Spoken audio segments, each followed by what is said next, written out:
is a fast-acting viral strain that infects the host immediately, and upon getting sick, the infected will become racked with coughs, sweat profusely, and start to get the shivers and chills.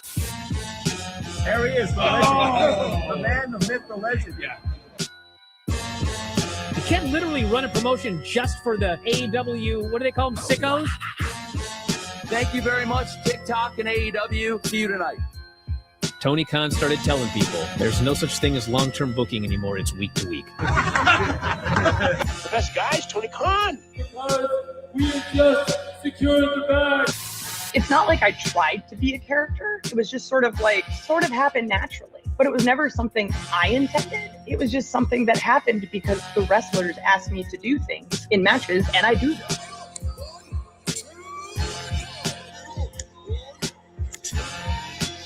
If you run a promotion just for the sickos, you're going to do 400,000 viewers eventually. Effing melts. You know that SmackDown actually went over and everything? Yeah. You know, What's the point? the point of SmackDown. What are you getting at here? That the DVRs didn't pick it up. Did they not pick it up? Mine didn't. Let's get into everybody's favorite moment, and it is called Dave Meltzer's Dumb Moment of the Week. What would you like to listen to in your ears? I'd like to hear the flute. Well, if you'd like to flaunt your flute, then we can find you a flautist.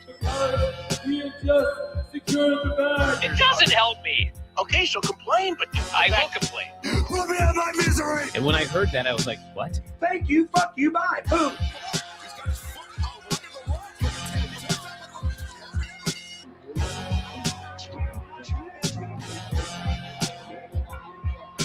You gotta run a promotion for everybody. The sickos can be the ones that buy tickets first and spend the most money on the merchandise. Because we have just secured the bag. But like, you gotta promote for everybody. Then you'll have a lot of viewers. I think we proved a lot of so-called experts. We made them look like idiots. We're not going anywhere. Tony Khan's not going anywhere. You'll also be there on TNT. You'll be in 2 places at once. You'll be around my favorite movie. Time Cop. It's so great, Pittsburgh. It's not like I tried to be a character. It sort of happened naturally. the best guy's Tony Khan. To keep themselves safe.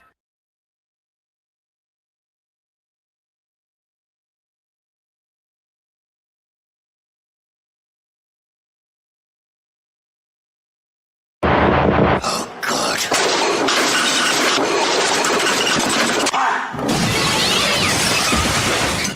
You realize what you did to me? You realize how to me? Have any idea the matter you put me, Vincent Kennedy, met me in a man. How could you do this? Snatch!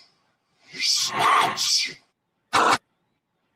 If you would just calm down. Calm down! Calm down! Calm down! Calm down! You want to calm down? Huh? You want me to calm down? What were those words? Any place, any time, with any Bob. If you would just calm down. Yes! Tonight, the Undertaker will be kidnapped.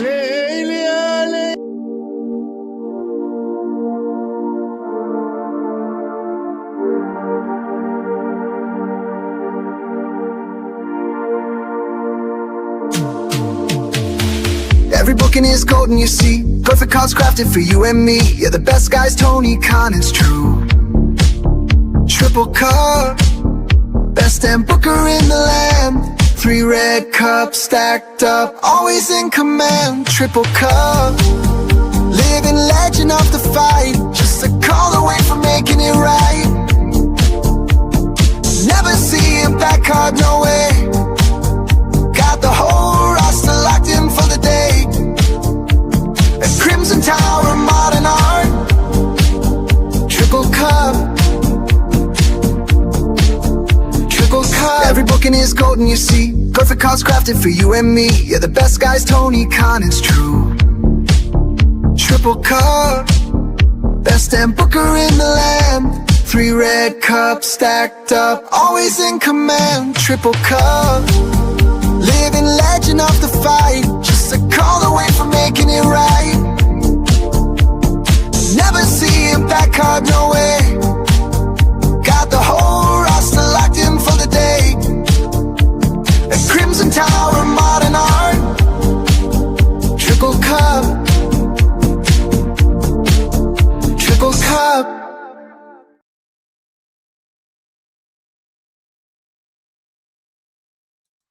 What's happening, guys? Welcome to another eclectic edition of PWT live show. Yeah, I am your host, the infallible Phil Marks. That's Phil S. Marks. And we are here. It is Saturday. It's Sicko Saturday, guys. Thank you for tuning in. I'm sorry if it's been wonky times lately. Again, East Coast is like 2 hours ahead of me now, and then West Coast is like only an hour behind instead of like 2 hours behind. I don't know, but we don't change our clocks, so it might be later for you than usual. For me, it's kind of earlier than I typically stream, so I don't know how it's lining up, but it's all good. They exist. They're on the internet. They're in the ethos. You can watch the replay. Check it out. Hit like, hit subscribe. Tonight, Tama Tonga got fined by WWE. It's a little hypocritical, man. No, we're going to talk about it. Mercedes Martinez exposes AEW. AEW gets felted once more. In other Mercedes news, Mercedes Moné only has 3 titles left. We're going to talk about that. We're going to talk about the Unhinged fan. We haven't done a Sicko segment in like a long time. It's been like a couple weeks, and we have done them, but they've been like more just focused on one person or thing. And it's almost better that way, I find. And so they've been few and far between lately. And that's just typically because there's been so much other crazy ass news, and it takes, 4 hours to get through it all, or we're doing a watch along or whatever. But that dude who was like challenging wrestlers to fight and all of that stuff, we're going to talk about him. And one of our old fools returns to the show as well.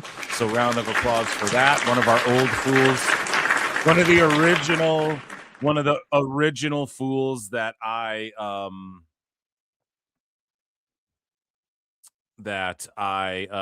stopped talking about. Buffering. Do I sound good, guys? Chat. Do I sound okay? Everybody can hear me good? I don't know if you guys are trolling. A full-on Sicko segment can be too much sometimes. Yeah, I mean, when you're just scrolling through sludge, it just gets unfunny, So I have a folder filled with stuff over the last like month or two, and I just picked some really good stuff out. We're going to go over that. One of our old fools returns. It's going to be awesome. Sport of Wrestling, if you guys know him. And yeah, so I'm excited. Guys, hit like, hit heart if you're on X, hit retweet. You guys can become a member for 99 cents. We do member Mondays, which rule. Or you can gift a membership. You can super chat in, or patreon.com/ProWrestleTimes. Okay, those are my plugs. I appreciate you guys so much for being here. Let's just jump. I don't know how long tonight's show is going to be, honestly, because there's not a whole whack of a lot to get to. And that's why we have time for the Sicko segment, which I am mostly excited for. But there's not too much to get into, unless you guys want to talk about Ricochet and Sean Sapp melting down again. I mean, that's been going on. That's like a week and a half. I've been talking about that shit all week, I'm over it. Everybody's talked about it. Like, I don't know what else we can say. But yeah, I think I said everything that needs to be said. So otherwise, there's not much like insane drama, and a lot of this shit is getting glossed over, and good. Well, I don't know. I don't know if it is a good thing or if it is necessarily being glossed over. Just as far as I'm concerned, like, I don't really give a shit about some of this stuff that people are trying to get outraged over, to be honest. But some of it, I think there could be maybe a little more, not outrage, but like, hey, what's going on here? Why is this happening? Also, UFC London, the main events. I mean, it's been one of the worst UFC cards, I think, ever. So maybe not ever, but it's been pretty bad. And the UK crowd, the London crowd, they're just not as hot as they have been in the past. And all the fights kind of were stinkers, and MVP went out there and had a stinker, and then they didn't even give him an interview after because I don't know. Either way, I'm excited, and I appreciate you all for being here. And so there's one thing I don't think I bookmarked that I did quickly just want to bookmark before we get into things, and it just crossed my mind. So as I do this, guys, comment, retweet, all that good shit. Here we go. Yes. So it was something I actually tweeted out that I didn't bookmark. So excellent.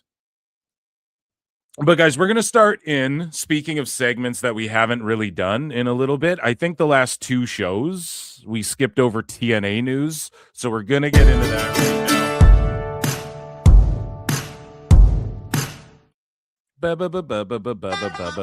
now.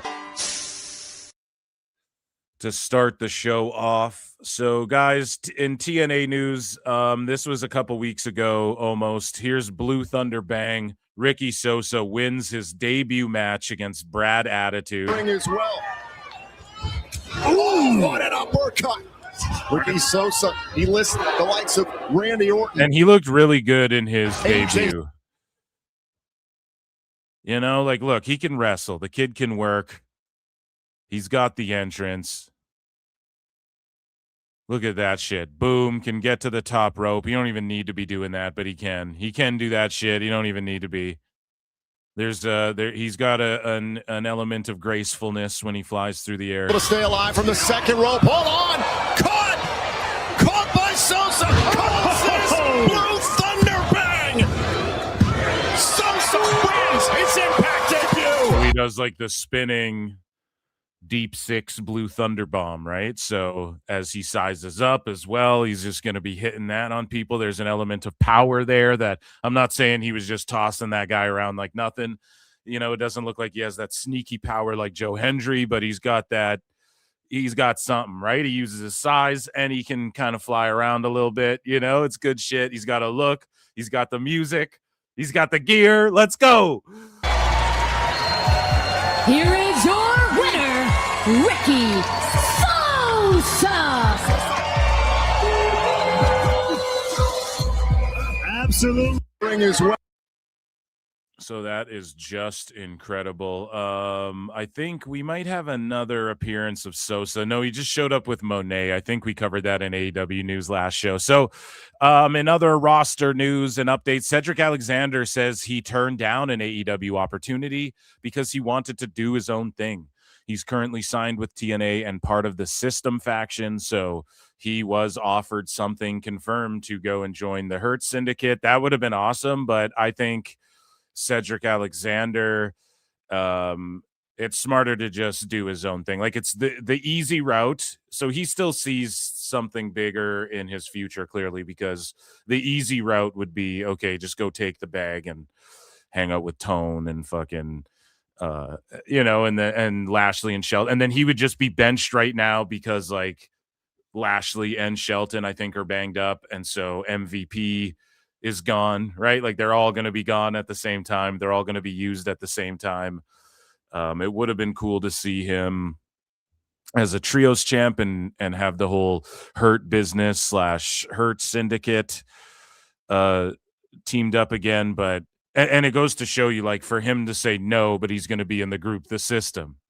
So he knew, if I go to AEW, I'm going to be in the Hurt business. But he is like, I'm going to stay here. And I'm sure MVP helped get Cedric a good money offer. But he decided, I'm going to stay in TNA and be in the System, this other faction over here, and try and build Bear Bronson and these guys, and a couple of these guys, while also probably taking less money, you have to assume. And I'm not even knocking his hustle. I'm just saying, like, he's making a real smart choice, at least in his mind, or a calculated choice, or it just shows you that AEW, just because they throw a lot of money, there's more there than a lot of these guys want, that AEW might not be able to offer.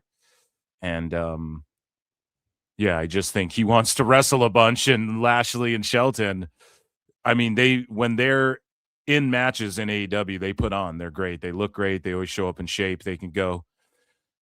They're freak athletes and all that, even in their age and shit. But it's like, they also want to chill a little bit and like just they made their money, they earned that shit. They earned tone bucks. So shout out Cedric. I don't know. It's just a calculated move. He sees something bigger in himself, clearly still to come, and good on him because Benjamin and Lashley, I mean, they've both done, and MVP have done pretty much everything there is to do. Aside from maybe a few more world championships that should have went around that faction at some time. But anyways, I digress. So Allie, the bunny, has returned to TNA. Trust us. I almost get to talk to real people again. Okay, let me practice. Hi, I'm Allie. The Butcher and the Blade with Bunny would rule way harder in TNA. The Butcher and the Blade would be booked properly. They'd be the top heel tag team. Because they have a look, man. I don't care what anybody says. Even when they debuted early in AEW, like year one, I know that shit like took a lot of heat from fans online at that time. They're like, who are these fucking guys? But it's like, dude, look at their look. You're going to learn who they are. I don't know shit. I didn't know shit about them. But they do have a great look, and it's like they can wrestle. What more do you need? From there, you just need a good story, and why do they look that way, and what does them looking that way mean for the show and the characters they interact with? That's where the fun begins. We don't know shit about them. That's a good thing. But it was the way, like, Excalibur, the Butcher and the Blade, like, everyone knows who they are, and it's kind of like, well, we don't, Either way, they would be way cooler. The Butcher and the Blade versus the Righteous, the Butcher and the Blade versus the Hardys, the Butcher and the Blade versus fucking whoever else they have coming up. And what's that one team? What are those guys' named? They left Eric Young, I believe. The one dude, he does like the Bruiser Brody face, and he doesn't wear shoes. You guys know what they were like called? The not the North, the Northern Armory or whatever. Those guys are good. So anyways, though, Bunny's there for the time being, and Allie's done good shit in TNA, so we'll see how it plays out with her rocking with Rosemary. Wasn't she dead? Didn't she get killed off with Rosemary last time? And then now they're bringing that back, so we'll see how spooky they get with it. TNA announced the signing of Candice Michelle, so let's take a look at this. Here's Carlos Silva and Tommy Dreamer signing Candice Michelle, who's been in the crowd multiple times for a lot of TNA shows. So has she been advising and shit? I don't know, but she's there working officially under contract. Candice, it's so great that you're going to be part of the TNA team, be behind the scenes with us as a former champion, bringing all of that experience to all the women here at TNA. It's going to be great. We're just so happy. And I've got your contract here. I think it's got everything that we talked about. And we just look forward to, building this together. Wow. Thank you so much. It feels good to be home with wrestling. And I'm just loyal. I've been loyal with Tommy for 20 years, loyal to the business. And I didn't know that this could come back. And so to give me a platform so that I can help build this with you guys and be a small little piece of that and see where I can fit in there on any angle. It's just really a dream come true. I was actually hell yeah. So Candice Michelle also had this to say. She was on Giga Chad Chris Van Vliet show Insight, and she said that she wrestled WWE matches without proper training. We know. Yeah, we knew that already. But let's talk about it. Shout out Candice Michelle. I had the biggest crush on her. Like, she was my number one diva when I was a kid. I'm just a kid and life is a nightmare. And yeah, she was on Giga Chad Van Vliet show. Go and check that out. Signed to TNA. She's loyal. I don't know what she's going to do. Is she coaching? Is she going to give advice and shit? She's like an advisor to the diva. Is she going to be booking? Is she going to just a representative, brand ambassador? That's cool. but I hope she doesn't get in ring again. Like maybe if they do some type of like knockouts rumble or something, but either way, moving along. Missy Hyatt had this to say. Her new Twitter, by the way, Missy Hyatt at Real Missy Hyatt. That's her new actual Twitter. And she saw that I posted a screen grab of her other Twitter trying to solicit me to click on like a phishing link. And so she DM'd me off this real one. She's like, can you please let people know? I was like, sure, yeah, I got you. But anyways, Real Missy Hyatt. So there you go. That's me letting people know that this is her real Twitter. Candice Michelle was signed by TNA to become an agent and producer for women's matches. I guess I can now apply to be an agent producer for death matches. Oh, shit.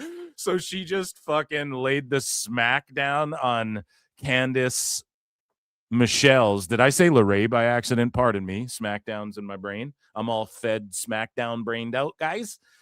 Candice Michelle just got a fucking can of whoop ass there for Missy Hyatt. Candice Michelle was signed by TNA to become an agent. Okay, so I just didn't know that part. Agent and producer. I guess I can now apply to be an agent and producer for death matches. Like, damn, why'd you have to do it like that? Emotional damage. That's crazy. So moving along here in, we have actual like news related to TNA, the company itself. But first, Dave Meltzer, Wrestling Observer newsletter, became a new member. We acknowledge you. Thank you. Acknowledge me. Thank you, Dave Meltzer, for becoming a member. Member Monday shows rule. The last one was hilarious. I don't know what we're going to do this Monday. I don't know what we're going to do. We've watched Raw the last few times. It's been pretty fun. But unless something crazy goes down, like that one Monday that I got to just rant about for an hour, then I don't know what we're going to do. Maybe just throwbacks and shit like that. Maybe some more sickos or something. We'll figure it out, but it's always a fun time. So in other what's chat saying? You guys chilling? Okay, let me finish up this TNA news here, all right? TNA Wrestling and iHeartMedia today announced a new multi-platform collaboration that will integrate iHeartMedia across TNA's premium live events, weekly television programming, digital platforms, and fan experiences, while tapping into iHeartMedia's expansive nationwide audio network to engage fans across broadcast, live events, and digital media in new and dynamic ways. So here's the thing with iHeartRadio. I listen to a bunch of pods, like when I listen to like Wrestling with Freddie, or I put on Pod Meets World. It's like, brought to you by iHeart. And then you get like the generic iHeart podcast, iHeartRadio ads that are basically just promoting other pods that are affiliated with iHeart or whatever. I don't really understand what the fuck, like, what's the difference between, because like I don't go to this anything called iHeartRadio, and obviously iHeart, I'm assuming that has to do with iPhone. I use Apple. Look at me piecing it together. Jacques Clouseau over here, fucking brilliant. This guy Phil Marks over here. So I'm assuming, right, because I just go on Apple Podcasts and then I get so are all of them iHeartRadio? Because like if I listen to Jim Cornette on there, again, I tell you guys, I'm listening to more of like his clips on YouTube now. I haven't listened to a full Jim Cornette like front to back in a long time. But I definitely seek out the clips on YouTube and whatnot. So I'm unaware. Is everything iHeart that if you're listening to it through Apple? I'm not sure how it's because like I don't use iHeart as like my podcast distributor / aggregator or whatever you want to call it personally. So is that even what it does? Or I wonder if someone can explain this. Lex, can you explain this to us, to the audience at home? I should know. I don't know. Me neither, buddy. iHeart and Apple are completely separate. Okay, well, there you go. Either way, TNA's teaming up with them. Everyone's getting into the podcast game. You see my AEW's rocking with the pods. You see Netflix and Amazon and fucking everything starting to rock with the pods, the video pods on their platforms and everything. So Tubi, hit me up. Roku, hit up your boy Phil. So Sosa made his debut. Some other shit went down, right? Like these guys here. Is this who I was thinking of? Yeah, these guys right here. That's who I was talking about. The dude with no boots. I forget their names, but the Hardy Boys and them. The Hardys are doing good shit. You have TNA, AJ Francis holding it down. Him and Kazarian beating the shit out of Elijah. All this good stuff. Elena Black, Cora Jade is on the show all the time. And TNA Impact last Thursday, 259,000 viewers, 0.04 in the key demo. The quote-unquote, man, fuck the 18 to 49. That's just old shit. That literally shouldn't even matter anymore. Like, I just don't even believe that that's a thing that should or does matter more than, like, a demo. I'm sure there's other demos doing close, right? So why wouldn't that matter more if there's more? Because that's who we want. We want the 18 to 49 males or whatever. Just shut the fuck up. Like, these streamers look at shit by so many different things to where I think even regular TV, it's still different. It's still different, I guess. So, or is it? You get ads in streaming shows. So is it really different? It's like a 0.04. Okay, but look at the overall 259. They're growing every week. They might start doing 300, 350. I said their potential was anywhere from 300 to 500Ks, like pushing, like 450s being reasonable. They could like top out there and do that on average maybe more. Who knows if they keep growing. But like, how are they doing 0.04 in the key demo, but then their ratings are growing every week?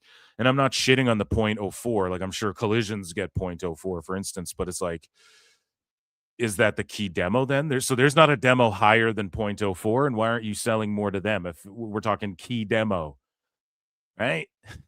So I just think it's an old thing, an old man thing. So anyways, 259, gotta love it. I'm not sure what they did this week. Has that even come out? Raj Giri, speaking of old men, no, shout out Raj.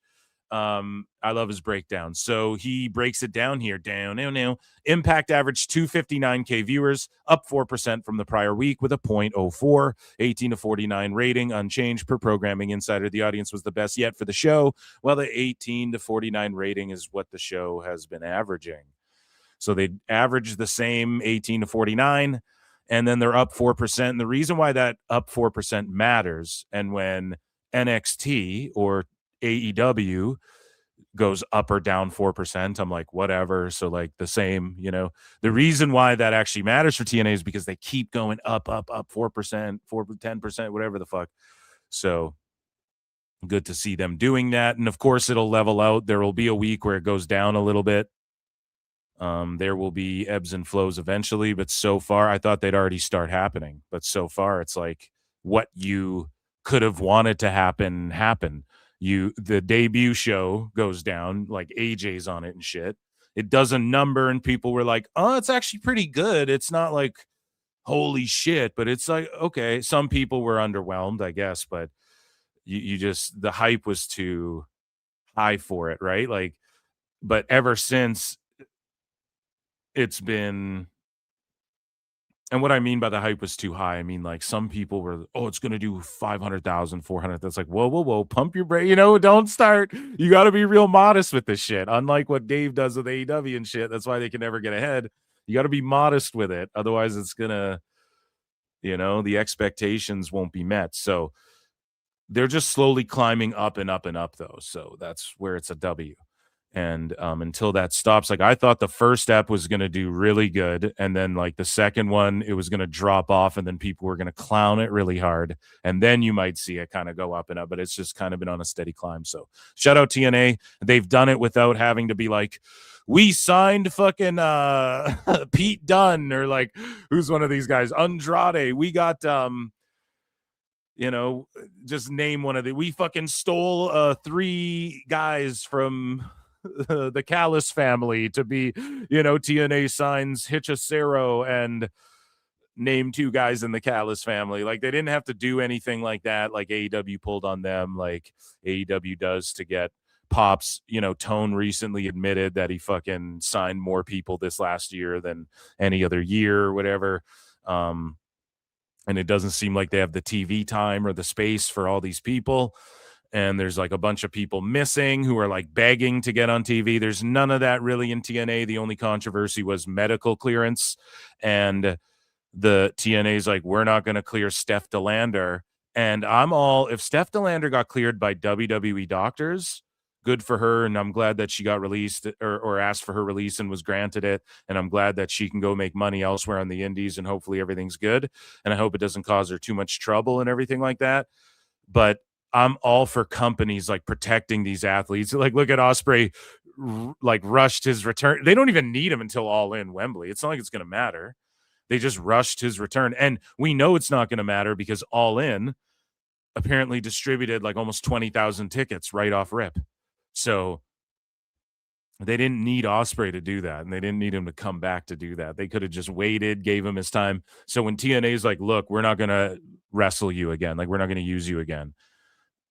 I'm not against companies like standing up and being like, look, it's just a precaution, we just don't see it. You didn't go through us, and then that's where she's like, well, you didn't help me, whatever. Okay, that's between them. But as far as like wrestler safety, at least they exemplified it. But also, I created a conspiracy theory myself and put it out in the universe that also, like, we've seen what Mance and SDL have been doing on TNA, and it kind of just didn't really fit with what they were doing. And I don't think Mance and SDL were more over on TNA. Like, I don't think they were getting themselves more over and like Mance like painting his face and all that shit. And they might have looked at them and like what they're paying them and what, and just like, okay, the show's doing fine without you guys there. And maybe I'm off on that. Maybe that's a harsh critique, but I just feel like what TNA is kind of the direction they were going. I just think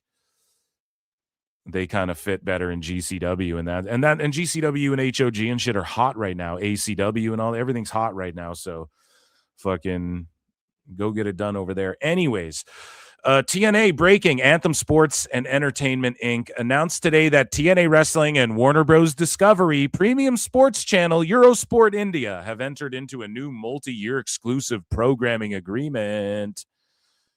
So TNA, man, getting deals done, and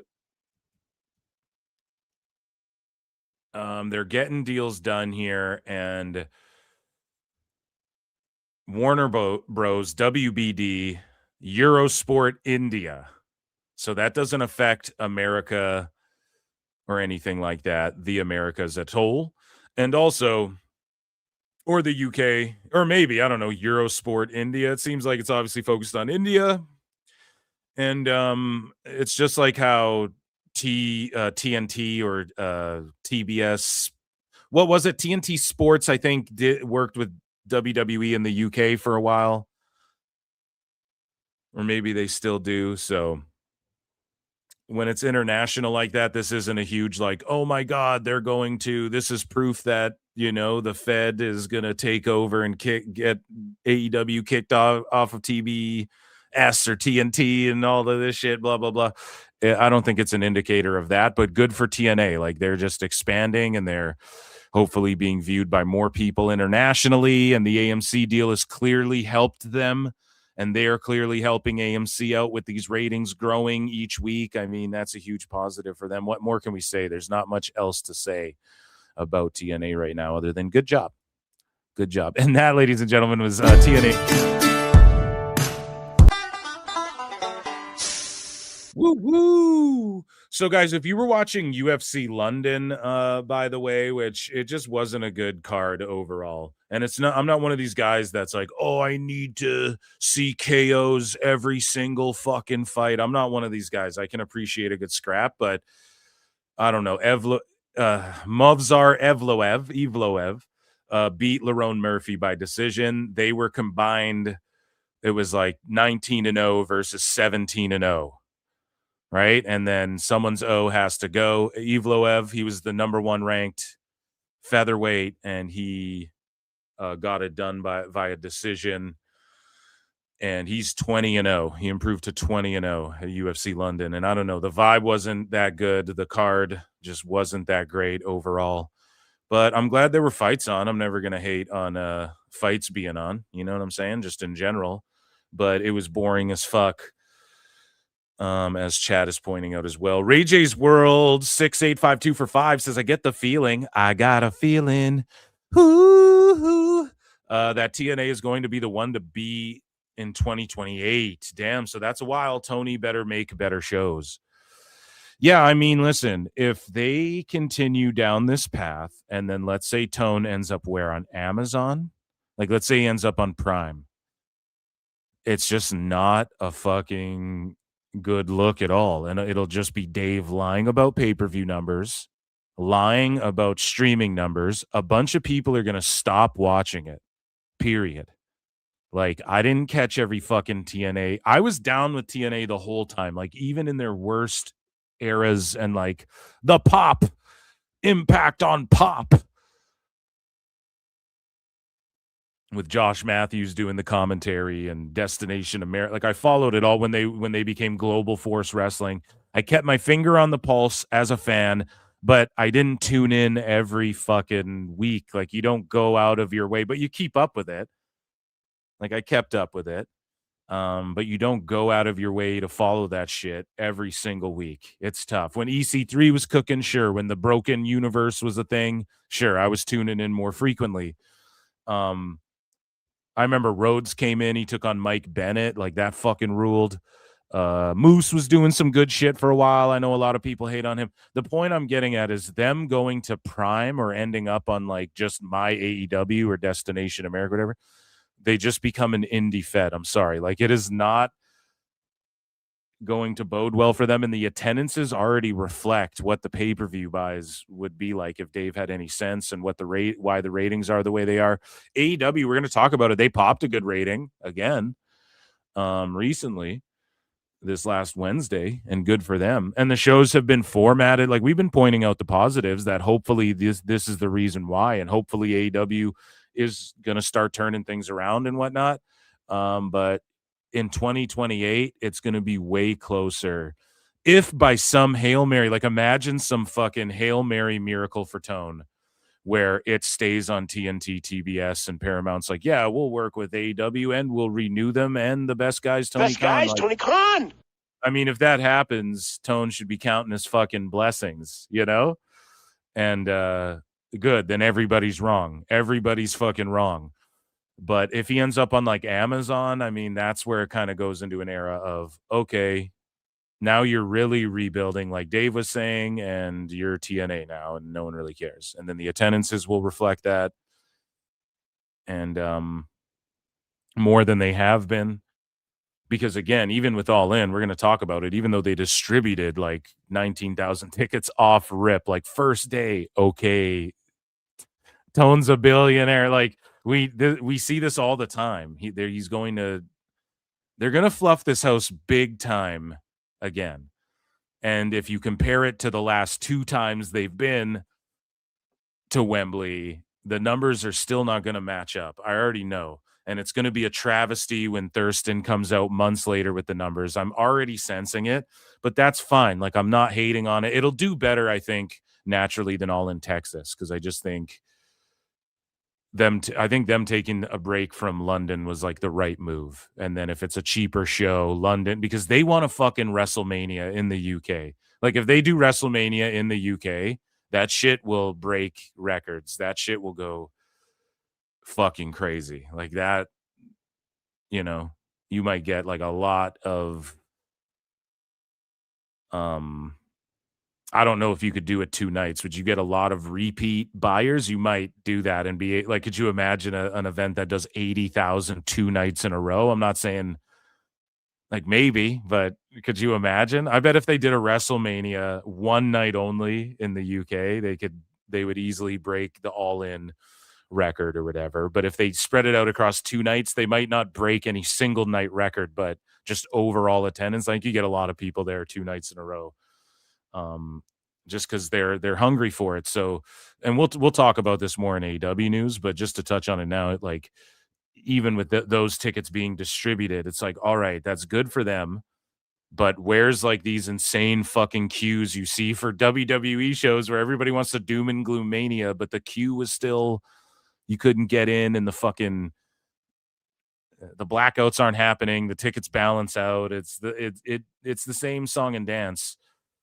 It seems like, well, I don't know. The last 2 years, I guess they didn't really they tried to doom and gloom mania. Okay. They even tried to doom and gloom 40, which is like, not every mania can be as good as 40. Not every mania can be as good as 18 or 20 or fucking 17. You know, not mania is mania 1. Not every mania is going to be as good as every mania, as every best mania of all time. You know what I mean? Some of them aren't the best. Some of them you look back on and you're like, I don't know. Even I said 20, that probably triggered some people in chat. They're probably like, oh, come on now, Phil. That's not very fair. But that was a really good mania. That one gets slept on a lot.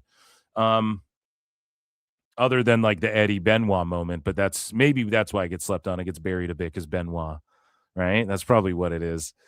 Just gets kind of buried there. And the Goldberg Brock match. But that was cool, though. That was, at the time, that was fucking crazy how crazy the crowd was going.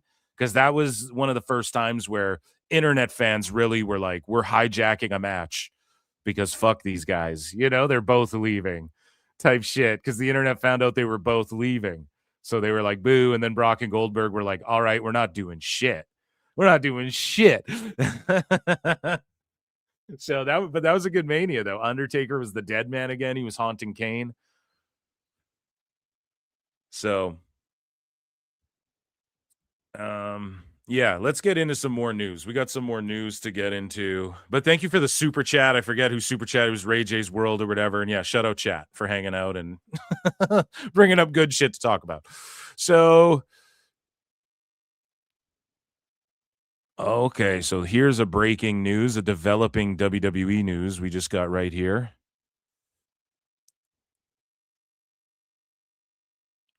Yeah, the main event in London for the UFC, it was just empty. The crowd was empty. I think they walked out middle of the fight, and it's just these overpriced tickets. Like, here's the thing, UFC's fucking up. They're pulling an AEW kind of. No, not pulling an AEW, but they kind of are when Joe Rogan's like, you guys are just casuals. He was saying that on commentary.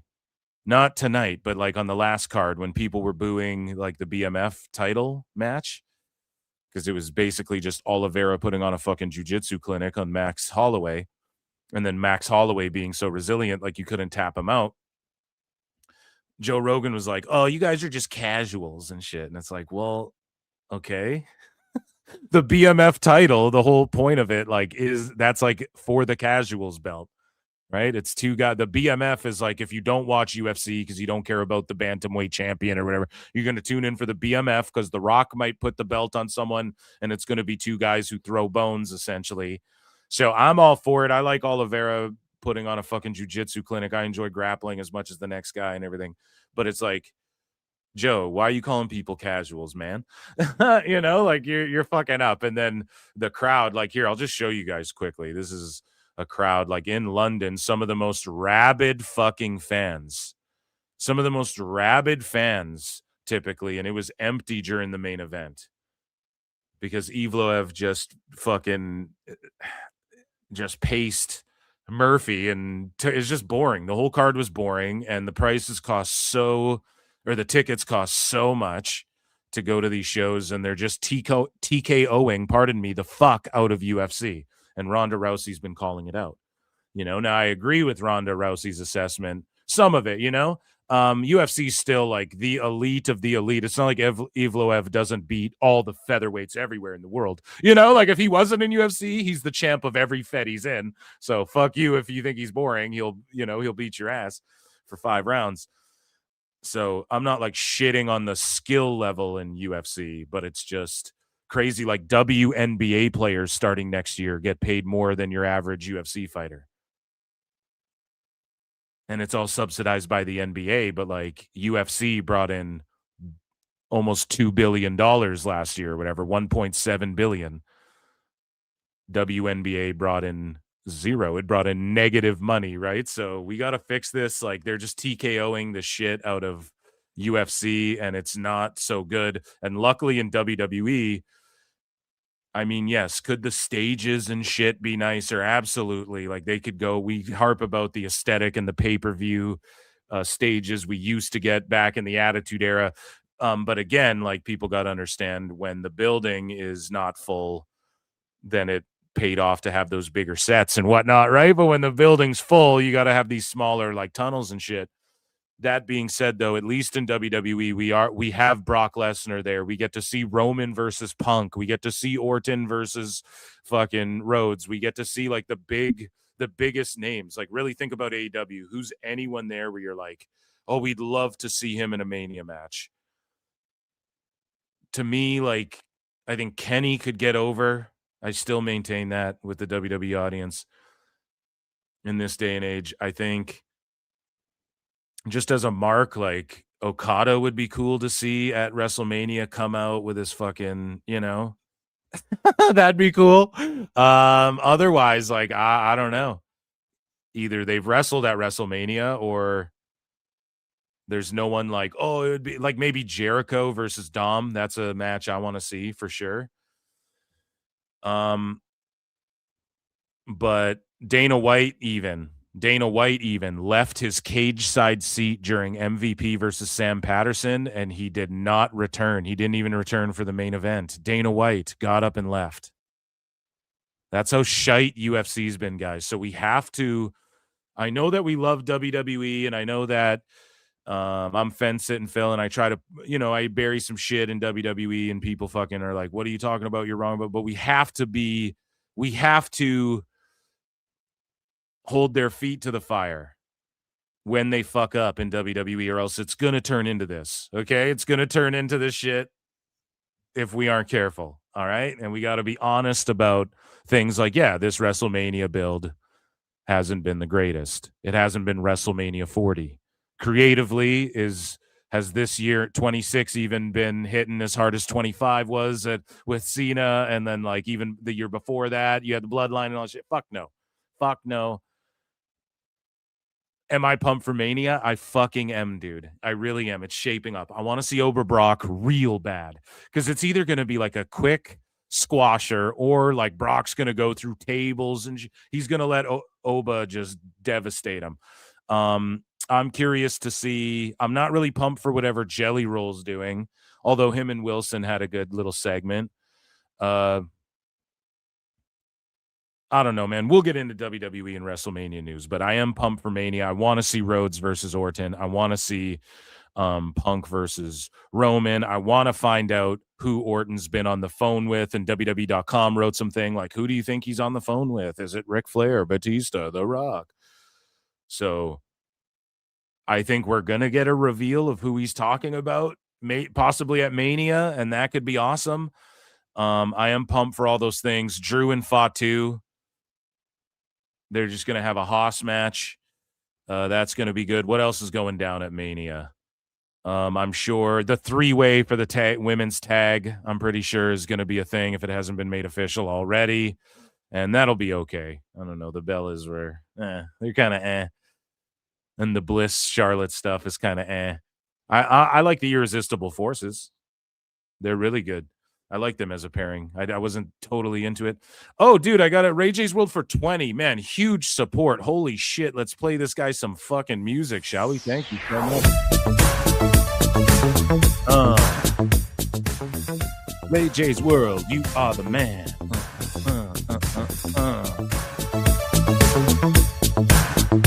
My jungle love. Dude, thank you. So if Tony wakes up the fan suggestion that we're just chilling. This is just chill part of the show before we get into the next segment. There's not a lot of news tonight. If you guys can tell, I'm dragging ass. If Tony takes up the fan suggestion that AEW have a major event in the U.S. during Saudi Mania, that might help. But I see NXT and TNA having that. If Tony takes up the fan suggestion that AEW have a major event in the U.S. during Saudi Mania, that might help. But I see NXT and TNA. Yeah, so brother, you're right. I think that maybe could help, but here's the thing, and we covered this on the show. You saw the list of like the 140 fucking wrestling shows going down around Mania weekend, right? Whatever show they do, unless it's All In, I guess, again. But like whatever show they do, it won't have that effect where all the indies surround it. But if all the indies get their shit together and they get behind Tone and they're like, yeah, let's all surround this one show, then that's good. But they're not going to do that for some average ass show that draws 20,000 people. Do you get what I'm saying? Like, they're not going to do that because it just doesn't make sense. Like, even WrestleMania weekend, there's a ton of wrestling fans in town. So they all go there. But the fact that they all go there now, that's not good for everyone's business. Now, maybe if each of these shows sell out and all of the fucking shows surrounding Mania weekend are like sellouts and monetary successes, that's good. But the more shows they are, the thinner you have to imagine. So the indies will want to pair up next to like, okay, this PLE's in our town and we're from this region or whatever, we'll fucking do a show around here. But if they can all sort of agree, and maybe it's like a psychosis, or maybe they all get in a fucking a group chat or something and they all agree, let's go there for this pay-per-view, even though there's only going to be like 25,000 fans. But then how does XJPW, how does that event draw in this fucking town? Whatever, they go to Orlando, like wherever AEW did some American show, while WWE's in Saudi, they have to be able to draw like 40,000 people for a bunch of indies to want to flock to that, unless someone does a con as well, a Tony Khan, you know. You really have to think about it logistically. Like, AEW doesn't shift economies, and they're not going to in the UK show either. I'm sorry, man. Like that, it's going to be padded as fuck. You're gonna see the distributed's gonna be completely different after Thurston gets done and through with that shit, and which is fine. You know, the distribution's going to be different from the turnstile count or whatever. Again, you're going to see that shit, and them moving that many tickets immediately, like how do we, I just don't buy it fully yet.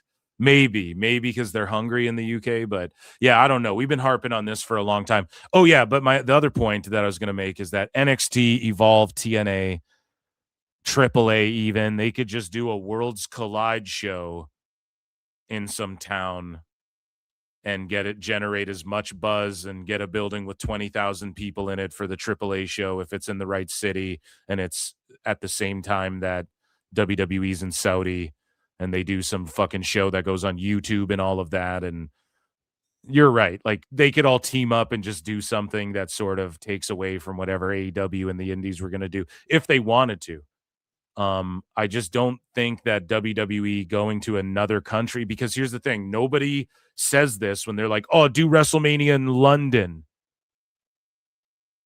And then it's like, hey, we should all do something in America, WrestleMania. There's a void left here by WWE. Nobody gets up in arms when everyone's like, hey, send WWE to Wembley for WrestleMania. Send WWE to Canada for WrestleMania. Nobody's like, oh, there's a giant void and we need to fill that void and we need to do a WrestleCon and have fucking, nobody says shit like that. But it's because they're in Saudi. So what makes them think there's going to be this big void missing just because it's on the other side of the planet and it's, you know, it's not a bunch of white dudes? I don't know what to tell you, man. For real though, it's like, what difference does it make? I don't think so. It could happen. I don't know. It's fun to think about, but I just think some of these indies have already been approached about doing shows in Saudi. So I just think they would go do shows there and it wouldn't really make a difference unless there's war and shit's going on. Then that's a difference maker. Then WrestleMania just stays in America, or they go to Wembley and then nobody's like, oh, we should do something in America to counteract the Wembley WrestleMania. Like, they would never say that, but for some reason with Saudi, they say that. It's the dumbest thing ever. Anyways, so let's get into, we just spent a long time just chit-chatting chat. So let's get into some actual news. We have miscellaneous news up next. Before we get into WWE and AEW news, we got a Sicko segment tonight. There's not too much of miscellaneous news, but it is juicy. Ladies and gentlemen, I'm afraid I've got some bad news. Let me know when Ray to Ray starts, guys. When does Ray to Ray 2 start? Is that tonight? Ladies and gentlemen, I'm afraid I've got some bad news. So, in good news, the finals of the New Japan Cup 26, Yuya Uemura versus Callum Newman, bruv. And we will have a first-time winner who will challenge Yota Tsuji for the IWGP Heavyweight Championship at Sakura Genesis. Hontai versus United Empire. That's the faction names. And we move along here. We can see Callum Newman actually won the New Japan Cup and will go on. This is Bruv's Bruv right here. And he did shit on AEW, but he's just the latest guy to shit on AEW before Bruv and Tony bring him into AEW, you know? He's just the latest Nuge guy who talks shit about AEW. So this is what he had to say. Shout out New Japan and New Japan World. They're known for sniping people, so I'm going to play this and we'll react to the first little bit. But he's going to take on Yota Tsuji. Oh my god, fuck me. Punch me fucking arms. Hey, drink up. Oh, 2 for me. Let's go. 2. The Empire, baby.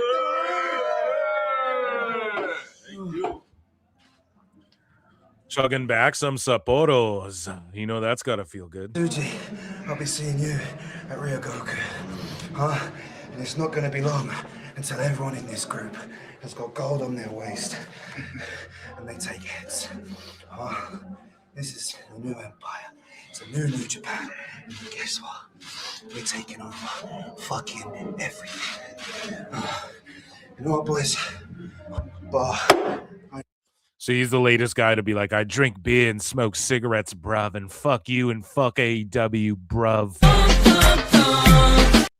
But it's all been cleared by Tone, so he's allowed to do that. So we're not buying into this again. He's just going to get Gabe Kidded. Shout this dude out. Tsuji's going to beat that ass.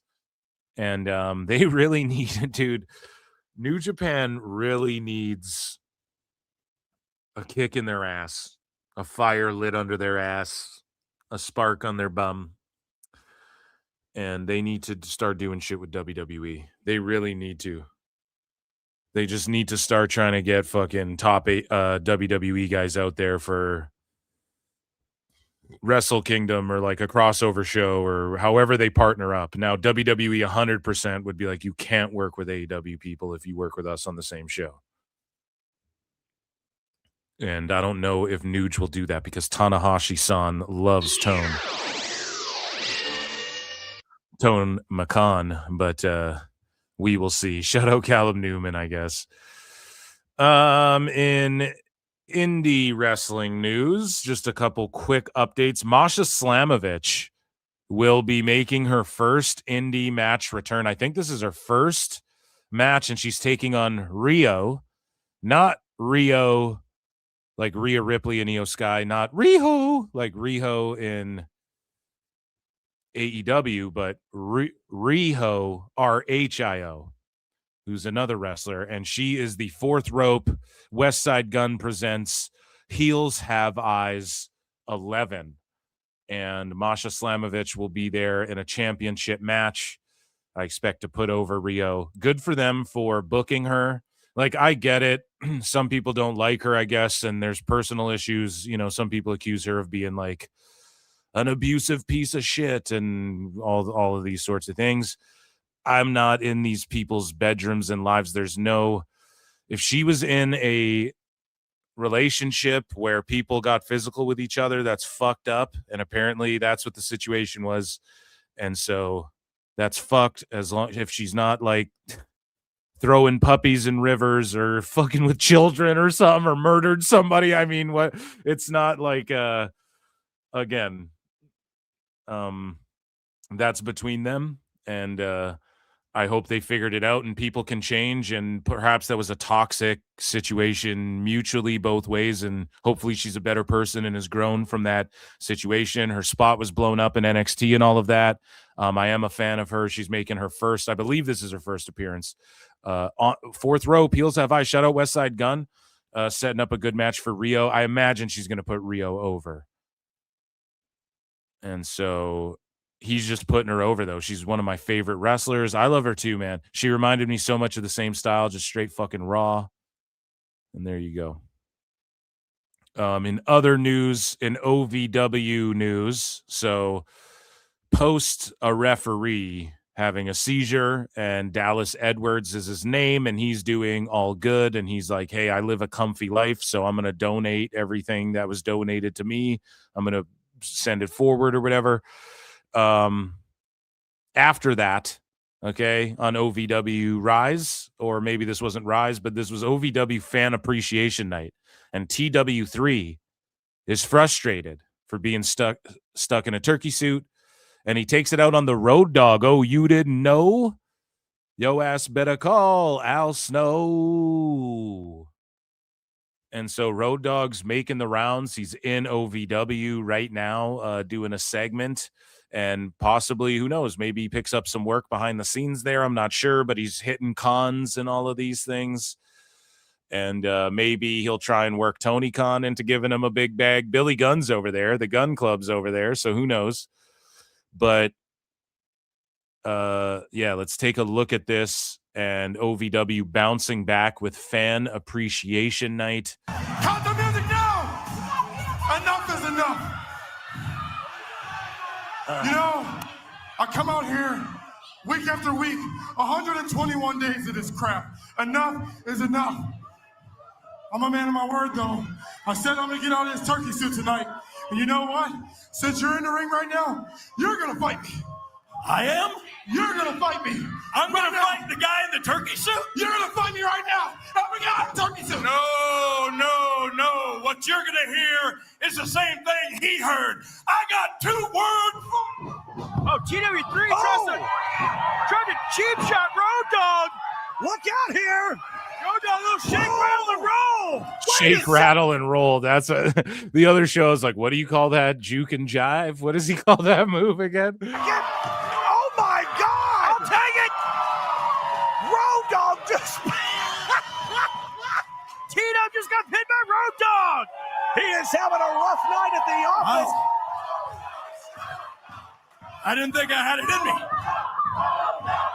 Here's your winner, Road Dogg! Hit his music. It counts. Yeah, hit his music, for God's sakes. Oh, my God. Yeah, there you go. Hit his music. You can't. That's copyright infringement, brother. But in other former WWE star news, actually, let's talk about this first. Dennis Condrey, pro wrestling icon and a founding member of the Midnight Express, has sadly passed away. Our thoughts are with his family and loved ones. Terribly sad. People have been posting highlights and clips. Kenny Starmaker Bolin, who follows PWT, had this to say.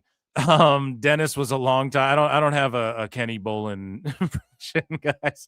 Dennis was a longtime dear friend. I had known him, I guess, since the middle till late 70s when he tag teamed with Phil Hickerson in Memphis. Then, of course, he became a very good friend when the Midnight Express was formed with Jim Cornette, and he was even the first one to drive my brand new 1986 Nissan Pulsar.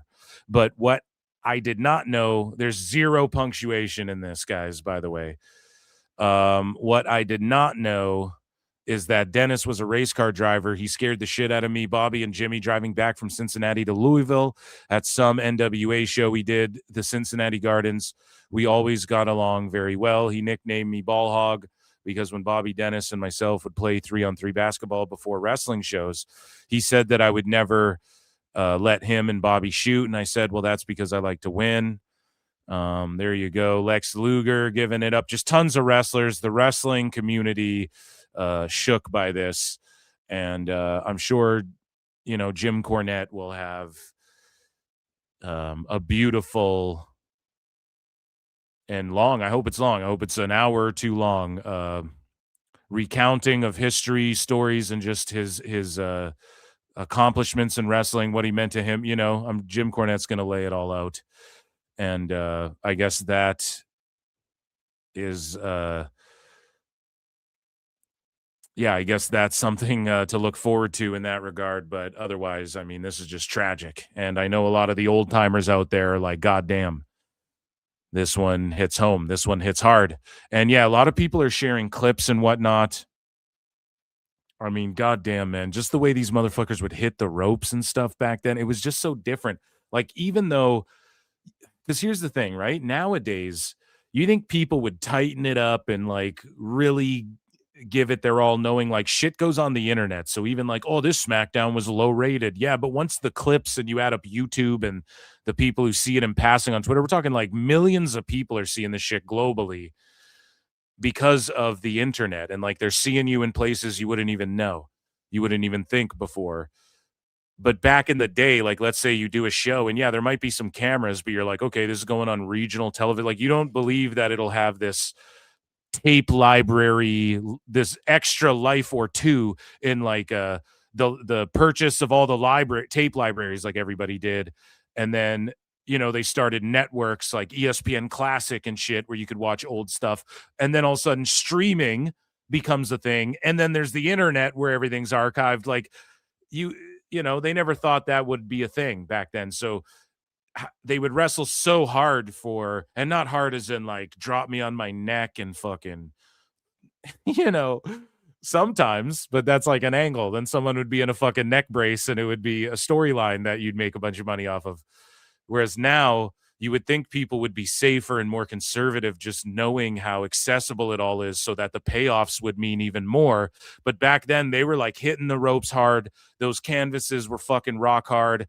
They're laying their shit in. Some of it was cheesy, right? Like some of the old fucking, you look back, like some of the early Hulk Hogan matches and shit, right? I mean, yeah, some of the old wrestling looks cheesy and bad for sure. But that's like any era. The thing is like now everything's under much more of a microscope, I guess is the point I'm getting at. But even back then, just the way they'd hit the ropes and throw their punches, it's like they gave a fuck.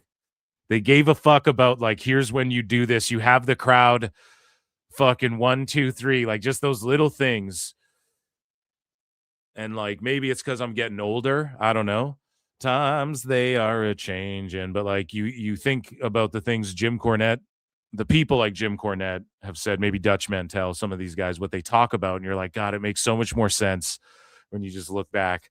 And like now their stuff can be put under a microscope and it has this new second life, and there's generations of fans who even know what the fuck Dennis Condrey is and will know who he was because of the internet and whatnot, that maybe they didn't even, you'd think back then you could get away with being a little sloppier and fucking phoning it in, or you go to one town while you're going to the next town. So you fucking, but no, man, it's just the way they did. There's just a tenacity missing in wrestling. Like, yes, even when a guy like Dragunov and Carmelo Hayes go out there, like Dragunov might have that tenacity, but, and Carmelo Hayes might rule, but even when they go out there and have a banger, there's just something missing, But anyways, so moving along here. And yeah, obviously if there's, Jim Cornette will have anything to say that needs to be said about this, I'm sure, when the time comes. And just prayer to the Condreys, and just the wrestling community was rocked by that one for sure. In other news here, moving along, here's this app called Hot Tag. Okay, and I'm giving them a free plug. And if they want to hit me up, they can absolutely do that. But there are 137 independent pro wrestling events across the U.S. and Canada this weekend. Which one are you going to? Find a show near you with Hot Tag, hottag.app/map. And so take a look at this. This is an app where, and I just saw this and thought it was cool, and I gave them a follow and bookmarked this. So it's an app where they have whatever indie wrestling shows are going on, and any indie fed league, whatever the fuck, can get involved in this. They have like this code you copy and paste this thing, and then you're registered on their app and they track you or whatever the fuck. It's real simple. So get in touch with these dudes. And it just tracks all the indie shows going on and where they are. It's like one of those how many pedos live in my area fucking trackers, but it's for pro wrestling, right? So, no, I'm just kidding. Jokes aside, but whenever fucking Rance or Feinstein or one of these guys are holding a show, I think it pops up green or something like that. No. I'm joking. This is jokes, bro. Sure thing, bro. Sure thing. So yeah, there's just orange dots everywhere, and just check this out. And there's like wrestlers, promotions, crew. So it would, and then like Vegas weekend, of course, because that's going to be a big one. And it can just let you know if you want to get involved in pro wrestling. You know, if you go, hey man, I like this Fed. Are they coming to my town? You can see it. And this sounds like I'm doing an ad read or a plug. I'm definitely not. And I just thought this was a cool thing, and more people should get involved. Like, it would be cool if TNA even, like, obviously we can look on their websites, but what would it harm to just be involved with this app? Just go, yeah, sure, we'll be involved for free. Like, we don't need to hijack your shit, or maybe someone could manually enter it somehow. But yeah, that's my pitch. I don't know if that's legal though, right? Like the indies opt into it by whatever. Maybe they're focused on, we just want to promote indies. But that's really cool that this exists, and just check it out. It's just crappy music playing in the bed. No offense, hot tag. It's just like elevator music playing, and it just shows you all these fucking indies. I think that's awesome. You can get involved with pro wrestling, like communities and shit. You know, you'll meet people and stuff. You want to go to these shows. And shout out Hot Tag. Speaking of getting the hot tag here, we're gonna hot tag over to chat. Where you at? When's Ray DeReyes is on? Yes. I'm an asshole. Samu got the what's his face treatment from Evolution. Rob Conway brought in, didn't fit. So okay, you guys are going back to the Evolution. Is Ted Jr.? Yeah, we're gonna talk about that right now. Does AEW really need another two guys? What say you, chat? When's Ray DeReyes on? 2? Is that tonight? Stardom's no longer affiliated with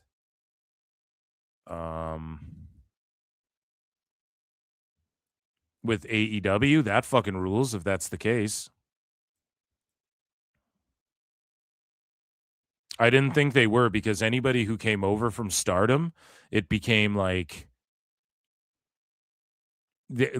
when Tone and them were all partnered up, whenever a Stardom girl would come over, they get like the Stardom graphics and shit as well. Like they'd roll those out to let you know, oh, they're from Stardom. But then that stopped happening.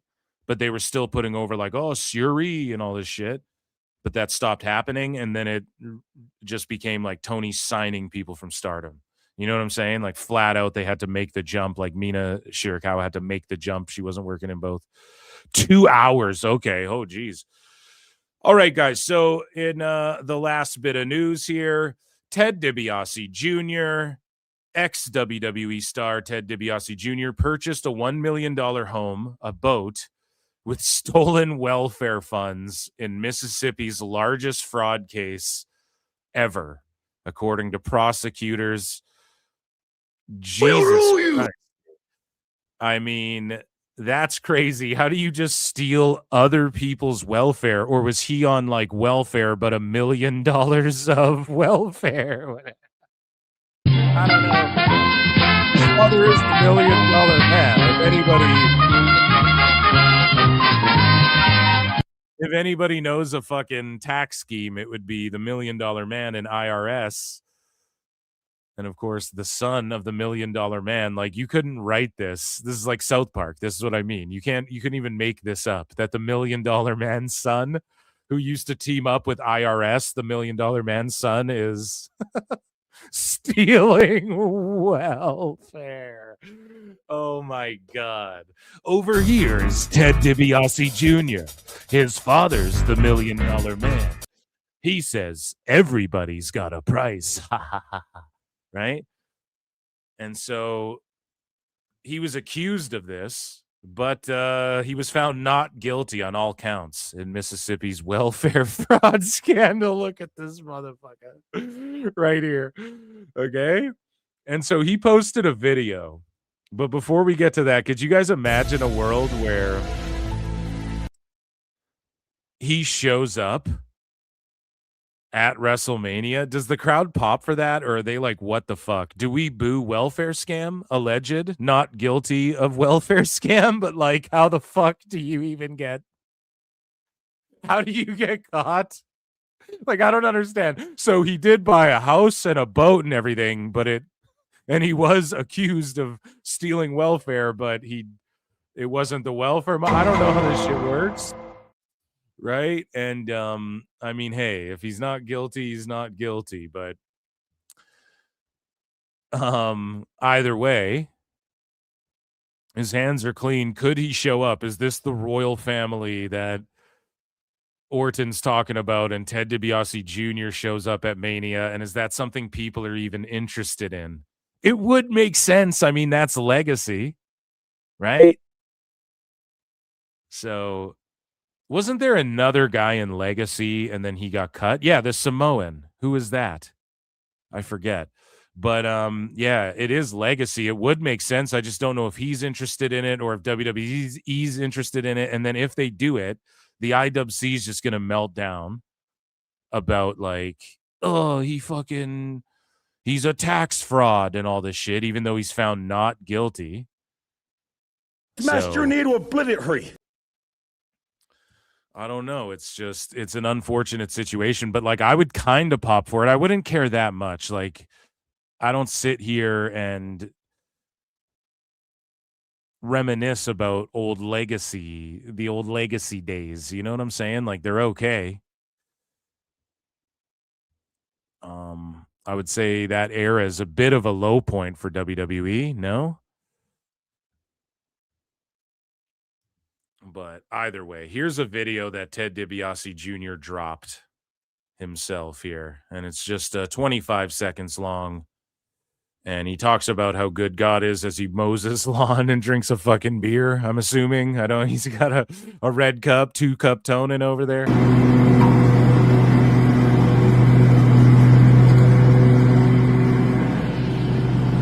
God is good. Jesus loves you. Drunk as fuck mowing the lawn in the sun, dude. God is good. Jesus loves you. And so do I.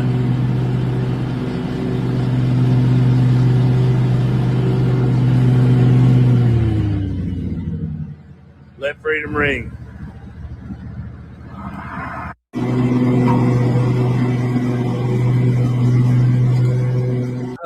I mean, listen, man.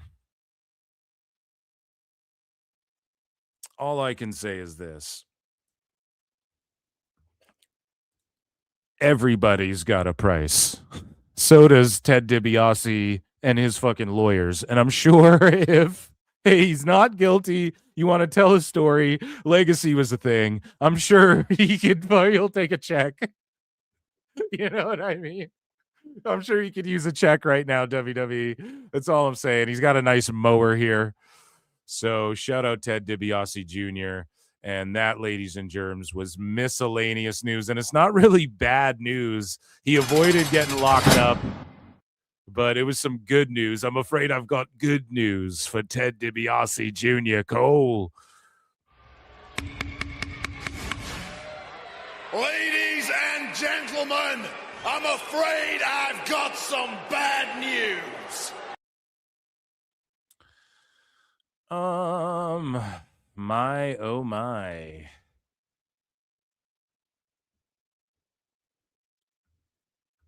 So where are these fucking... I'm just looking here, man. Looking for something that I scrolled past, and I'm like, where the fuck is it? Either way, guys. Okay, so let's move along here. Let's get into like WWE and AEW news. I know what you guys are coming in for. Hit like, hit subscribe, hit retweet, share the video, all that good shit. I appreciate you guys hanging out tonight. UFC London was earlier. It was boring as fuck. Collision was pre-taped, so I don't expect many people watching that. It's a slower news week as well, so there's nothing to go crazy about. If you want to hear me yell about Ricochet, check out the last show or two. The live show replays are doing fucking banger numbers too. Round of applause for the PWT universe. Actually, you guys have been really showing your support lately. I really appreciate it so much. Always have, always will. And yeah, so Collision, I don't know, Ray to Race, if we're on the air, we'll check that out. I just entirely forgot that it was tonight. Wasn't the last one on a Friday? Or no, that was on a Saturday, no? Man, no? Is that not what it was? Oh, yeah, and I want to get did you guys see the Nickelback? Look at this photograph. They got the theme song for WrestleMania this year, which is pretty cool. Do you guys want Fed news or do you guys want Dubs news, Wubs news first? Let me know in chat.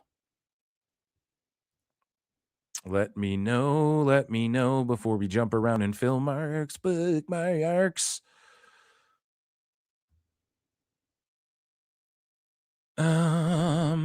Always Saturday. If all markets aren't getting to see NXT, that's a problem. Yeah, I think there was something with like blackouts in some areas due to weather stuff. I'm pretty sure we'll talk about it here. I'm not surprised. He's using the whole religious angle. It's an angle, brother. Not counting this past Dynamite, AEW has been better. This last one's weird, isn't it? Dunn did, because they're really WWE-ing it up. Like the match lengths were really good. Just the pacing and the format was like, what the fuck? Well, no, the pacing's better, pardon me, but the format of it and then just the shit they're doing. The Jungle Express with the fucking bus, dude. Oh, man, that was so bad. Like, that's bad. 1994, that's like Lex Luger. When you look back on that shit, oh, it was cool when Lex drove around with the Lex Express. I love that. Yeah, I know some kids found that awesome when they were kids. That stuff's pretty bad when you look back. Lex Luger was way cooler in WCW. I don't give a fuck what anybody says. And, yeah, I don't know, man. To me, it wasn't their strongest episode, but, like, the tone's starting to lock in on, like, shorter TV matches, more recaps, more vignettes. More recaps at least of the main shit, and then just have some good matches, whatever. Have more talking stuff. He's got to stop doing the overrun, and then like Edge and Christian are going to talk in the overrun. We're going to have a press conference in the overrun. He's got to stop that. That's so bad. But he loves that overrun, and it's because he can cheat the numbers a little bit. With the lead-in and the overrun, they can cheat the numbers a little bit. We know that's what he's doing. It's fine. Carnies are going to carny. Carnies are going to carny. But we'll get into all that. You guys tell me what you want. Tell me what you want, what you really, really want. So tell me what you want. You guys want Fed or AEW next? Sassy Gail gifted. Oh my God, a huge support gifted. Let's fucking go. Remember, Mondays are off the chain, and I don't know what we're going to do this Monday, but 5 more people were just gifted goddamn memberships. And they are able to join them thanks to Sassy Gill. Thank you so much. That's a huge support. I appreciate you so much. And say thank you to Sassy if you received one of those. Okay. And I see a lot of these gray names in there again tonight. So thank you so much, Sassy Gill. Hopefully some people got those who want them. And if you're on X, come hang out on YouTube. Try it out. I don't know. Let's go. So you have the option to receive gifts, memberships turned on. Okay. There you go. YouTube fucking around. AEW. Yeah, they are going a little AEW, and that's why. Okay, I'll just pick. You guys aren't picking, but we're watching Raw on Memba Monday. Are we though? Why? What's going on Raw? Is like Brock showing up, or what's going on for next week's Raw?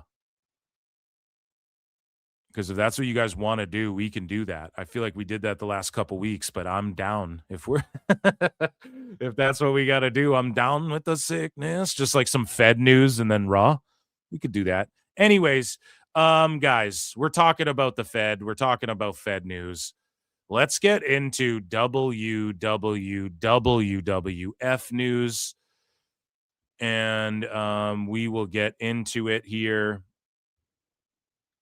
right away. when I get my drop. Let me hydrate. Sorry, let me drink some soda water. I have a pina colada soda water here. If you like pina coladas.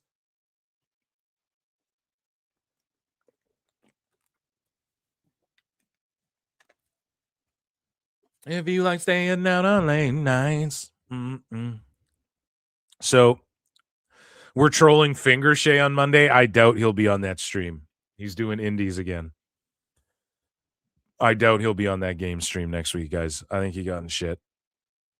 I'm pretty sure he got in a little bit of shit for that. And he wasn't on TV. He wasn't mentioned. Gates of Agony. None of them. So it's unfortunate for him, but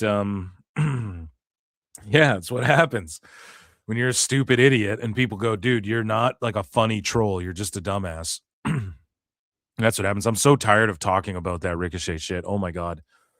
And seeing the sheets melt down over. It's like you guys are having 12-day meltdowns and calling everyone jealous of you. No one's jealous of you. 50-year-old lady or whatever with MS, a 60-year-old woman with MS isn't jealous of Ricochet or Sean Sapp or fucking Dave Meltzer or any of these dirt sheets who didn't report on the shit. Just say, our bad, and move on instead of spurging out. But instead, it's just like, oh my God, this is, imagine like you're a fan. Imagine like you're a new wrestling fan and you're like, oh, I want to keep up on news. And these are the people you have to look to covering wrestling and shit. It's a fucking embarrassment, man. It truly is embarrassing. Embarrassing to be like a wrestling fan sometimes and like in this community, man. A lot of the time. It's like, Jesus Christ. And that's why we're here, to combat it. Super friends, assemble. So no, the narrative is now focused on the behavior of the jersey. No, you're right. Like it's embarrassing, but no, it's gonna get called out just like in every medium. It's just wrestling's a little bit behind. So now they're just like, we're calling out the media. This happened already in fucking everywhere else. The news, politics, Hollywood and shit. The media's been called. We're calling you out. It's happened. So it's just happening now. It's been happening, little internet blood sport wars in the past. That's fucking Sapp's like inviting people on his show to fucking debate him and all this shit and 2v1 and muting people and shit. It's like, okay, Killstream and Ethan Ralph and all that shit is what you're doing now. That shit's like 10 years old. Fucking, you know what I mean? It's that shit's like, those people have become lol cows. That's all that's happening here. Dave is just lol cowing himself. It's what it is. It's unfortunate, but and it's unfortunate that there's nobody like really there. I guess Mike Johnson would be the guy. I'm like, yeah, he at least just does. He doesn't engage in this shit, you know, like even the guy who runs Ringside, not only is he like the TMZ of pro wrestling, but he's like in crazy drama where he's like tweeting shit out, calling out fucking feds, getting wasted and tweeting out shit, being like, fuck this guy and this guy steals stories and fuck this guy and stuff. It's like, whoa, dude. Could you imagine? Like any other real, could you imagine like in the NFL journalists doing this? Like Stephen A. Smith, at least Skip Bayless is just like a fucking phony guy who just says outrageous shit on his sports show and then he leaves it at that. He's not engaging in like fucking just the cringiest level of fucking internet debauchery that you could. Anyways, but you're right though. The narrative shift has been good. Like people are now sort of speaking up on shit. So it's good. Thomas Moore, Ricochet's down. Has been a member for 9 months, dude. Amazing. Kids have been born in that time. Ricochet's downfall needs to be studied. Yeah, man. Yeah, it does. I'm so tired of talking about it though, Thomas Moore, but you're right though. Yeah, I'm not saying he would be world champion in WWE, but he wasn't going to be in AEW either, so it's just like a money play and then the freedom to be like, it's just that he's one of those guys who gives the thumbs up to Dave Meltzer in the PWG show. And, you know, he's just a mark for that shit. And then you realize that you're like, oh, fuck. You know, when the highlight of his career is like fucking Brock squashing him, probably not in his mind, but like in the memories of people.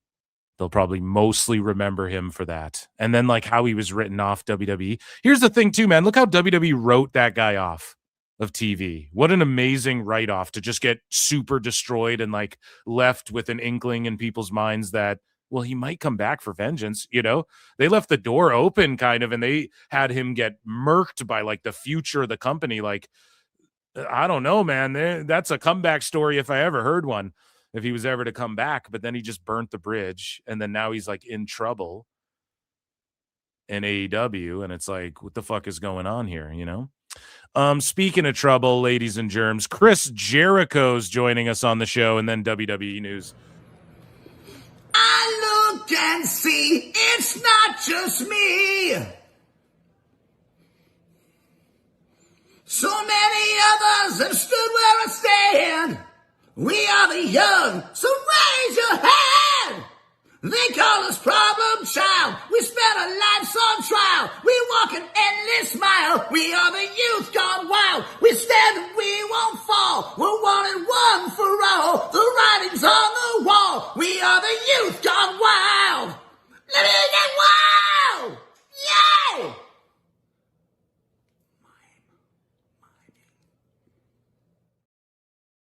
Ladies and gentlemen, it is time for WWE.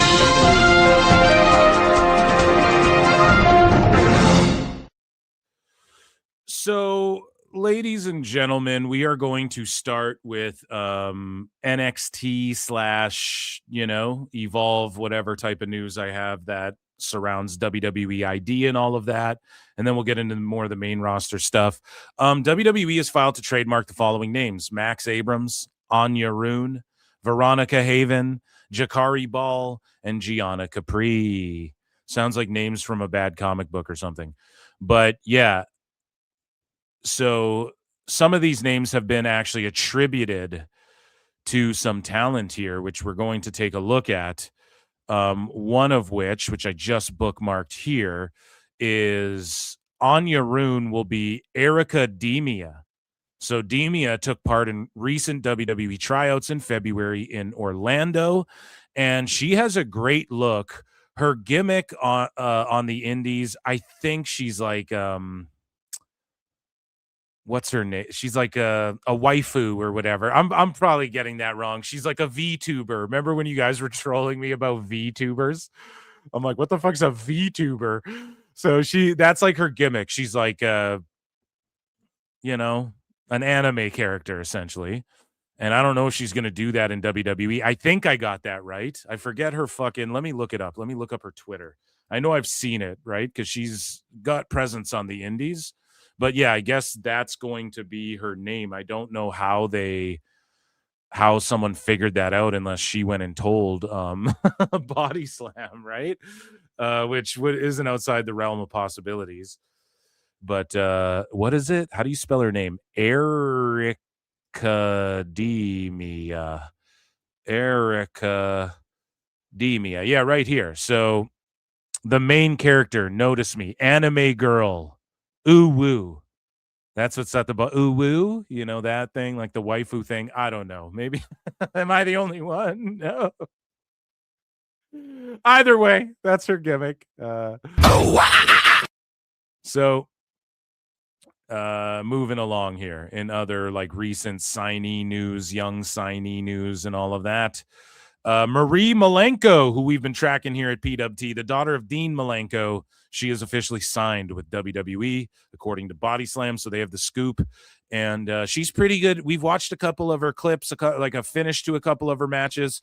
I mean, she looks good. She does the cloverleaf. She clearly gets it. She's in there at definitely an NXT Evolve ID level for sure so far. She's got a good look. You could develop her. Her dad's her fucking dad. Her dad works in AEW. I wonder why he didn't tell her to go to AEW instead of working in Japan and then going to the Fed. Tony Khan. I don't know. It's a fucking mystery.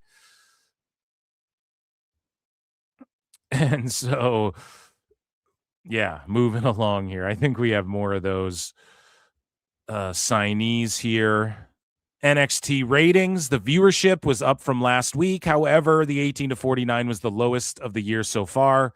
So it did 588K viewers, up 9%. So Dynamite smoked NXT this week. However, as Raj goes on to explain, the show faced tough competition from the World Baseball Classic on Fox, which averaged 10.2 million viewers. That's crazy. and the key demo was down 13%, while the overall audience was up this year. 18 to 49 was the lowest since whenever. In addition, from the competition, it went head-to-head with NBA on NBC. And also, like, isn't there weather warnings and shit? So NXT hasn't been on in, like, Chicago, I want to say. So I don't know. But hopefully NXT starts to bounce back. It's not a coincidence either that, like, the call-ups that have happen. And then some people who were watching that show every week, they might not be all the way in on Saints and Hendry yet. And some of the, like, Keanu Carver's dope, but they might not be all in on that dude yet, like they were with an Obafemi and a Trick and some of the guys, and like Ethan Page, who's probably getting called up. This is not a shock to me, but at the same time, they're up from last year, but then everybody's accusing Nielsen of inflating the numbers. I don't know, but NXT versus Dynamite. Dynamite cooked NXT.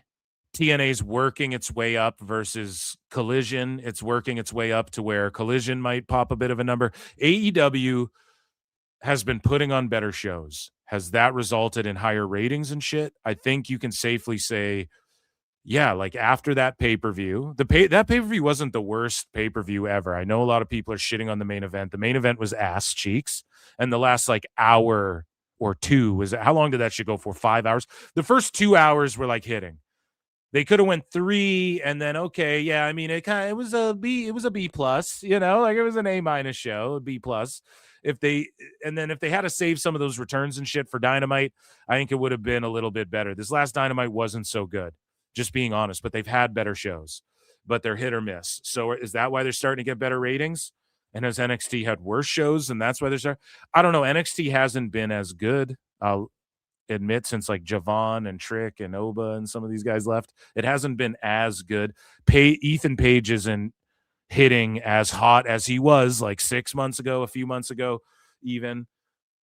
We can all admit it. Not that it's all shit either, but I don't know. I feel like Raw's been perfect for me lately. I think that's been like the best show. SmackDown's trying. They do some good shit on SmackDown.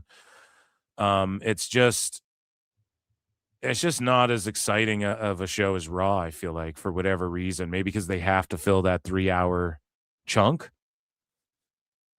But either way, man, NXT, don't count them out. They're developmental. This isn't a fucking giant L on NXT. Because next week they might go back up 6 or 7, and they do that all the fucking time. But shout out AEW for winning the week. We've been tracking the wars. Dynamite's crushing it. Collision did a little bit better. And hopefully Dynamite can keep the ratings increasing and keep booking good shows. After that last show, I don't know, it might fall off a little bit.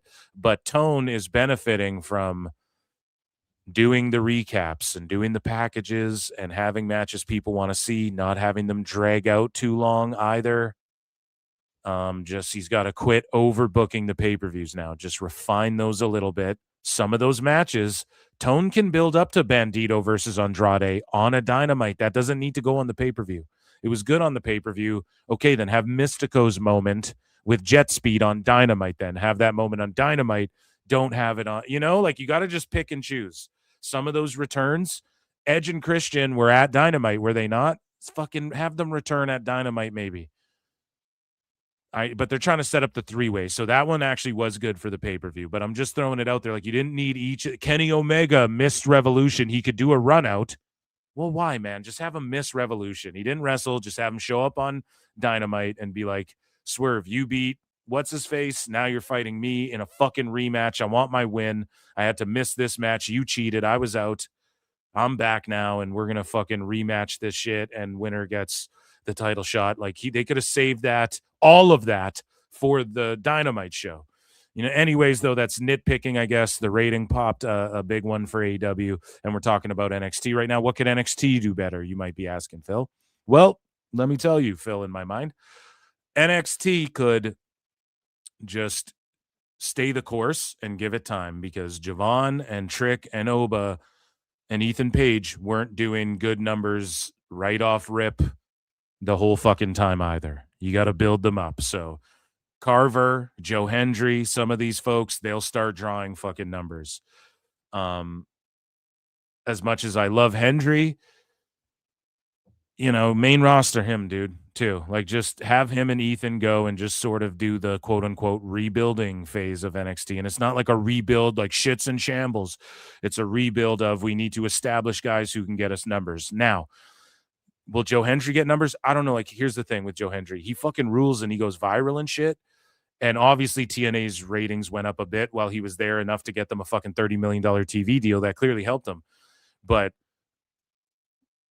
it's like, okay, if 700,000 we're 700,000 people going out of their way to watch Hendry on fucking TNA. No. So it's the same thing. The same critique I'd give for like Ring of Honor with AEW. It's like, if 1 million people were going to watch Ring of Honor, they would have did it already. So stop having Ring of Honor titles all over this show and bringing AEW down to Ring of Honor's level, you know? Now look at the shape Ring of Honor's in. I was only proven right by saying that shit. So anyways, moving along. We're harping a lot on NXT and all of that, but they need to turn the ratings. You know, the ball's in fucking AEW's court right now over the last few weeks. So good for them, man. It's good. This is what we want.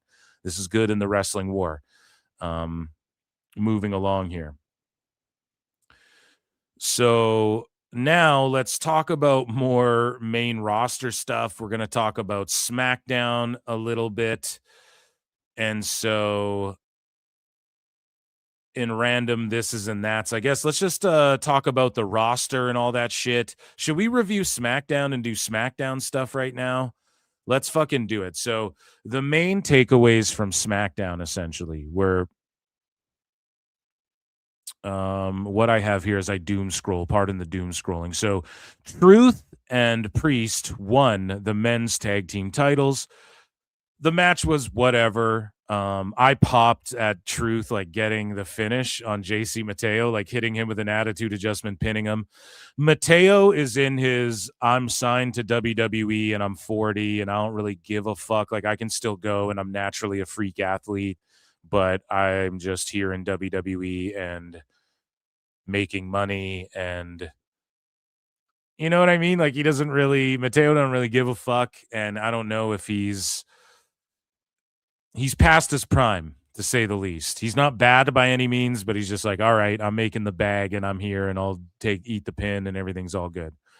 And so I wonder now, they're teasing the MFTs breaking up and Tama Tonga standing up to Solo. Now, could you imagine, let's fantasy bookmark this a little bit. Could you imagine a world where I personally like Tama Tonga and Tongaloa when they're together? But could you imagine a world where it's like Tama Tonga, Shinsuke, Takahashi, and Evil versus like Tala, Loa, JC, and Solo as well in the next whatever 4v4 match? And then I don't know, I could see a faction because Julia's kind of getting mad at Kiana James now, and they're letting her just talk for herself and be her. That's awesome. Split them up. Her booking's been so bad on SmackDown. I'm sorry.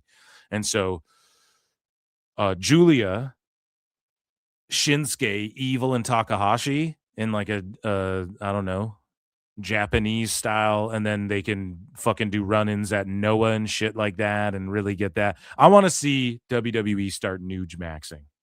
Okay? And some people are like Shinsuke versus Evil, and it's like, well, you could get to that down the line, right? I'm pretty sure they've all those guys, I'm pretty sure Takahashi and Evil have wrestled like JC and the GODs and shit over their illustrious careers in New Japan. So it would make sense that they kind of all fight those guys first. You know what I mean? And Tala Tonga, like Hikuleo, he wrestled all those guys in Nuge. So it would make sense. But for now, we have Priest and Truth basically. Like, what are you going to do with Truth or Priest for Mania? Last minute, Trips is like, I'm gonna put them here. Like, I mean, it's just last minute kind of bullshit. I'm not gonna lie.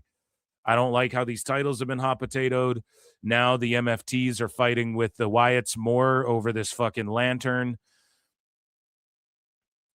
Maybe do the Braun Strowman spot now if they're still gonna go and stick with the lantern beef. I guess, have the MFTs, because the Wyatt Six are down a guy. They have Cross, but they're like down a guy who can fight. So Braun Strowman comes back for a one-off. That would get me excited a little bit for that shit, you know? But otherwise, I don't. And that's really scraping the bottom of the barrel. Like, that's nothing too compelling or crazy, but it's like, get people excited a little bit before Mania. I don't know what else to do. They're kind of, and then it'll be Tama splits up with Solo and everybody kind of leaves him because he sounds like Roman, and the fucking lantern blah blah is making him crazy, blah blah blah. He's obsessed over it, like he was the Ulafala, like he's sort of obsessed over the WWE title, but he realizes he can't get that by just doing a power play. And Solo's with the lantern. People could be mad at it, but it's the right progression of his character. It makes sense of his character. Like he got obsessive over the Ulafala, over the title. He couldn't really power play to get the title. The Ulafala, his power play, it worked, but then it ultimately failed. So now he's like pulling a power play over the Wyatt Six to get this lantern. Like he's just obsessing over symbols of power and manipulating to put himself in a position of power when really he's not earning it. It fits his character, right? And so I like the MFTs, or some of them are eventually going to step up to him and shit. And who knows, like, how long did JC Mateo sign for? 2 years, 3 years? We're finding out, again, confirming what Phil Marks said a while ago. We're finding out that some of these older WWE guys are signing 2-year deals as well. So just throwing that out there. But yeah, this was whatever. Like, it's kind of horse shit. Who are they going to fight for these titles at WrestleMania? Hopefully they figure it out soon, if they even have a WrestleMania match. And again, it's just Priest being thrown. Like, I popped for it. It was funny. Priest sold it really well. Like, what? How did we just win the titles? That was all good. And I like Priest and Truth and everything. But yeah, Tripp's just really throwing this one together out of nowhere. You know what I'm saying? Like, people are like, he's really happy with this one, you know?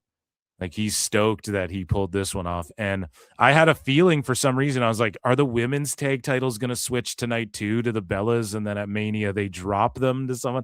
I was like, let's not hot potato all the tag titles on SmackDown, Trips. Jesus Christ. Like, what's going on here? But also what happened, Jade Cargill joins forces with Mitchin and B-Fab. Again, this is some shit. And I'm not the only one. I am not the one, but you're the only one that can make me feel like this. But I did Fantasy Mark book this. I was like, hey, the baddies. We need the baddies. Let's get the Everyone's like, what do we call them? They're the fucking baddies, okay? They're the B-addies, okay? But, yeah, this works way better. Mitchin and B-Fab with Jade, this works so fucking well. And somebody pointed out that there's only like 3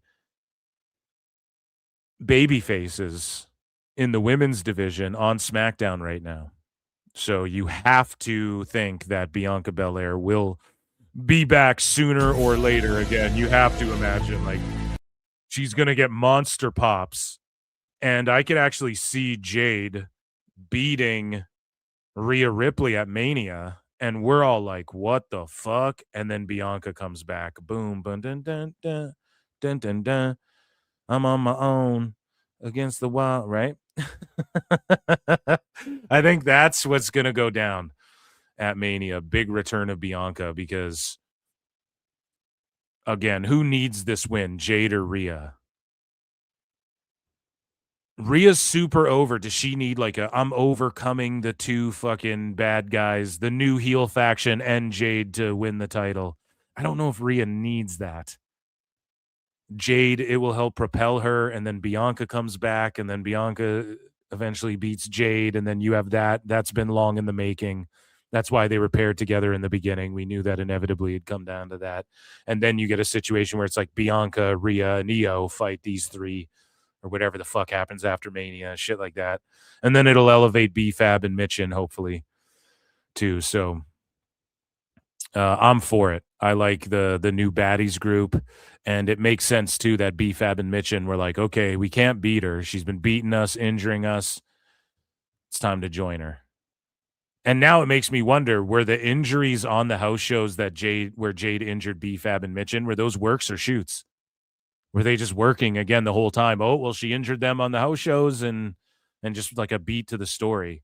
I wouldn't be shocked. I like this move before Mania. This is one where I'm like, okay, now you added an extra layer of intrigue, just the fact that they're involved in this, because just Rhea versus Jade, and they're both just like, I'm that bitch, I'm that bitch, I'm that muscular bitch, you're a skinny bitch now, you're fucking, that's not enough for me, daddy. And now this adds at least another layer of intrigue. Not that it's like anything fucking, it's not blowing you away, but it's definitely adds a factor to where you're like, all right, Rhea might lose at Mania now. Whereas I was pretty confident she was just going to win that strap, because why wouldn't you try and get things back to what it was like a fucking year or two ago when Mommy was on top and Bloodline was cooking, you know? So that was cool. Also, Randy Orton snapped and crashed out and beat the shit out of Matt Cardona. I don't think I bookmarked that. He beat the shit out of Matt Cardona. We'll probably get a match out of them leading up to Mania, which is cool. That's good. Cardona getting involved in this Mania storyline. But it's funny that he told Tony Khan, like, I don't want to just be Cody Rhodes' friend when I come into AEW, and then he's just Cody Rhodes' friend essentially now on this build up. But it is what it is, man. And you have to play that out. And if Ted DiBiase Jr. wasn't mowing his lawn and winning legal cases there, he would surely be that character of like, I've known you for 20 years. I'm going to beat you up leading up to this fucking thing, right?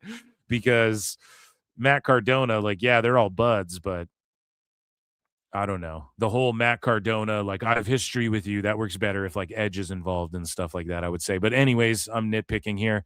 Orton does great stuff. I don't think he needed to go out there. Like later in the night, we knew he was just going to beat up Cardona essentially, and they ended on that. That's fine.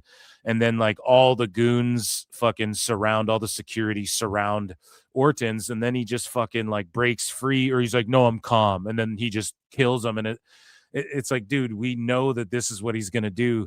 You securities are bums. WWE's been playing the security better in the last few years, for sure. But this is getting dumb where it's like, hey, you guys aren't just standing there letting Orton do whatever he wants. Like, you'd be holding him back because you know he's just going to snake him. It's not like Big Bronson Reed either, where he just throws 5 guys off him. Like, everybody would fucking hold him back. They know he's going to RKO.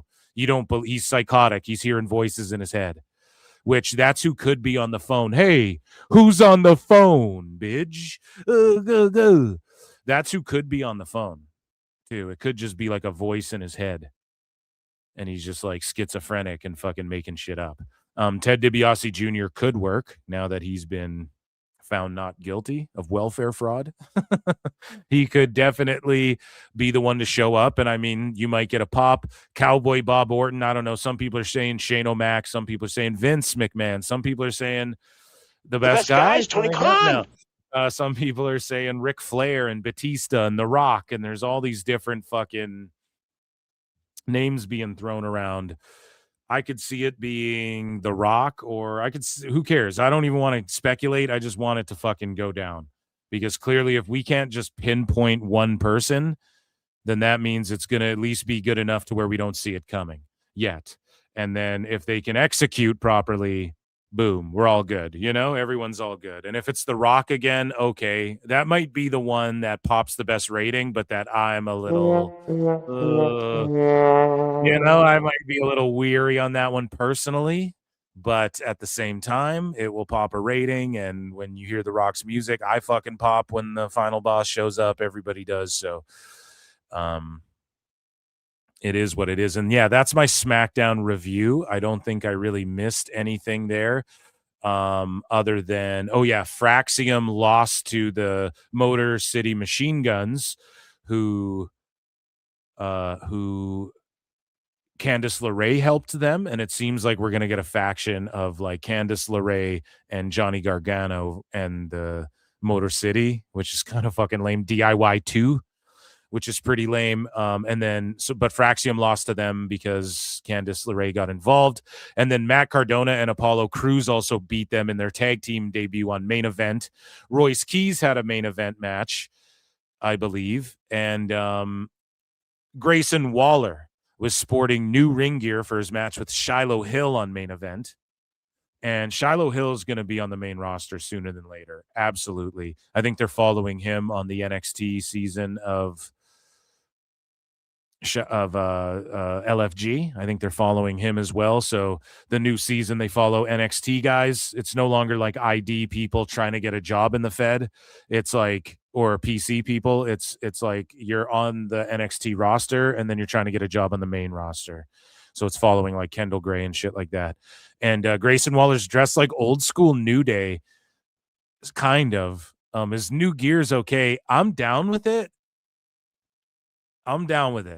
But we need to get a payoff somewhere down the line. Like, that's what he's doing is New Day here. Like, I think he's trying to mock like original New Day type shit. Not mock it, but it's sort of like how Boo Days mocked their old selves by what they've become, you know? So now Big G's going to dress like Big E would wear some shit like this. I think that's what he's going for. And if I'm wrong, he's just going for like Miami Vice color with Scooby-Doo font or whatever, then okay, more power to I don't know. But yeah, he's going with the Matt Taven look. And yeah, Big G's all good in my book. But they need to do something with Boo Day and Big G and Big E even. Like, I'm surprised they didn't just have Big E manage heel New Day. Like, that would be so good. He doesn't have to bump or anything. I don't know why they don't fucking do that. And maybe Big E's just like, I don't want to do that. I don't want to travel around. I'm fine doing what I'm doing. That's cool. If that's his prerogative, but just as a fan, it's like there's got to be a payoff. And yeah, so Main Event went down. And then on SmackDown, what was the last thing? There was one last thing. Motor City, and then there was Danhausen as well, who's cursing the Miz, and there's ladders falling on Danhausen, or pardon me, on the Miz, courtesy of Danhausen. He also stole $20 from Johnny Gargano, speaking of him. And Danhausen, they updated his profile on WWE.com. They listed him as being 6'7" and 300 pounds, and he's from someplace far away. And yeah, a lot of people are just angry at this. Like, if AEW did this, everyone would laugh. But there's people in the comment being like, oh, it's just brain rot, stupid humor. Oh, he's not that weight. Oh, you fed slop brained fucking.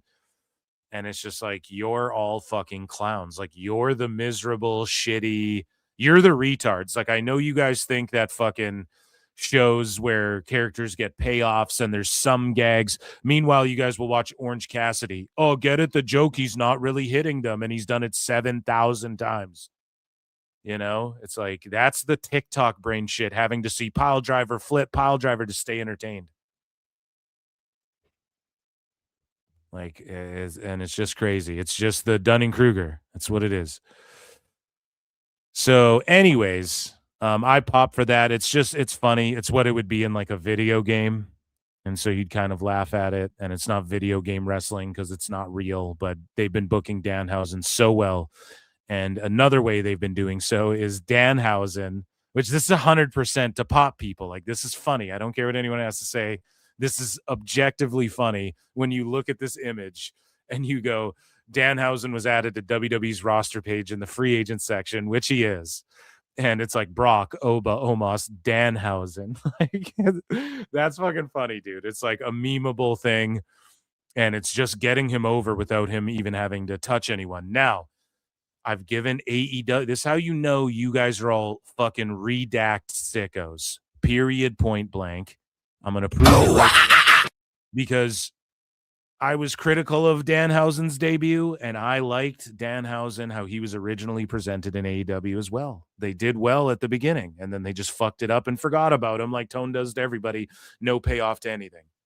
So far, WWE's doing the damn thing with him, and people are just mad that Tone didn't do this first, and that they don't have fucking super heavyweights who can go like Obafemi and Brock Lesnar in AEW and shit. That's all it is.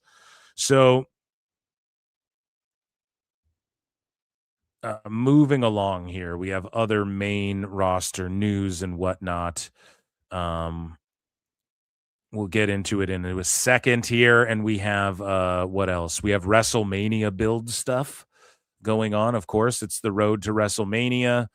Ray J's World for Five says about Cardona being attacked by Orton. There's one thing on SmackDown I'm forgetting that I wanted to just mention. The fuck was it? I think I mentioned everything. Oh yeah, Jelly Roll and Kit Wilson, whatever. We don't need to talk about that. So Ray J's World, about Cardona being attacked by Orton in the podcast, like his Toy Pod and his segment on Sam Roberts Sirius XM Wrestling will be interesting. Oh yeah, dude, it'll be awesome to hear him talk about the shit. But I don't know. I don't really listen to fucking Sam and Busted Open, really. You know, I'll listen to some clips and shit. But here's the thing.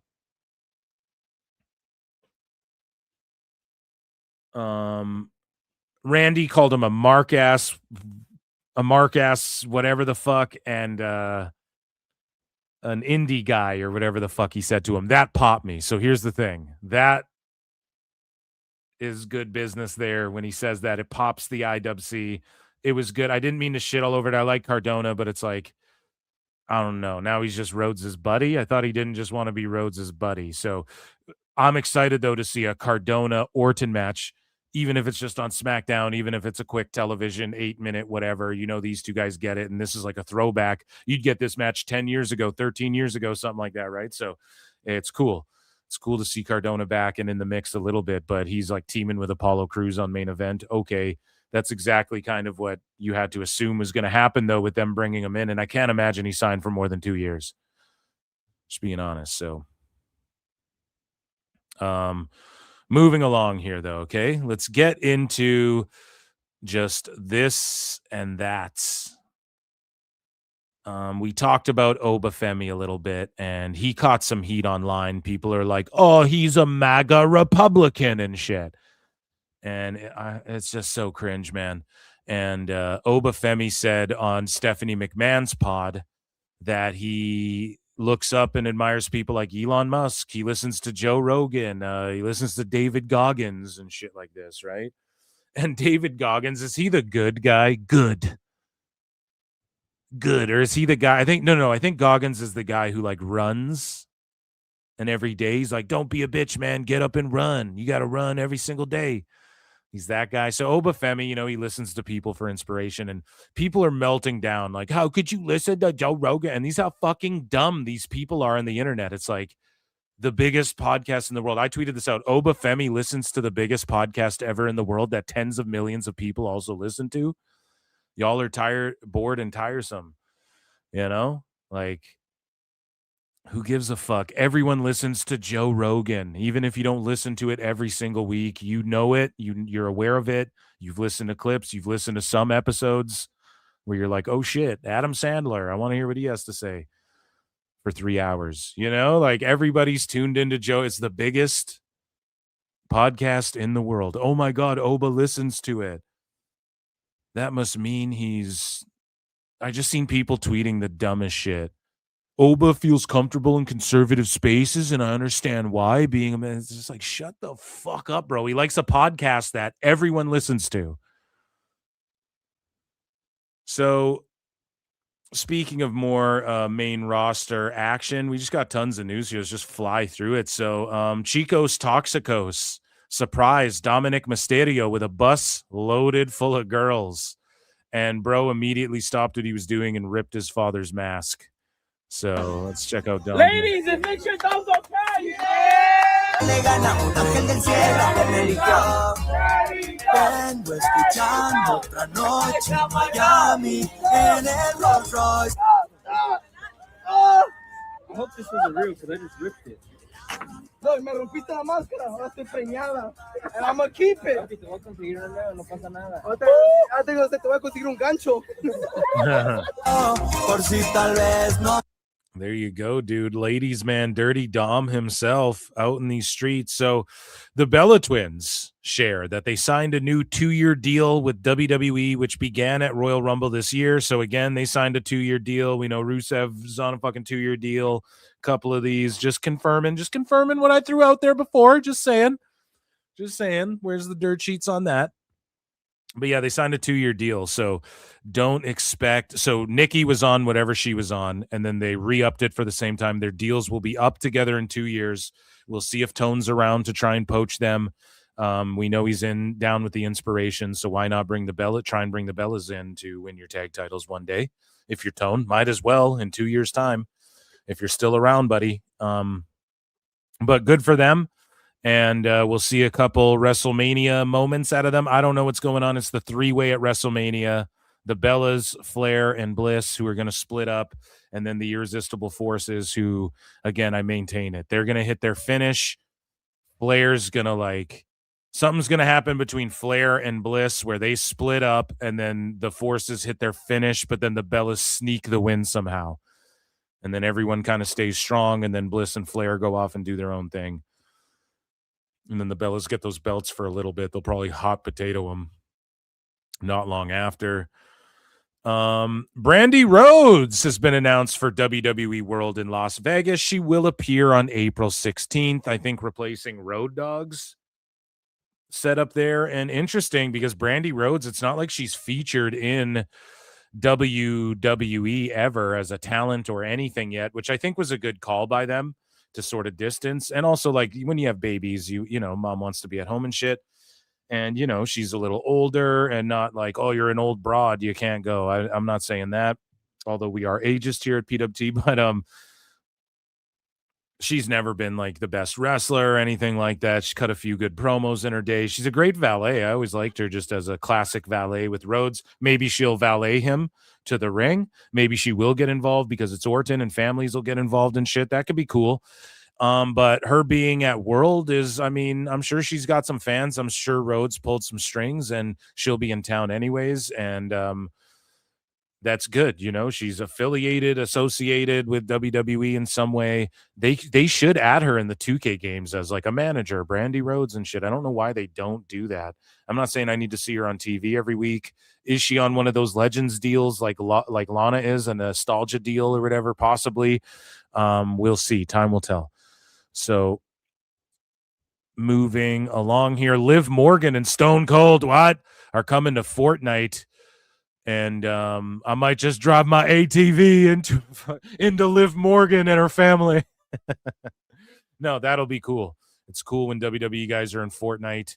The Rock is in it as, I forget what his character's name is, but maybe we'll get a little Stone Cold versus The Rock action. Speaking of WWE news, Dennis Rodman will be inducted into the WWE Hall of Fame in April. Shout out Dennis Rodman and shout out the WWE Hall of Fame. This is an awesome one. If we're going based on he was in the NWO and we own WCW, so we'll induct him, then we should do that for ECW guys too. And now, here's the thing with the WWE Hall of Fame. We're going to get less people inducted than ever before and bigger names inducted. So I fear that people like King Kong Bundy are going to be left on the table even longer than you would think. You know what I mean? Because now I don't think there's a wing of and we're just inducting 10 people into our legacy wing of the Hall of Fame. I don't think they do that now. It's just here's your 4 or 5 inductees. And one of them might be a tag team. It's typically a tag team, a woman, a guy, and then someone else, who fits the mold, guy, girl, tag team, whatever, right? So Dennis Rodman, he's a celebrity. He wants celebrity involvement. Yeah, as a celebrity, they induct celebrities, and he should be inducted. I agree, for being part of the NWO. If you're going to induct any celebrity, if Kid Rock's going to be in there and shit, Dennis Rodman should be too, especially if you're factoring in the WCW history, which is what they're doing. And this is to get press on ESPN and shit like that, obviously, and to relive some of the NWO stuff. Dude,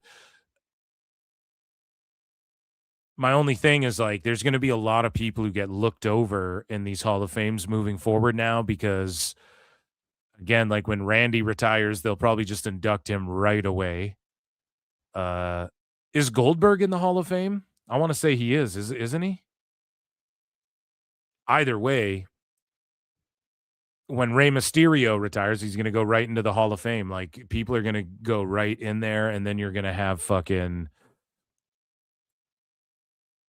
like, yes, the natural disasters, and some of these people get in before they pass, but then there's not the wing of, like, here's where we induct the Hurricane deserves to be inducted because he won the hardcore title a bunch and the tag title with a few different people.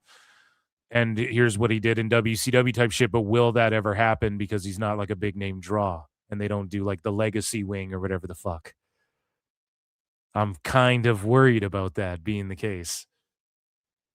To where we don't see guys like fucking King Kong Bundy get in there in hindsight because he wasn't world champ, and how big of a name is he to like bring his son out to accept it for him or whatever the fuck, right?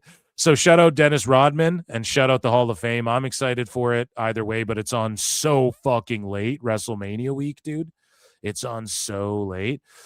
So Rhea Ripley, she snapped on all of her trolls and critics. She says too manly, too bulky, too muscly, too much sex appeal, too lean skinny. It's comical, really. You know nothing about me and what's going on in my life or my mental. Post a photo of yourself. You won't. And yeah, I don't know if like the IWC is starting to get to her or if she's just leaning into this. But yeah, everyone's saying she's too skinny now and shit. Don't even defend it. Who gives a fuck? She's not rippling like she was before. She's sort of leaning out a bit. Who gives a fuck? She might be dealing with an injury, powering through till Mania. Just like she said, she doesn't even need to respond to this shit if people are like critiquing her, but maybe she's trying to just rally people behind her and really play the baby face going into Mania. But it just seems like it's kind of, she's getting kind of bothered by some of this shit. So Io Sky, speaking of Rio, Io Sky was awarded her blue belt here by Shayna Baszler. Check this shit out.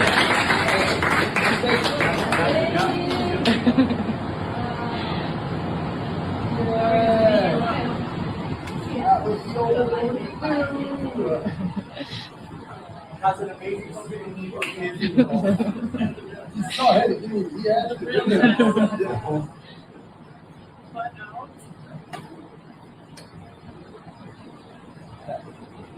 Shayna.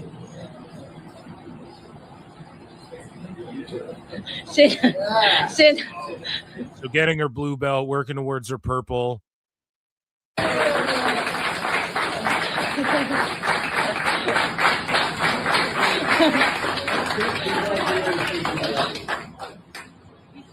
I mean, yeah, and she gives her the old toss there. That's amazing. And shout out Io Sky, grinding away while on the road too. That's got to be hard to put the fucking time in, and while on the road,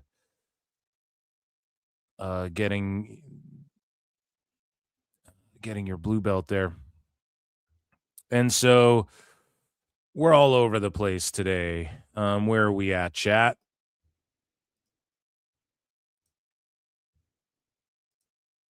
Ray J's World for 5 says Flair and Bliss will be eating more ice cream in catering. Yeah. It's funny how they walk around eating ice cream. That's like their thing. And then Alexa Bliss is sort of ditching the spooky vibes a little bit, just leaning into being her own character, which I know people want her involved in the Wide Six, but I'm way more down with her just like being her own person and doing her own thing, you know? So moving along here, ladies and gentlemen, WWE on the road to WrestleMania for 316 Day. And thank you so much for the super chat. For 316 Day, they did a 31.6% sale. And Dave was sitting there, Dave Meltzer. Let's get Flutes in the chat because he was like, it's too little, too late. The young superstar, babyface, that former heel thing. So.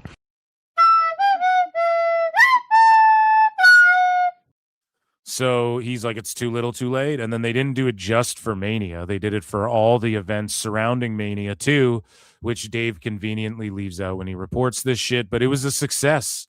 The 316-day ticket discount was a success. Many house shows sold over 1,000 tickets, and each night of WrestleMania moved around 2,000 tickets.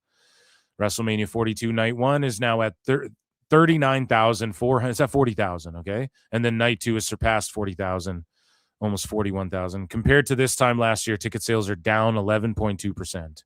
So that's Dave admitting to this, but that's after he was like, it's too little, too late, Brian. It just didn't work. It's not working. And Brian's like, well, they've been doing a sale for a while, kind of like us, Dave. Our 50% off sale's not working either, Dave. We had to give that up. So there's that. And so these are the major small markets that currently don't have access to NXT via Dish Network due to the ongoing dispute with Gray Media. And here's some charts. We talked about this before. NXT ratings are down and shit. And there's a bunch of markets that aren't getting it right now because of Gray Media. So there you go. Someone pulled the charts. And this should cause some dent in the NXT numbers, especially for viewers that were watching through their cable provider. And that could explicitly be the reason why the numbers are down and aren't rivaling AEW as much as they are. But I'll say this. Do you think they're doing 780,000? I don't think NXT, it's not hitting as hard as it was like a little while ago, and that's okay. And there was tough competition too. The tough competition from the other sports. We'd play that game if Black Panther 2 was on TBS. We'd play that game for fucking AEW. So let's get real, guys. Moving along here. Speaking of getting real, a fan fucking fell off a stage because of Mr. Iguana. Hopefully he doesn't get sued. Jesus Christ. There could be a lawsuit on WWE's hands here with this one. So this fan falls off a stage.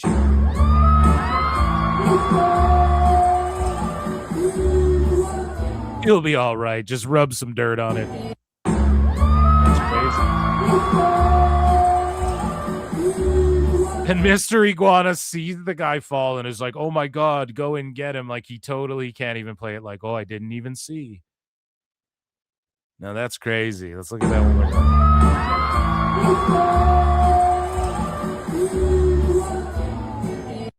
And it's funny because he's using the puppet, but it's upside down. Like he goes from being a lizard gimmick guy with a puppet to a real life human being in 1 second. Look at this. He's like, oh my God, he's really pointing. Like, dude, look. Oh my God, get that guy. Holy shit. He's like, this is fucked. I don't mean to laugh at that, dude, but that is hilarious. So Rikishi ain't laughing. He ain't fucking around, and he responds to CM Punk disrespecting Roman Reigns' dad. By CM Punk bringing up my uncle's name, was this a disrespectful thing for him to do? What was it? For you to get some heat? Is that what it was? You done turned something over that is going to be hard for you to come back from. And I'm going to leave that in the hands of Roman Reigns. By CM Punk bringing up my uncle. At least he's selling the game, dude. But these Samoans will riot. They almost started a riot at a WrestleMania before when Roman didn't win the goddamn title. You imagine how they're going to react. Zilla Fatu's like, we slapping Phil. We getting CM Punk, right?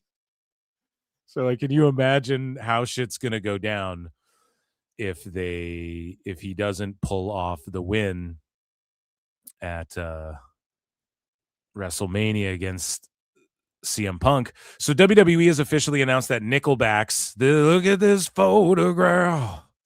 Every time I do it makes me laugh. Bones for the Crows will be one of the official theme songs for WrestleMania 42. I think it's a good pairing. I don't know. I always liked what was the one they had for Raw? We're going out tonight. We get down every line. Going till the world stops turning when they burn it to the ground and I. Come on. It would be funny if they took the Nickelback remix of Saturday night's all right to fight, because that's what AEW uses. It'd be funny if they did that, but luckily they don't. And let's take a listen. Bones for the Crows.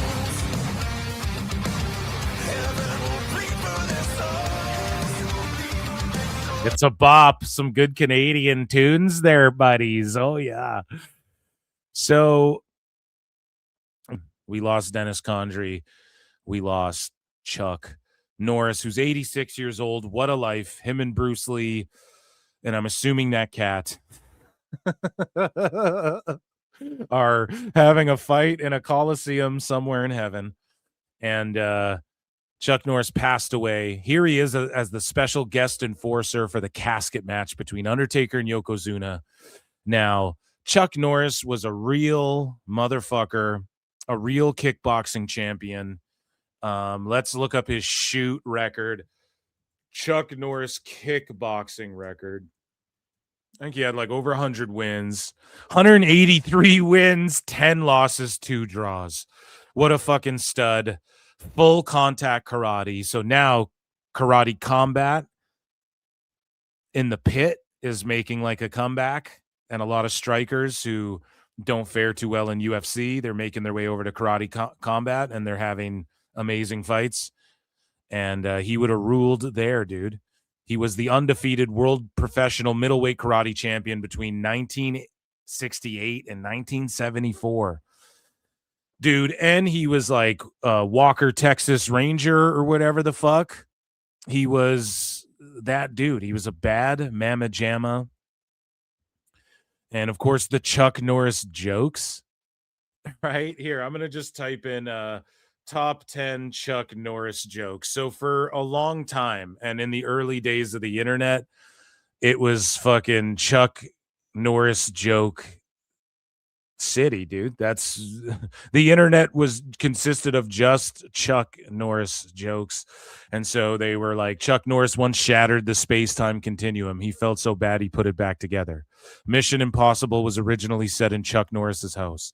Chuck Norris uses pepper spray to season his meat. That's actually funny. Chuck Norris plays Jenga with Stonehenge.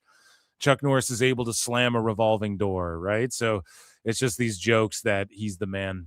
And RIP. Let's take a look at this clip. We'll probably get hit. Hell yeah. And then Yokozuna too. God. Could you imagine if he like lost weight and then dipped out to WCW during that era? That could have been cool, man. I fantasy mark book that all the time. No, not all the time, but speaking of all the time and fantasy mark booking, Logan Paul has been fantasy mark booking himself versus a bunch of NFL players in shoot fights, and then he cops out and says the WWE won't let him do it. So he arrives at, I believe, isn't this in Saudi Arabia? Am I off? What is this? It's a flag football league, or isn't this in Saudi Arabia or some shit? I don't know, but a bunch of celebrities and athletes are competing in this flag football tournament or league or whatever. There's Team USA, there's the Wildcats. I don't know how this exactly works, how national teams face off against league teams, or how this thing is organized, or how it even fucking works, okay? But Kevin Hart's out there hosting the shit. You got Logan Paul out there acting extra crazy and foolish because Tom Brady's talking all this shit, helping promote this. And also, it's called the Fanatics Flag Football Classic. So shout out Fanatics doing the damn thing. But also, like, Tom Brady's been shitting on WWE a little bit, and I wouldn't be shocked if he like showed up at WrestleMania, and that's why. I don't know what he'd do exactly, but you know, he's shitting on WWE, but also just pro wrestling in general, essentially. But Logan Paul is here at this game, and he's acting a fool. He's starting fights and shit, stirring shit up with people, and you know he's got to go show up there with his like, what, you know, he's got his tough guy, his peacock feathers out right now, bowing his chest up at everyone because he had to back out of that fight, and he knows that these guys, they all play in locker rooms. Like, you don't think Tom Brady's going to roast your ass, dude? He spent his life in NFL locker rooms, roasting, talking shit, being the guy to have to light a fire under people's asses, some of the best athletes in the world. Do you think he doesn't know how to shit talk with you and make you look stupid and talk that shit? And he was doing that. like Logan Paul was getting roasted for Tom Brady was talking about. I think we covered it on the other show, but he's like, yeah, dude, you're talking about you got 19 high school touchdowns. He's like, motherfucker, I threw to people who got 97. They're in 1 year in high school, like you don't know what the fuck you're talking about, kid. So I like this rivalry. I'm all about Tom Brady versus Logan Paul. So let's listen to some of Tom Brady's some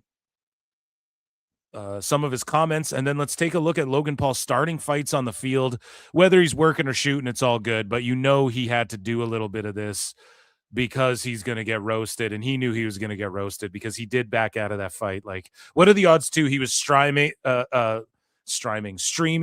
pardon me, in a Prime hoodie. I was trying to say Prime, and then I was trying to say streaming, and I'm retarded. So he was streaming in a Prime hoodie, and then fucking WWE phones him right at that minute. Like, what are the odds that happened? I don't know. I think Logan Paul's indelibly calculated, and I'm not saying this to bury him. It's actually a good thing. He's calculated like that. He knows how to sell the game, and I'm sure he's doing more of that. But I would like to imagine Tom Brady's talking all this shit so that he shows up at WrestleMania. Let's take a listen. How many WWE wrestlers would it take to sack Tom Brady? No, all their stuff is so. I said streaming. She said wrestlers. Do you guys hear that? There we go. See, we're all professionals. Would it take to sack Tom Brady? No, all their stuff is so cute. Wrestlers would it take to sack Tom wrestlers? Brady? No, all their stuff is so cute and scripted, and they know what's going on. In a football game, you don't know it, so they wouldn't even get near me. Plus, if I had a good offensive line, they'd punch those guys right in the throat, and they'd be probably crying. And, there's no fake BS we do in American football. So for those guys, it'd be a whole different story for them. How many WWE? Damn, there you go. So he's talking shit, and wrestling fans are mad, but I think Tom Brady knows what he's doing. So Logan Paul, here's the play. It's a flag on the play.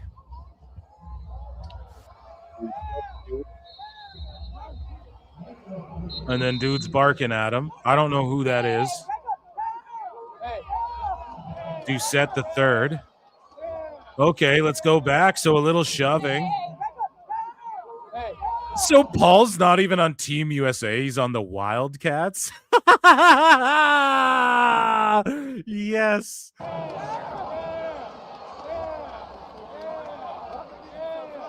Are we fighting already?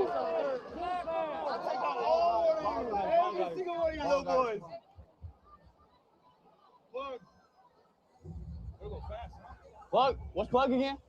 What's plug again? Same for us. Same for us. So I got QB. You want me to rush? You got the QB. Okay, there you go, man. He's like, I'll take on all you guys, man. So here's a different angle, I believe. Why is there no commentary on this? Well, we're back here. It's Fox. It's Fanatics. We're on Fox. Oh, and he just threw Doucette the third's glasses, and there's a yellow flag on the play, Jim. Are we fighting already? And Logan Paul's asking for a fight. Of course, we're live on Twitch right now. 51 million people watching. Is that how many people are watching this? 51 million people. Woo! That's crazy.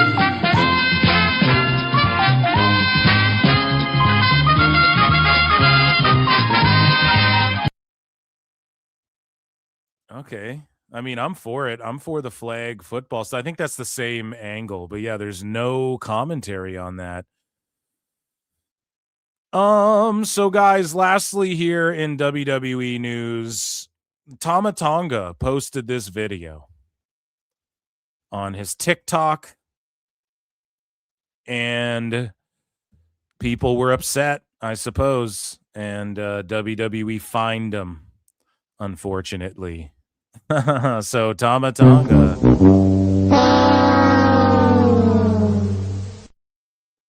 He got X'd, man. So this is what he posted. And so there's, am I gonna get fined for pausing it there, WWE, or what? So whatever. There's just like a bunch of people. You can't even tell who everyone is in the ring right now. At least I can. And if you're zooming in to find out, more power to you. But he just kind of shows that shit's going on. Solo's there, getting his mental right. I think Roman's walking around. Is that Roman? Hey, T, what time doors open? Now. Oh. Yeah. Okay.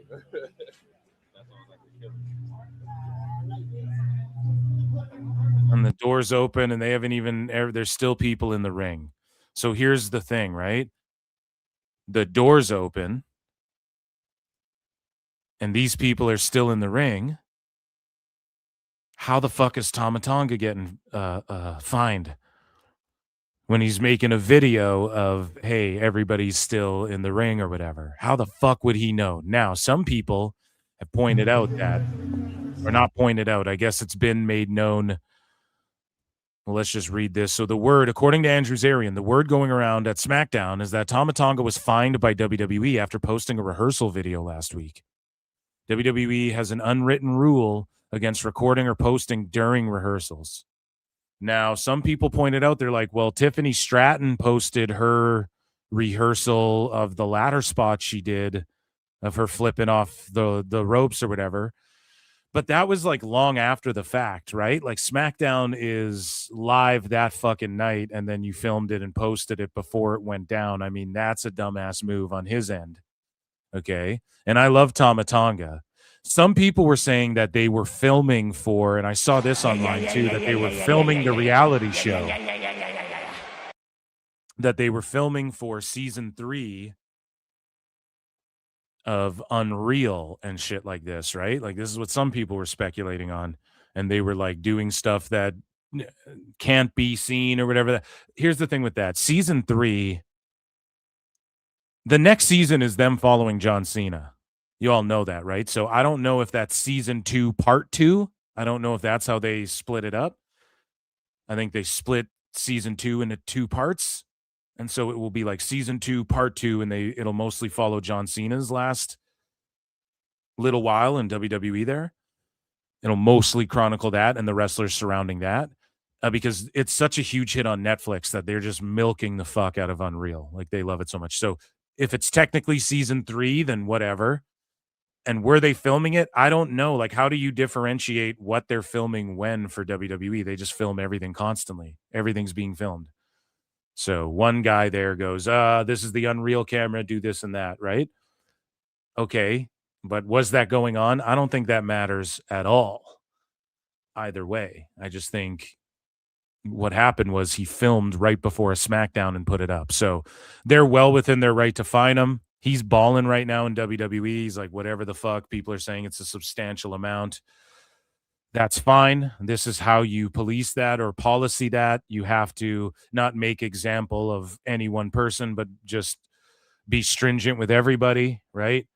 And people were pointing at Tiffany Stratton. No, they didn't fine her. Yeah, but that was like way after her injury comeback, and wasn't it? Like that was way after the pay-per-view and shit. It wasn't the night of before the show started. He's posting shit like that.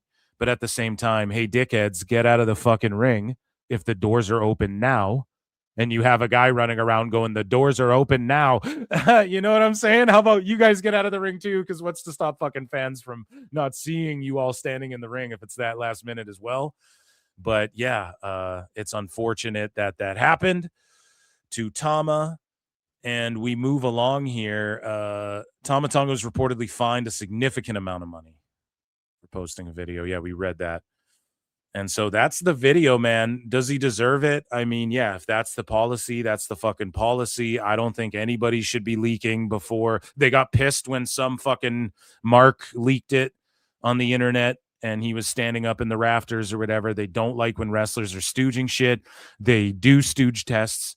They have fired people, released people for stooge tests. Wrestlers where you go, why is that guy not in WWE? Like, man, Trips really went hard with that guy in NXT and he doesn't really get used. He was talking to dirt sheets, or she.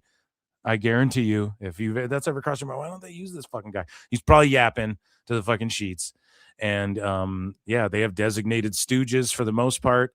And like, it's all just trivial. Like people, like, let's be honest, even how long someone's signed to a company, it's fun. It's fun because AEW exists, but at the same time, like AEW's fumbled so many people. It's like, I don't really care if either roster bloats up or they had an ex-WWE. I just don't really care anymore.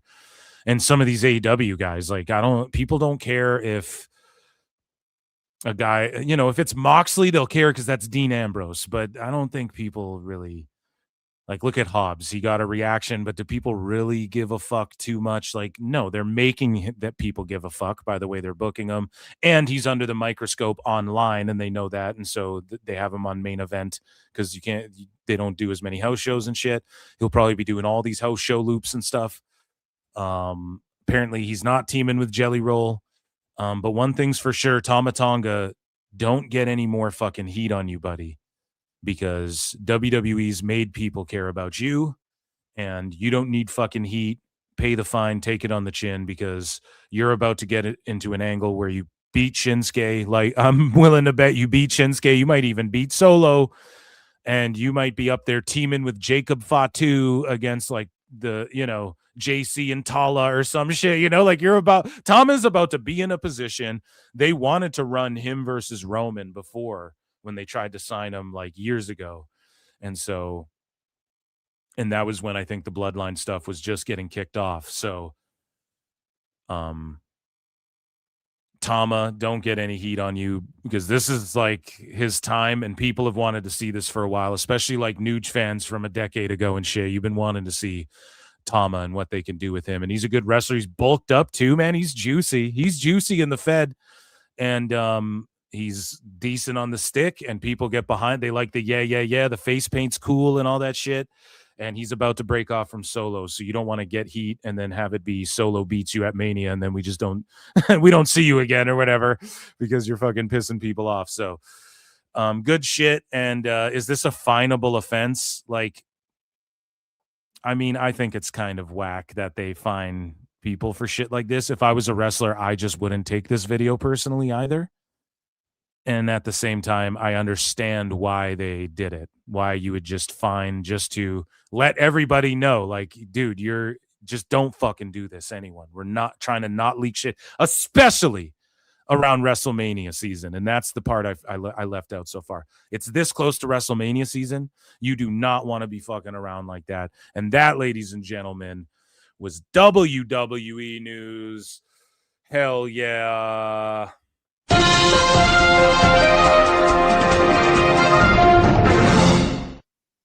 Let me check in with chat. Sorry, guys. I haven't been meaning to keep you waiting. I'm just trying to get through this stuff here. And we have AEW news up next. We have some sickos will be segmenting as well. And there's not too much AEW news. There's not terribly too much. Let's head over here. Patreon.com/ProWrestleTimes. There's a bunch of exclusive videos, watch-alongs, and you get early access to stuff. And Dave Meltzer Dumb Moment of the Week and all that stuff. That's every Thursday. And everything's uncensored and unedited. If there's anything YouTube makes me edit out, it's over on the Patreon. So check that out if you want to support. And I got some super chats here. Ray J's World for 5 says, I wonder if Dave Meltzer is much of a Time Cop fan as Tony Khan. I doubt it. Did you guys see, though, they're remaking they're doing a remake of Bloodsport, I believe. And or Kickboxer. Which one is it? Which JCVD movie is it? Bloodsport remake or reboot or whatever the fuck. Yeah, I would just leave it alone, man. Leave it alone. Leave it alone. Jean-Claude Van Damme was legit as well. He trained with Chuck Norris too. He was a legit kickboxer. Georgie Cooper became a new member. We acknowledge members here and enjoy Member Mondays. Acknowledge me. 613805 for 2 says, I didn't even watch season 2. Of what? Of Unreal? Yeah. Of Unreal, probably, because we were talking about season 2 and 3. Watch it. It's a fun show. Like, I love the show, even if it's a work or a shoot or whatever. It's kind of like watching Entourage. Like, if it's real or not, there's some elements that are true. There's some that aren't. They're going to protect certain people. It seemed like they were kind of burying Road Dogg, but it's just like a fun show, man. Especially if you're a wrestling fan. And it's for like the lapse fan. I don't think it's for like uber sicko smarks who want to be in the know, who report on everything and believe their sources are legit, and are journalists who spend a week spurging out scaring the hose because they're fucking big mad because people are like, we don't believe what you have to say anymore. You know, like fucking who cares? It's just a reality show. No reality show is really reality. So just fucking watch it and enjoy it. Or I just like how it showcases like wrestlers and you see them in a different light. Wrestlers that I watch every week, and I'm able to differentiate the two, and I'm able to suspend my disbelief. Correct? Yes, and I want to be worked when I watch wrestling and shit like that. That's totally fine. Just like when I watch the Avengers, I just watched the Spider-Man Brand New Day trailer. I want to see awesome comic book Spider-Man shit in movies. Some people don't. Some people like to just hate on that shit. I don't understand it. If it's ass, then it's ass. But goddamn, am I excited for some fucking Spider-Man in that Brand New Day, watching that trailer, right? So, yeah, and it's the same with fucking wrestling. It's and I like to see the different approach on different here. It's a new approach, right? With the new director and all of that. It's like, I'm excited for that, to give it a shot, And with Unreal, I gave it a shot. I enjoy the show. It's like I binge it out usually while I'm editing and shit like that, because it's just a solid watch if you're a wrestling fan and you're able to differentiate between like, hey, I like to get worked when I'm watching this wrestling show. If you watch reality TV from Jersey Shore to Real World to any of these shows, what's that one show that was literally just a fake show? The Hills or Orange County or the OC or one of these fucking shows. Every show I just named there, I bet I just offended groups of people who are like surely not listening to this pod, but are like fucking, ew, what? That's not the OC's, like some other shit. There's one of these shows where it was like openly a fake reality show, and it did huge fucking numbers for MTV. So any of these fucking shows, man, if it triggers you, if you get triggered by it, I don't know what to fucking tell you, other than if you're a wrestler going, I don't like that it breaks kayfabe. There you go. That's the only valid argument I would listen to. Otherwise, it's like, you can't tell me it's not a good show. You might hate some of the characters, but that's every reality show. You might be like, what are these idiots doing? Yeah, that's the real world. That's the Bad Girls Club. The best thing ever, dude, is looking up on YouTube like Bad Girls Club fight highlights. Every fight, season 13, Bad Girls Club. It's so good. Oh shit. So that's every show though. You get a bunch of idiots drunk together and watch them fucking scrap and get into personal dramas and shit. So to me, I look at it as like NFL films. Like, we're following the coaches and who's gonna make the cut. It just seems like that. That's what LFG kind of was, and then it kind of became not that, and people don't like it as much. So if Unreal triggers you because you don't like that they worked a fucking angle and it gets revealed, and like, who cares? The show's hardly for people who don't know that every angle's worked anyways, Like, if Seth Rollins worked you or didn't work you with the injury angle, once it was a reveal, you then know you were worked. Right? People are smart. We understand what we're watching. We know when we watch Jurassic Park, it's fucking CGI dinosaurs and shit. Like, there's no island where dinosaurs exist. Well, maybe, who knows, the Bermuda Triangle. Anyways, let's get into this shit. Here. We got some AEW news. We got over 200 watching. Hit the like. Soda water time cop. Yeah, I'm going to take a soda water break. And Tama Tonga doesn't like journalists anyways. They're short vids. I'm not JD. Oh, I live in OC. The OC was just a regular drama. Yeah, with like, what's that guy's name? Adrian Brody or whatever the fuck. I probably just butchered that name too. I don't know any. I'm so bad with names and shit. The Hills. Yeah, that was The Hills, right? Where it was just like an openly fake reality show where they'd film it in real settings and they would really like improv. This is real drama between us. And then it was just all a scripted show the whole time. and people just watch the fuck out of it. Yeah, why? You know, it's just a type of, it's like a found footage alien movie. I know it's not really found footage, but it's cool. It's a cool concept. So anyways, it's a work, shoot, or shoot work, brother. Don't work yourself into a shoot there, dude. Laguna Beach, then the hills. I'm old. Yeah, dude, Laguna Beach. No, you're right, man. That was like my era. I didn't watch that shit. I did watch Jersey Shore. I watched all like the original whatever. Then when they got back together and did more seasons and they're all older, I didn't watch any of that because it's just like I'm a fucking adult now. That shit's lame. And I guess that's what their new show's about. Like, we're adults now. We're adulting. TM. But it's like that's cringe to me too. So yeah, The Miz was on Real World. Yeah, Tough Enough ruled as well. Tough Enough always ruled.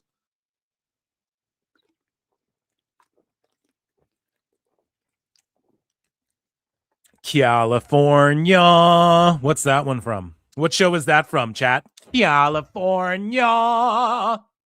Okay, let's get into some shit. We have some AEW news here. Everybody all together. Ichi Nissan da for AEW news.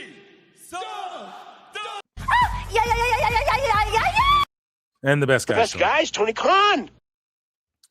So AEW star Ricochet is facing a ton of backlash this week after he told a woman he's glad she's battling multiple sclerosis, leading the wrestler to share his regret over the statement. I've covered this ad nauseum. Just TMZ covered it. They also covered Samantha Irvin getting threats and shit like that online. Everybody's beat this to death, and so we're moving on from that. Josh Alexander was helped to the back during the taping for AEW Slam Dunk Collision, which I think is tonight, right? It was pre-taped or something, after suffering an apparent knee injury. According to reports from those in attendance, there has been no confirmation of the injury at this time. Damn, dude. Josh Alexander is just on a generationally bad run in AEW, I would say. He's just sort of went from one of the top fucking dudes in the biz where everyone's like, he is, as far as like match quality, if you want to talk like Meltzer, who can in-ring work and what he could possibly do. He also gave some great moments like with his wife and his kid and Moose. Y'all remember that when he was like crying in the ring with his wife and shit, then Moose speared him, cashed in his thing, won the title. Like, they did some really good shit with Alexander, and they did a good job of getting him over as like, he, you know, angry Kurt Angle in a way. It sucks that he's always going to get the Canadian Kurt Angle comparisons, but say that 5 times fast. But hopefully he's not hurt. And in AEW, the one thing they got right was one time they did a backstage thing where he's talking and everyone's getting beat up around him. And it was like, oh, that's cool. And then they just did it every week. And it's just overkill. Same thing with the pay-per-view doing the overrun. Or pardon me, the pre-show doing the overrun into the pay-per-view. So the first time they did it, I was like, that's a good look. I know people are mad. I think that they should do shit like that. That could happen from time to time. Okay. And then they did it the very next show. Overkill already. Then they take one off, and then the next pay-per-view, it rolls over again. You're just like, what the fuck? And then they did it with the Battle Royal. They should have just waited, never did it again till this Battle Royal. That works. Okay, there's a Battle Royal. You thought it would have ended. It fucking didn't, and it bleeds into the pay-per-view. Fireworks go off. There's 10 guys in the ring having a Battle Royal. Okay, I'm with that. Like, I'm not even against that. But they just did it a bunch of times over and over. It's overkill. Same with Josh Alexander. The beating up people around him while he's talking. You can't do that every fucking week. Then it's ruined, you know? It was cool the one time. Do it another time, but not like right away. Have him cut a promo in the ring maybe next time, you know? You got to switch it up a little bit.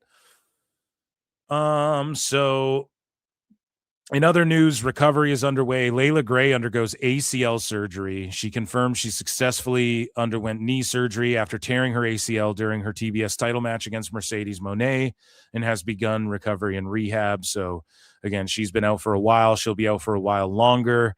And yeah, Layla Gray, I just don't think Tone has anything for her. He just sticks her with Top Flight. And back when she was with Jade Cargill's Baddies is when they should have done more with her and Kiera Hogan. I digress. That's years ago now. I digress with that. So, speaking of Mercedes Monet, she's been dropping goddamn titles. She's got 3 left, and I told you guys, man, she is actually doing this the right way. I always gave her due. Now, she hates the fucking fans. She especially hates old fucking WWE fans that are like, when are you coming back to the Fed? She's like, watch AEW and shit. But she also like the way she just eats in the camera and fucking talks shit to people on Instagram Live and shit. I think part of it's trolling though, but she's done the right thing. I'm not saying that these girls she's dropping belts to are going to draw a shitload, but for the time for those indies, they did draw more because of Monet, according to any of them who spoke up about it.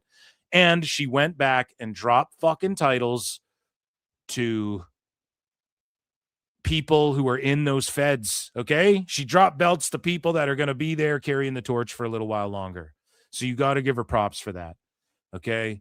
And yes, she had 13 belts, and sometimes in life you got to be a hoe. You got to be a hoe. I think that AEW's fucking up by not doing my idea and having an indie recap show. Just get rid of Collision, have an indie recap show where you highlight what all of your talents are doing on the indies and shit, or keep Collision and do that as a YouTube show and just strike a deal with these motherfuckers. Either way, whatever. But this should have been, because we've seen the 13 titles on Dynamite and shit, we should be getting updates on Mercedes Monet every Dynamite or every Collision, if you don't want to put it on Dynamite, explaining to people like, here's where she's been, and here's she actually lost this belt and lost this belt and lost this belt. It should be chronicled if all those belts are on TV, because the next time we see her, it's just no belts, and then they'll go, oh, there's no belts. It's just catering to only internet sickos and wackos, and it's just, that's not the way to go, right? You got to start expanding to more casuals. Right? So shout out Mercedes Monet for dropping these fucking belts. And I'm not saying all these girls are going to go and draw $1 million or blow up these territories, but it gave them the rub. And maybe she's garnering some good faith in people. Who knows? She might come back as a babyface for all we fucking know, but she's going to come back home to AEW is what the internet's saying. And her plan this whole time was, I could never and I'm actually going to give Tony Khan and Mercedes Monet props for The this. best guys, Tony Khan. Oh, you're just fed slop, fed brain, fucking Tony Khan hater. Nope. Okay? I put shit over where it's due. And yes, I'll continue to roast Monet, and do my hilarious impression of her, but I am definitely giving her props where it's due. And this isn't game-changing shit, but like, this helps get AEW's title over more, the main one, because Monet's story arc here is she had 13 titles, parades them around, has shirtless dudes and cars, one car for each title or whatever. She brings all these titles out. She has 1 million titles. She wins the TBS title, Ring of Honor titles, wins all these titles. But every time she tried to get the AEW Women's World title, she couldn't fucking do it. And it sort of puts the AEW Women's World title on a pedestal, right? Like above these other titles. And once she drops all those other titles, then she will finally capture the AEW Women's World title, which makes that belt feel above those other ones. It really does. Just the booking of it, the placement of it. It's actually a good move by Tone. Again, has it paid off? Was all of his booking shoving cakes in Monet's face and all of the week-to-week stuff? Was that really good? No, definitely not. A lot of it was shit. She ruined the women's blood and guts for me. I've said all this a billion times, but the end goal, like I guess if this was the end game, it's actually a smart move, executed poorly. Monet's executing well on the indies. She did what she said she was going to do. I'm going to wrestle her in a Japana and all over the indies. She did it. She did what she said she was going to do. So nobody can really hate on her for that. She didn't just lose 10 belts to one person or 5 to this person, 5 to that person, then make them drop them on the fucking indies. She's down to 3 belts, Monet. She's going to drop the last 3, return to AEW. And then she's going to win that women's world title finally, and then probably have a lengthy reign. I wouldn't be shocked if they gave her like the longest reign of all time with that belt. And maybe you get a Monet versus Ronda Rousey match down the line. Now we're talking like, hey, I'm just throwing it out there, especially because Toni Storm's fucking injured, which we're about to talk about. But Monet versus Ronda down the line, I mean, say what you will. That could maybe at All In even. Maybe you have Ronda deal with Mina Shirakawa real quick on like a Dynamite, and then fucking Monet returns. And it would be kind of dumb because you'd have to explain why she's the babyface now, but against heel Ronda. But if they do it right, or maybe Ronda sticks her nose in Monet's business, just book the shit right, milk it. You have it right there, Tony. You have the money, you have the resources, you have the money, fucking make it happen. I'm glazing Monet. Mercedes Monglaze tonight, right? Let's talk about it. Let's let Monet say what she's got to say here in this interview on IL 61. Qual è il tuo messaggio ai tuoi fan?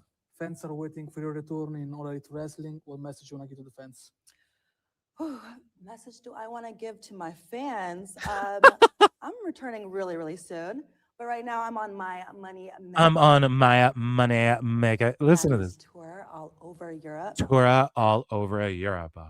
It ends in Canada, though. Ends in Canada. First, it started in Mexico. Mexico. Italy. Next stop is Paris. Then Is London, then Paris, Poland, then Winnipeg. So after that, Mama's going to return home. Mamma torna a casa, ha detto. Mamma torna a casa, devo fare un po' di spese in giro, ha detto. Adesso sono in Italia, poi Canada, Polonia. Hell yeah, dude. So she's doing the damn thing. And we can see here in some news, where is it? I think we have video of Monet. So, and new Alexis Falcon defeated Mercedes Monet to win both the Body Slam Scandinavian and Discovery Scotland Women's Championships at Rev Pro High Stakes. Right? And then she's like smiling, shaking hands, like, oh, I'm leaving wrestling in a better place. She kind of is, man. Like, I'm not saying Alexis Falcon's going to go become a world beater, but maybe she draws the next time they do a Scandinavia show. Right? Like this, Monet's out there fucking, people are making fun of her tent show and shit. It's like, yeah, but that's a draw, dude. Like Andrade, I just saw him in a gym. Literally this past week, he did a fucking indie. He's in a gym and there's like 11 people there. I'm not kidding. So Monet was like at least drawn. Anybody who spoke up was like, dude, Monet is drawn for us. So if she comes back as like a babyface somehow, you got Monet Ronda at All In. Again, it sucks if Storm's really fucking injured, and this is a blessing in disguise for AEW in a way, because I don't think Storm and Ronda's it. I think Storm fell off a little bit, guys. I think Storm has fallen off a little bit, and I hope she recovers, but she needs to take some time and come back to like OG Timeless, or come back just as something new, like an offshoot, but like something evolved, an evolved version. Because she just needs to sort of reinvigorate her shit anyways. So that might be a blessing in disguise, whatever her injury is, if it's not too serious. I'm not happy anybody gets injured, but you guys know my philosophy on that. Like sometimes you fucking get hurt when nothing's working, then you come back and then you're Ilya Dragunov, you know, you're winning the title and you're fucking having bangers every week. So yeah, shout out Alexis Falcon, shout out Mercedes Monet.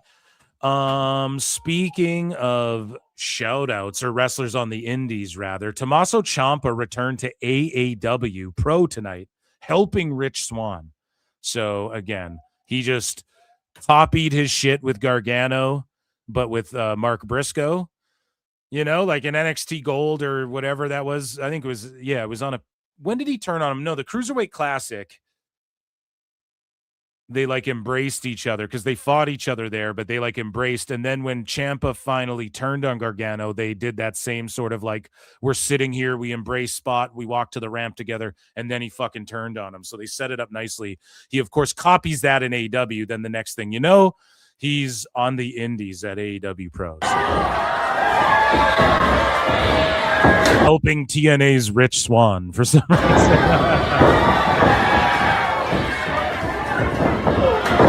I don't think he's with TNA anymore.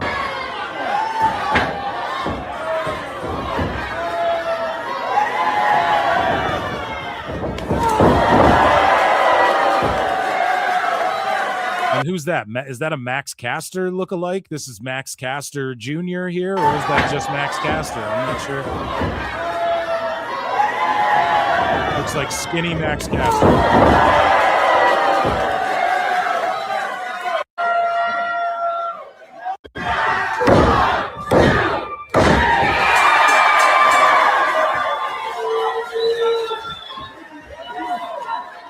And he's out there in flip-flops, and I get it. Like, you know, I'm glad that Ciampa can go also help out some indies. Like, the indies are booming right now, and I will say this. I think Tone Khan has helped indies in this way. A bunch of guys with quote-unquote names, they're getting paid. Like, Ciampa's getting paid in the shade. He doesn't care if he's booked on TV or not. He'll just do whatever Tone needs him to do whenever he needs him to do it. He'll go work weekends to make some extra bucks on an indies, and he'll spend way more time with his family while getting paid. That's why he went there. Tone's a money mark. So Tone has allowed people like a Ciampa he's getting paid, or the Iconics, to where they're getting paid a good amount. And it's like, oh, I'll just go make this extra little, wow, my rate went up a little bit, and I can go do this indie. Now, JJ Alexander's come on the show and been like, no, fuck that, because they're pricing themselves out, and it's pricing out, you know, you have people like Abaddon and shit who will never make close to what she was making in AEW on the indies, and that sucks for her, and it prices people out. Like, but if you're Ciampa, I don't know, I think the indies are booming and thriving right now. I think lots of indies are drawing just in general, and I will say that Ciampa will take less money than he probably normally would to do something like this, to fucking help. Maybe he's got friends who work there or book that place. Who knows? Maybe Rich Swan's just his old buddy, and it'll help. Does it help AEW? Fuck no. But like, is it helping the indies maybe a bit? Yeah, I would say in that Ciampa probably didn't take a lot of money to show up and do this, if any. Like, who knows? Or maybe the payoff is when he does a match later where he teams with Rich Swann or some shit. Who fucking knows? But he can show up there, and then people at that territory on that indie might be like, holy shit, the next show these guys do, Ciampa was at the last one. You know, that's awesome for the fucking indies, and Ciampa is able to do it because he's getting paid so much. He can just go do whatever he wants, and Tone lets him do whatever he wants. Now, at the same time, though, it does not help AEW when like MJF's defending his title against Zilla Fatu at Hog Wrestling. Like that just helps MJF, and that just helps Hog Wrestling, and that doesn't help.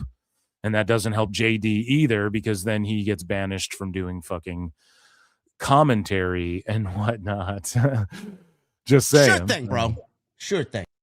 So shout out Ciampa, but yeah, just in the indies, and it sucks. But for a guy like Ciampa, now if it's a guy like Britt Baker who wants to be on TV, right, then that fucking sucks. If it's a guy who's getting crippling demoralized, which, you know, crippled from demoralization into retirement, like we're going to talk about some wrestlers in a bit, that's unfortunate. But for a guy like Ciampa, like, do you think he gives a fuck if he's wrestling fucking Motor City or like Fraxium on SmackDown? Like, do you think he gives a fuck if he's doing that, or is in NXT, or is in on Collision having a banger once a month and then not on the pay-per-views? Like, he doesn't give a fuck if he's going to make that money at this point in his career, and he can go do some indie shit and have some fun, maybe go to Japan or something, take his family to Japan on a trip or something. Like, that's what lies in the future for him. And so like a guy like Ciampa is okay. I get it. I totally understand.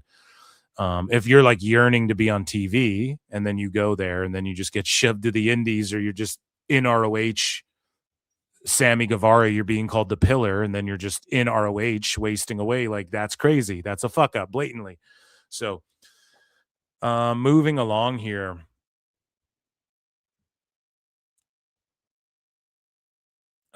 Let's check in with chat here. So Ray J's World for 5 says, people may not like the end of Tony D's Mafia gimmick, but Luca Crucifino is no longer a lawyer dude. That sucks. Yeah, what is Luca Crucifino doing? And he's just on Evolve, correct? I'm not keeping up with Evolve. So Tony D, Stax, and Luca probably could have taken that act to the main roster, if we're being realistic. But I think Tony D, unfortunately, is like a for lifer NXT guy. Like, I don't see him going to the main roster anytime soon. And maybe I'm proven wrong on that. Good. But then what does he do? Assemble a little mob crew again? That's all.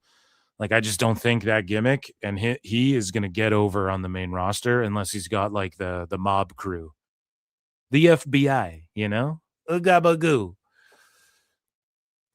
And then Ray J's World with another 5 says, sad Ethan Page, thank you so much, dude. Fucking let's air horns in the chat.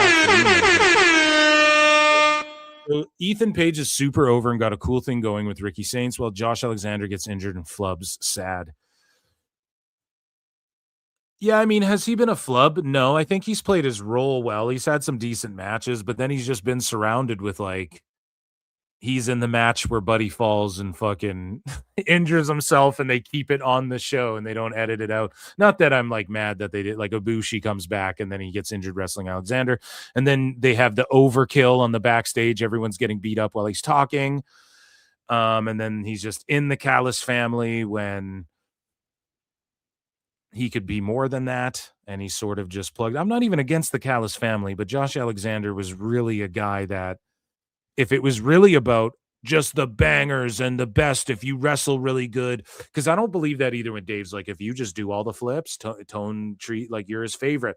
Yeah, you're his favorite until another guy comes along, until like, ooh, another shiny toy. That's all it is. So, and everyone can do flips and shit and have crazy matches. And if you want to have a guy who has crazy, fucking amazing false finishes, crazy ass matches, look no further than Josh Alexander, but they're not using him that way. Why?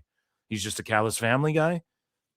I'm down with Davis and Doyle and even Takeshita and shit being in Callis family. Some of these guys, I think it helps elevate them a little bit.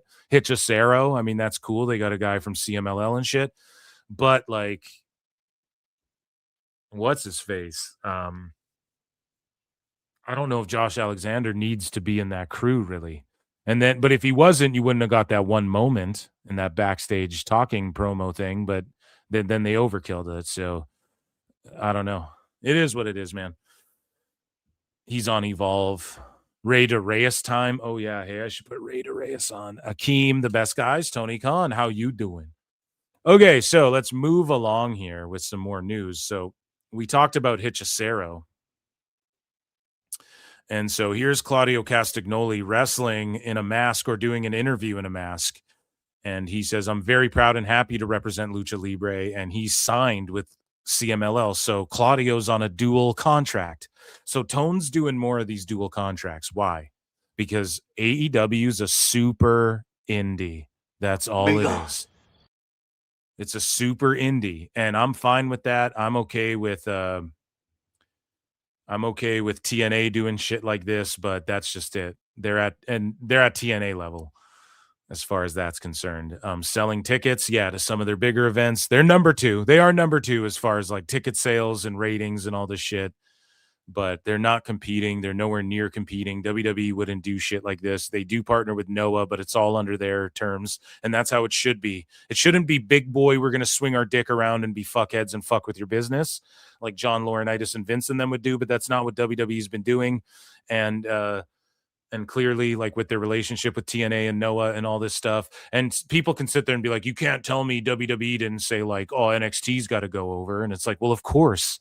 They got to have stacks and some of these people go over because they need to establish what the pecking order is. And they needed to establish on there. And this is where the payoff is. They're elevating TNA up to NXT and WWE main roster-ish level while establishing, if you're in the Fed, this is the step up from TNA. And that's what you have to do. You can't pull a Tone and be like, oh, you're the Ring of Honor world champion? Well, you get a shot at our world champion in AEW. It should be AEW triumphs and steps on the neck. ROH is our developmental. Like, there's benefits to marketing shit that way. And so, I don't know, Claudio's on a 2 and a double company contract like many of these other wrestlers. Good for him. Maybe he's going to wrestle out his years just doing this. I could totally see it. What would he do in WWE? I don't know. He'd be like a Matt Cardona guy. I don't think they do much more with him. Maybe you'd get a Claudio versus Gunther world heavyweight title match, maybe down the line in a couple years or something, maybe, if all worked out. But I don't know. This might be the best route for Claudio, and he rules, and he's underutilized in AEW. A lot of media and He was underutilized in the Fed, and everyone's like, free Cesaro and shit. And then he goes to AEW, and he just they just slap the Ring of Honor title on him. Then he loses that. He's a background player. Garcia and Yuta get taken more seriously than this guy. a lot of people in social media have wondered, why are you using a mask in your presentations when you go out in AEW? Very good question. I think the mask is the essence of the luchador. And I'm very proud, very happy to represent Lucha Libre and CMLL as the World Heavyweight Champion. But should the day come that I lose this championship, I still want to represent CMLL, Lucha Libre on the spirit, the essence of Lucha. And this mask will help me do that, and I'll wear it for the rest of my career. A lot of media. So is he going to wear that mask only in CMLL for the rest of his career, or when he's in AEW as well? And the mask says Death Riders on it too, chat. So that's crazy. But shout out CMLL. They're doing the damn thing. Claudio, I'm never going to hate on Claudio, dude. So speaking of CMLL and Hechicero, so Claudio said, if I ever lose this title, I'll fucking, I'll still represent by wearing this mask. Well, he lost the title. And Hechicero is your new CMLL World Heavyweight Champion. So good for him.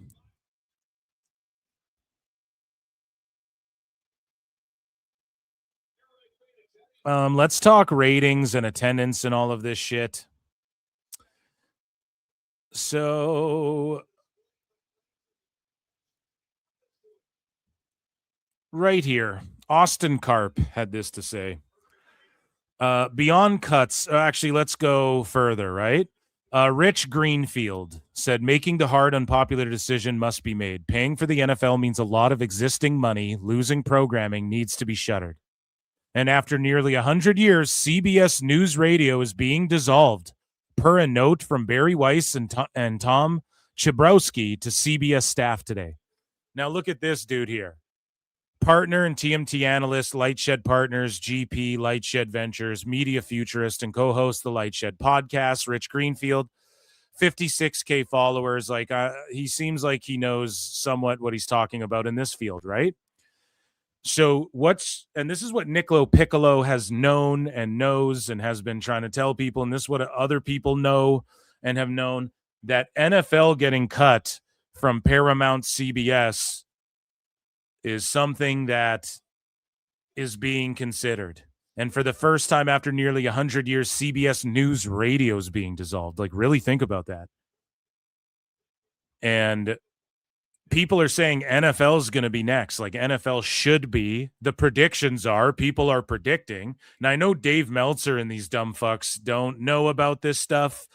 For, right? the young superstar, babyface, that former heel thing. So, but when Niccolo Piccolo's saying this shit, he's not talking out of his ass, and Rich Greenfield, I don't think, is talking out of his ass. So this guy here, Austin Karp, who's a media reporter for SBJ, Ramblin' Wreck from Georgia Tech, sports documentary nut job, rapidly declining pickup basketball player. So having some fun. And of course, he's a media reporter for the Sports Business Journal. Okay, guys? SBJ. And so Austin Karp says, beyond cuts around news and entertainment programming, the huge added costs for NFL that are coming soon will also have serious downstream implications for a number of networks on media rights, deals, renewals for middle tier and smaller tier sports properties. We're sports. We're sports. Guys, Tony Khan. Okay. We're on TNT Sports. We'll be on the same. Okay, so middle tier and smaller sports properties. So let's read this again. Okay, so the huge added costs for NFL that are coming soon will also have serious downstream implications for a number of networks on media rights deals, renewals for middle tier and small tier sports properties.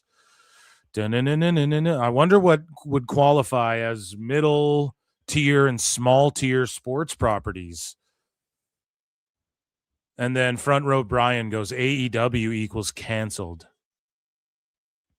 I mean, this isn't a sicko. This isn't an old podcast wrestler grifter, Brian, saying this shit. Dave doesn't even know about these people, even though he thinks in his mind that he could take all their jobs if he decided to and go into those fields. So, again, man, let's hope the ratings stay up at mid to low level, okay? And they're in bed. And Dave is trying to flex the lowest, or like the 24th overall football team holds more weight than the UFC. Really? Because they might just get rid of NFL and bring in other shit. They might not even want to fuck with that anymore. So it's wishful thinking, but I just think this is going to end catastrophic after being very much an optimist. Like for a long time, I said, I don't see AEW going anywhere, and I don't think it'll go anywhere, but it will only exist on my AEW for a while, or it'll go to Prime or something exclusively, and then people are just not going to watch it whatsoever.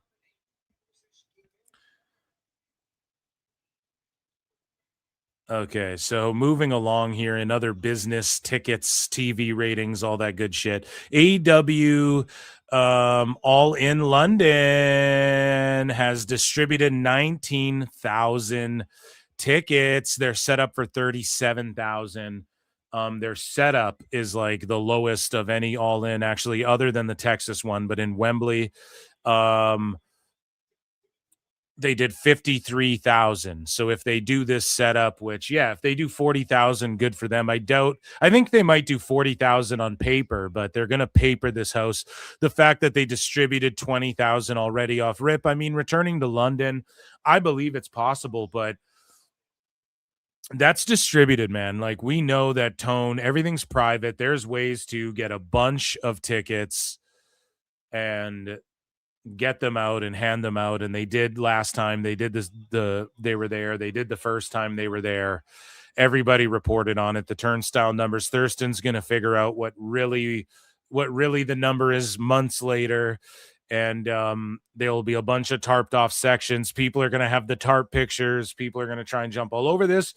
Good for AEW. I hope they do a good house, and them distributing 20,000 is awesome. I think it's going to stay around that number for a while, chat.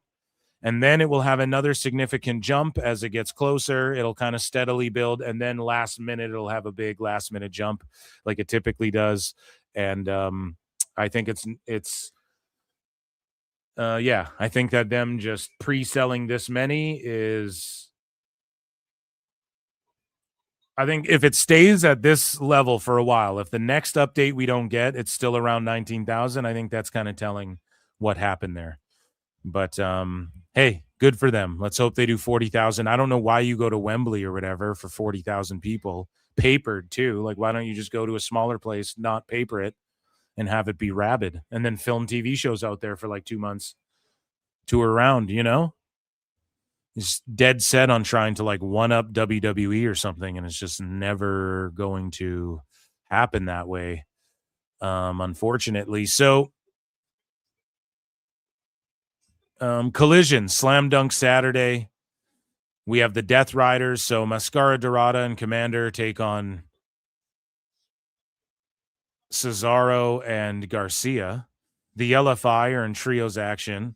The Sisters of Sin take on the Brawling Birds, so shout them out.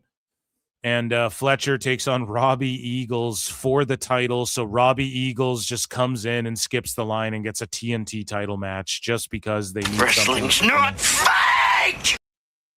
Fucking trash, dude. Trash. Mick Foley shouted out MJF for his Terry Funk tribute at Revolution. And he said, if I had one more match in me, I would have been with MJF. Sadly, it just wasn't meant to be. I think Foley's talking a bunch of shit. Like, he still has his like likeness in the video games and stuff, but he's like, I'm never working with WWE again. Bang bang. Have a nice day. He's still in the video game, so who knows if that's true. I'm sure they still sell his merch and shit like that. He's just trying to take a political stance, and that's fine. I mean, that's what people do. AEW Dynamite this week averaged its highest averaged its highest viewership since June of last year, with 730,000 viewers, up 111,000 viewers versus last week. The second highest viewership since 2024. I mean, round of applause for the best guy. I thought I had like a breakdown of it, but we don't.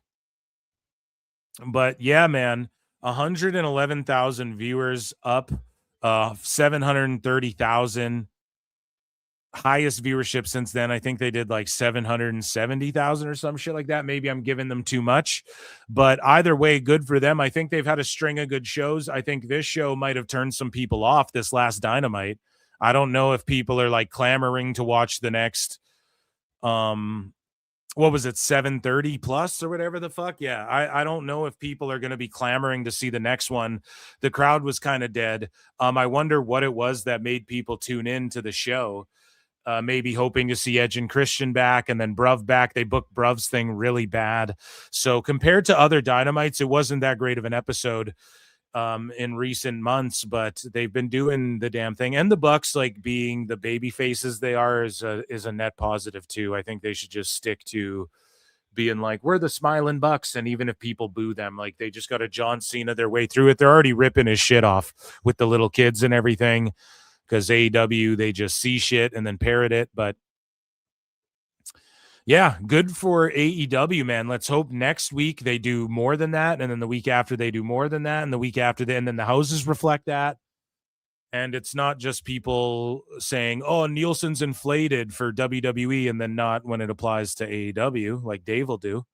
You know Dave will do shit like that, huh? Nielsen's fucked up, except for look at all this crazy shit Nielsen's doing when it comes to AEW ratings-wise, you know? Then he loves it. So, speaking of loving it, Tony Khan made a $6.9 billion bid for WWE during 2023 sales process. The best guys, Tony Khan. Some people are kind of coping over this shit, and they're like, oh, it wasn't him, it was his dad. Wrestling forever! Right? Shad Khan. It was Shad Khan who did it. No, it was probably Tony Khan, guys. Like before AEW, Tone was at every major pay-per-view, had a fucking suite at every fucking major pay-per-view, was chumming up with sheet guys. Okay? Chumming up to the wrestlers. Using his money to get him into fucking executive suites and shit, and hanging out at Mania and SummerSlam and all that shit. And I've said this a million times. If WWE said, sell us AEW, we'll buy it, and part of the deal is you're on the board and you have creative rights, you get to sit down with Triple H and everyone, and you're actually booking SmackDown from now on, and if they offered him that deal, he'd do it tomorrow. He'd do it tomorrow. He'd take a job with WWE. Like, he would do it in a heartbeat. That's his dream come true. His dream was WWE notice him. Instead, he just bought his way into the wrestling business. And if they brought Tony the Kid Khan in and were like, you get to be on Unreal, and you get to sit in Gorilla on SmackDown and whatever, and you have equal, you're a part owner of you're on the board of TK, he would do it tomorrow. Okay? But he turned it into a beef because they laughed him off and brushed him aside. And it's unfortunate, but it's just the truth. And did Tony himself go 6.9 billion? No, but would he put money up? And it was a company that he's done deals that he's a part of, that he owns or whatever, his family owns. And it's a company that Tony Khan, they've been a part of buying shit, you know? So it tracks. And yeah, he absolutely probably was down with and helped pitch the idea and was like, we should make a bid at the Federation. I guarantee it.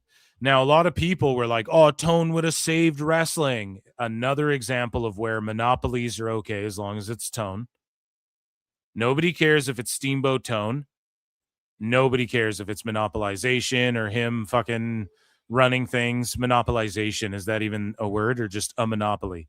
Nobody cares as long as it's him. And if you really think about it, he wouldn't have wanted that because it would be him getting sued right now. His name would be in these fucking lawsuits and all of this shit about he bought the company and Vince parlayed it into buying the company and Toni Khan was there for the fucking... He would be a part of all these getting sued and the Vince McMahon scandal. And also the sickos wouldn't be like, oh, he's saving pro wrestling. They would be like, he sold out, man, the Fed, man. That's what it would be. And he'd be associated with Saudi Arabia and all this shit. And it just goes to show you that I've been right this whole fucking time about the mentality of the sickos, which is why I started the goddamn Sicko Just in segment from in the first Phil place. Marks of PWT. He says, I told you so. Like, these guys, if Tone went to Saudi Arabia, they'd cheer it. If Tone could charge $1 million for tickets and do 40,000 2 nights in Las Vegas, they would cheer it. They would love it. They would applaud it. They'd be like, see, owning the Fed. Think of everything with the Saudi money. Get Roman Reigns. That's what they would fucking say. I will rule you. So when the shoe's on the other foot, it's all good. It's a disgusting promotional tactic when Triple H touts the fucking record gates and brags about how successful they are. But when Tony Khan brags about how successful they are and goes, we did $1 million gate. And they talk about how the ratings are increasing and they're closing the gap. That's not a fucking disgusting promotional tactic. God, it's the greatest thing I've ever seen. We know how this works. All right. And so lastly, in business news, Revolution, this according to the Observer, and we debunked this week on Dave Meltzer, Dumb Moment of the Week. Time Cop. We debunked this. But Revolution pay-per-view buys did pretty good. It's certainly the best since All In Texas and probably by a decent margin. All In 2025 did 180 to 185,000 buys. AEW's highest buy rate since then is 140, which suggests Revolution drew between 140 to 180,000 buys. Now, we pwned this on Dave Meltzer, Dumb Moment of the Week. We pwned this before as Revolution was happening. I already knew what Dave was going to fucking do. And just to reiterate, guys, the YouTube trends, the Google trends for Forbidden Door last year, 2025, was more than double the YouTube Google trends for AEW Revolution. Okay? The number one way, YouTube, to watch fucking pay-per-view, the number one streamer had less than half the people who were watching Forbidden Door last year. So in no way did it do between 140 to 180,000 buys, because Dave Meltzer's lie number for Forbidden Door last year was 122,000 buys to 130,000. That was his lie inflated by 30% number. So not only can we not inflate this by 30%, but this is like, he's adding way too much. Like, I bet you this pay-per-view did under 100,000 buys for real legitimate, maybe 100,000. I doubt they're even cracking 100,000. And if we don't even know the HBO Max numbers, how the fuck is he knowing the pay-per-view numbers from Prime, from HBO Max, from just like random fucking just like pay-per-view? Because you can buy pay-per-view the classic way. Triller, how does he have all the numbers? He doesn't. It's no way all these people contact Dave and tell him all this shit. So it's just a complete fake and phony number. Hopefully they did well, but the YouTube trends, which Dave will pull for UFC and TNA to try and say how they're not trending, but he doesn't pull for AEW, suggest entirely otherwise. And it's just par for the course, man. Speaking of par for the course, one step forward and two steps back. So they begin the build to in AEW. Speaking of Revolution, they started the build to Ronda Rousey. I don't give a damn about my bad reputation. They started this feud between Rousey and Toni Storm, and Toni Storm being one of the top draws, if not the top draw for women in AEW, the most over character, whatever. And so Toni Storm faces off with Ronda Rousey. Rousey takes off. She's with the Death Riders in a no-holds-barred match. Toni Storm's supposed to take on Marina Shafir. That's when on Dynamite, Toni Storm was attacked by like a bottle or some shit again, hit over the head with a champagne bottle or some shit, and she's severely injured. And then Mina Shirakawa, which shout out Mina Shirakawa and Marina. I always fuck up their names, and I'm always like calling Marina Mina and shit like that by accident. But Mina versus Marina. Shout out Mina for like getting pushed up into this spot, and maybe she'll be the one to fight Rousey, but I would have Rousey just kill Mina on like a Dynamite and then figure out how to get to Monet versus Rousey at All In. That's what you got to do. AEW, Tone, that's what you got to do. I know you hate me. Just listen to your boy Phil right now. That's what you got to do, okay? So Toni Storm's like injured for real. And so Brian Alvarez reported this before anyone else and was like, something really happened to Marina Shafir here. Pardon me, to Mina Shirakawa. And then it happened to Toni Storm, and now Mina Shirakawa is taking on Marina Shafir. These fucking names, Marina Shafir, Mina Shirakawa. Like, holy fuck. Those are close. So anyways, they're close, but they're not really close, but they're like close enough where you're like, fuck, I'm dyslexic, dude. This is fucking me up. So anyways, Observer Radio. I might just be retarded. I don't know, chat. You tell me. Vote in the poll. Mina Shirakawa was a legitimate replacement for Toni Storm on Dynamite. Something happened with Toni.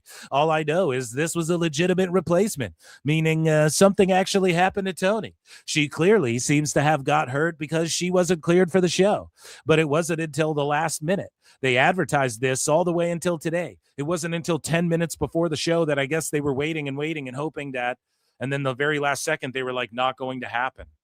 So she's hurt enough to where you're just waiting, like, is your diarrhea passed? You able to wrestle? No, it's a serious thing. Like, that's cooked, man. AEW's fucking cooked how they handle this shit. But Mina steps in. All good. She beat Marina. So you got to believe they're going to give her the Rousey match. Bad move. Unless they just do the Rousey match and then do Ronda Monet at All In. Unless they do the Ronda match soon. It's kind of a fucking L to just beat Marina, who you've been building up way stronger than Mina, even though I like Mina more. It's just a messy situation. One step forward, two steps back for AEW. They never know how to handle this shit. Here's what I just said. Here's him saying it. Let's see if my impression's on point, Chad. Toni must be out a long time, because otherwise, if she's only out like a week or two or whatever, if it's a short-term deal or if it was an angle, okay, well, Marina should beat Mina, and then Toni shows up, and then you do whatever you're doing, Toni and Marina.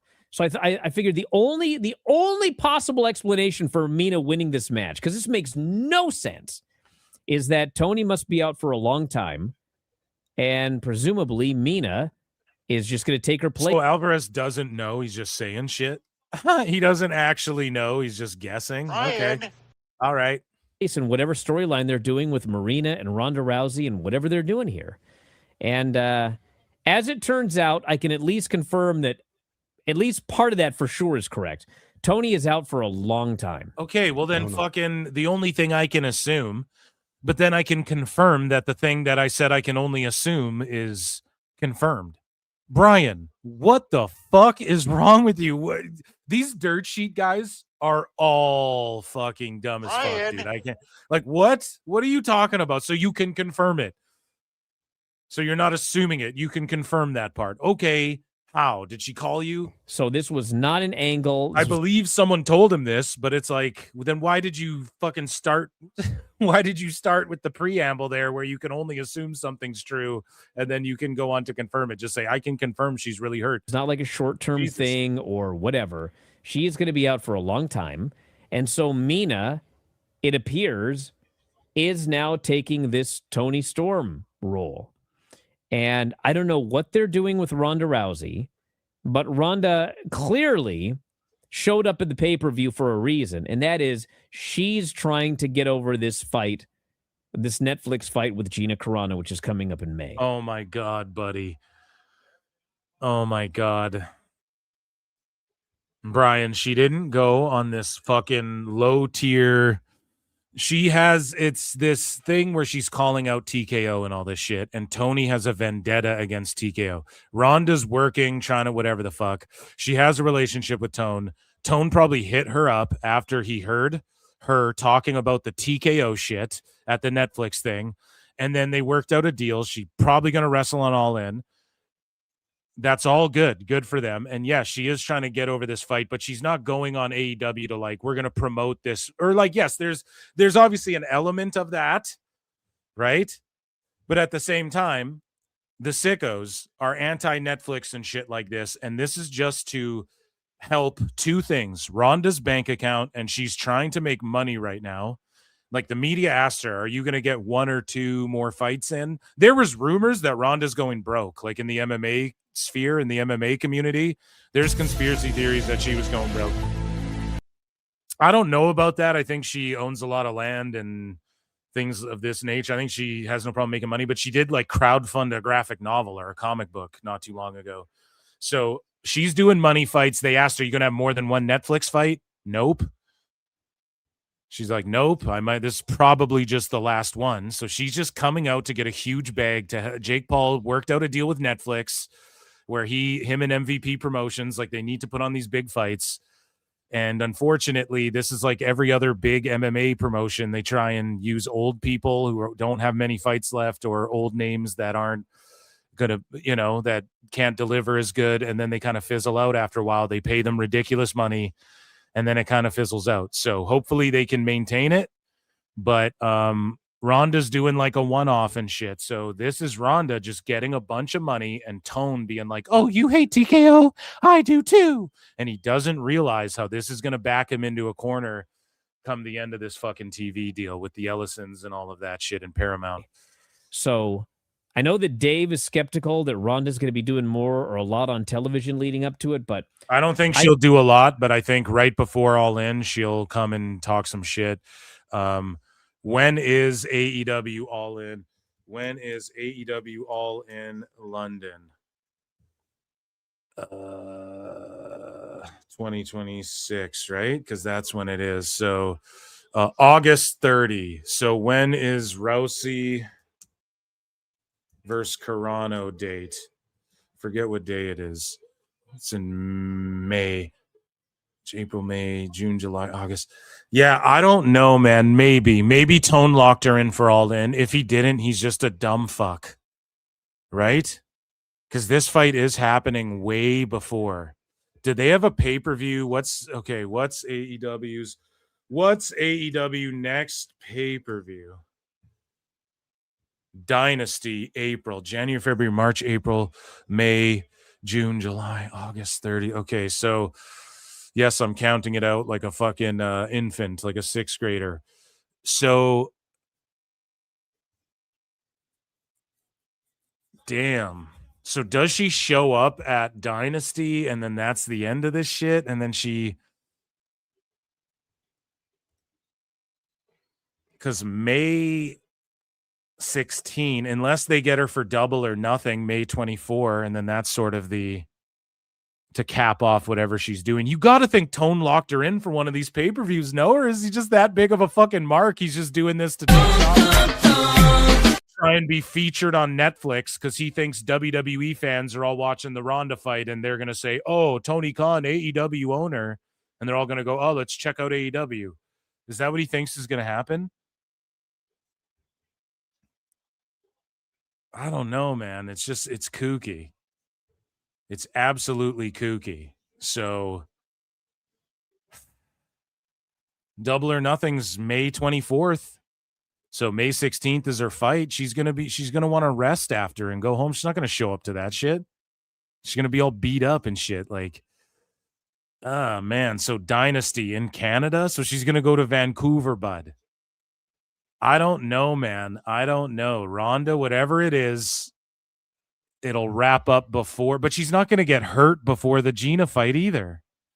Damn, dude. Tony really fucked himself. This is literally all it is. And Dave and Brian can try and spin this. And this is what Bry's trying to do. And I'm trying to give him the benefit of the doubt instead of just going, it's redacted and none of it makes sense. And none of what they're saying is making any sense. And none of what Tone is trying to do makes any fucking sense because she's not going to hurt herself before the fight. She's going to be too beat up after the fight to fucking do anything in AEW. This may have just been a one-off. Maybe Mina gets beat up by Rousey on like a Dynamite or something. But like, if they wait till All In, maybe they discussed it, and let's give Tone the benefit of the doubt. Maybe they discussed it, and then Ronda is like, I'm locked in for All In. We'll tease some shit now, but come All In, I'll actually wrestle, and by that time, I'll be healed up after my fight with Gina. that gives me enough time to fucking go do a wrestling match after I vacation after the fight or whatever. Maybe they discuss that, then bonus points for Tone if he did it that way, because that actually makes sense. But otherwise, it is just a dumb fucking move that doesn't make any sense to do. Because she's not going to fuck herself up. And if it was just for a face-off and all this shit, I think she'll do some more things, but nothing too crazy in the ring, obviously, before the fight. Maybe she just squashes Mina. But yeah, I just think these guys are all scrambling to attribute this to anything else other than Tone wants to get on Netflix, and he called up Rhonda because he heard her shitting on TKO, and he's like, me too, girlfriend. Let's do this. Let's shit on TKO together. Can't fathom. Like, that's why she's there, is to build up this whole thing with Gina Carano.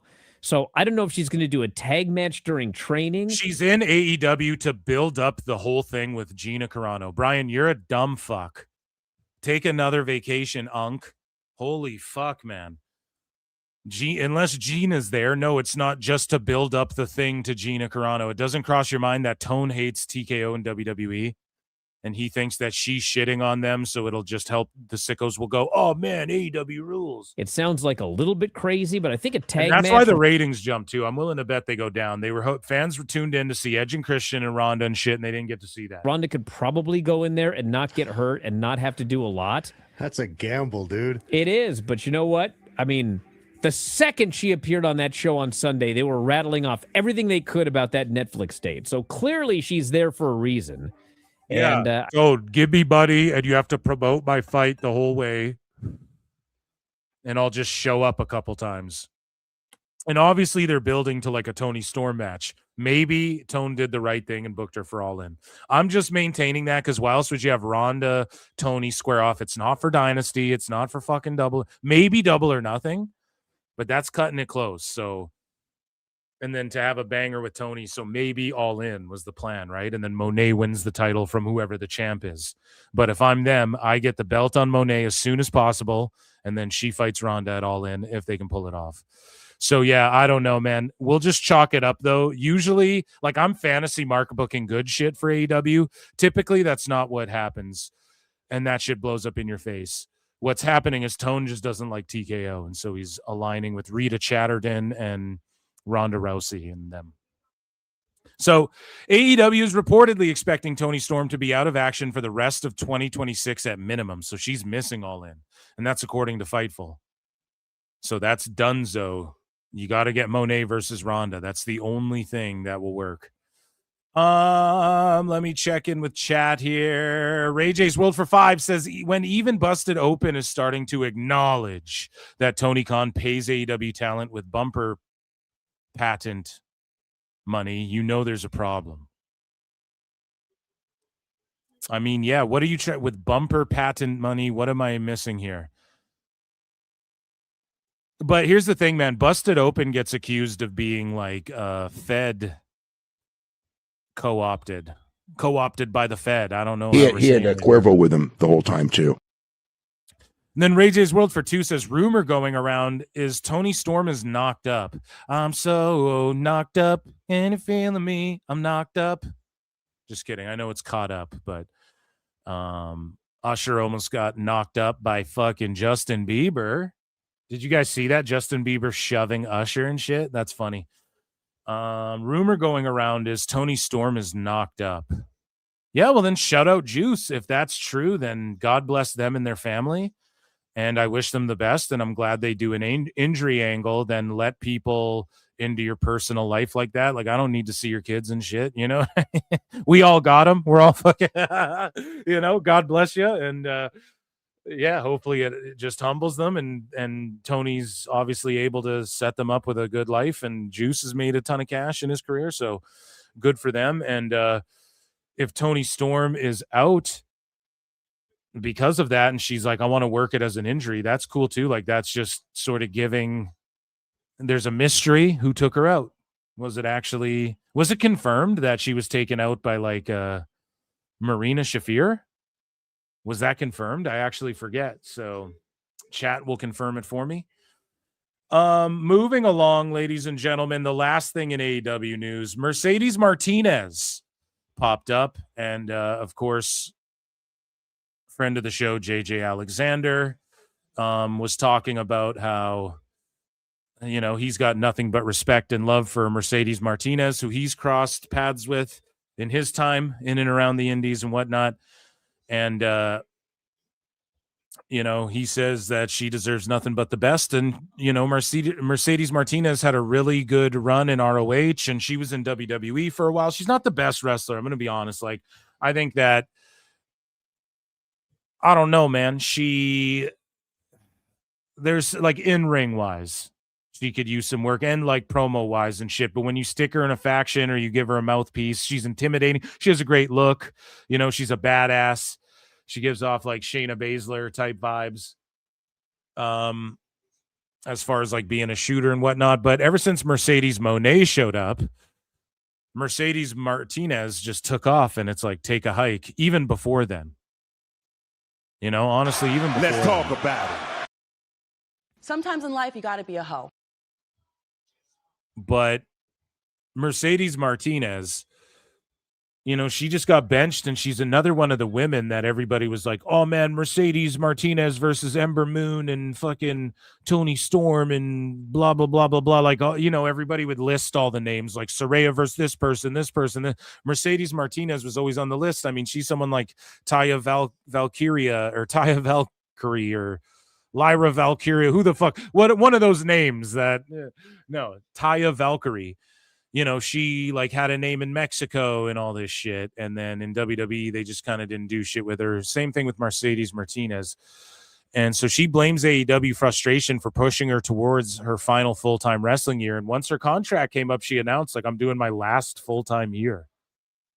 And I'm sure she got some money, a little nest egg there, probably nothing too crazy, but it's her last full-time indie year. Like, her love for the game is gone.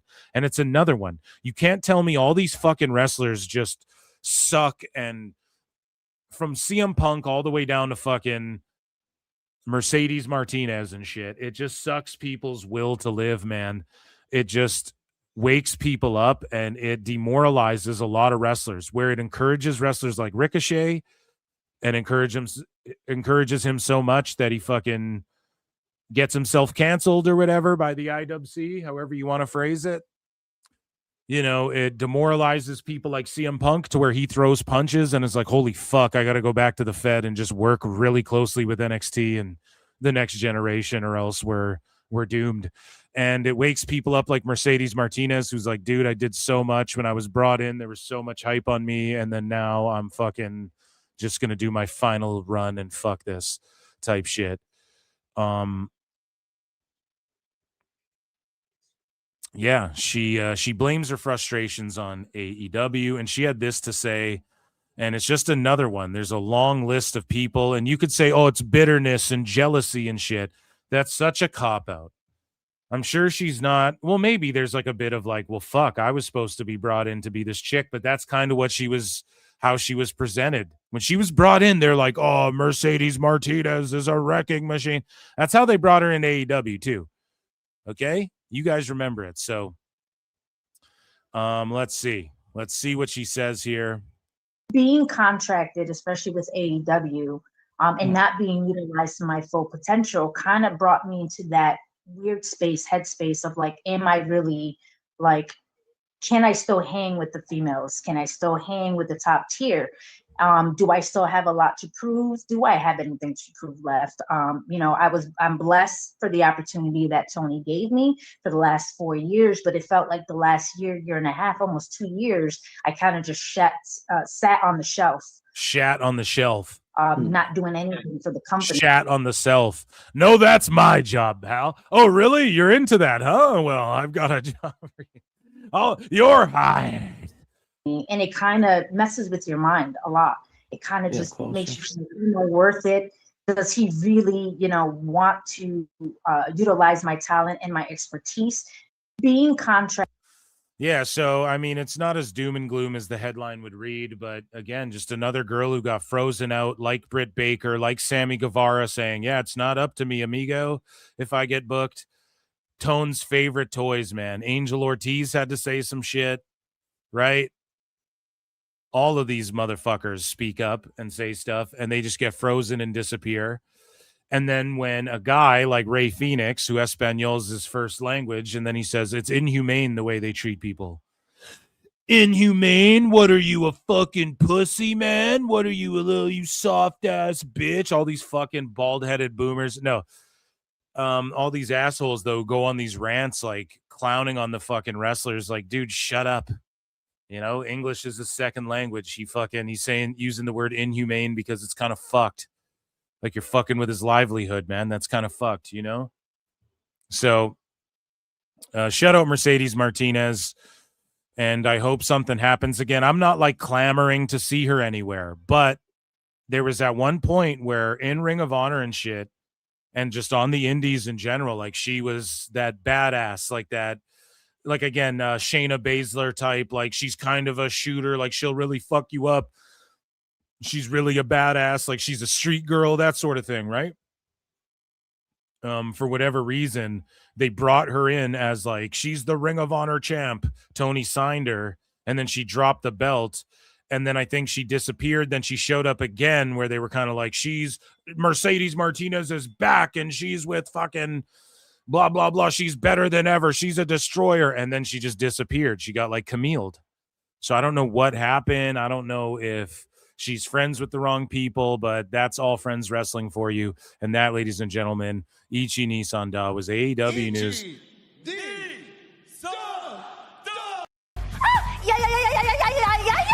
And the best guy is Tony Khan.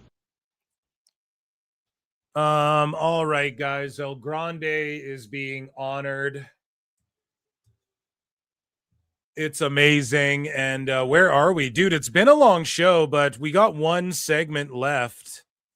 And I told you guys we were going to do it. We haven't done sickos in a while, so we just got a couple sickos. We have an old fool returning, and we have a new fool of ours who's just trying to work a shoot, brother.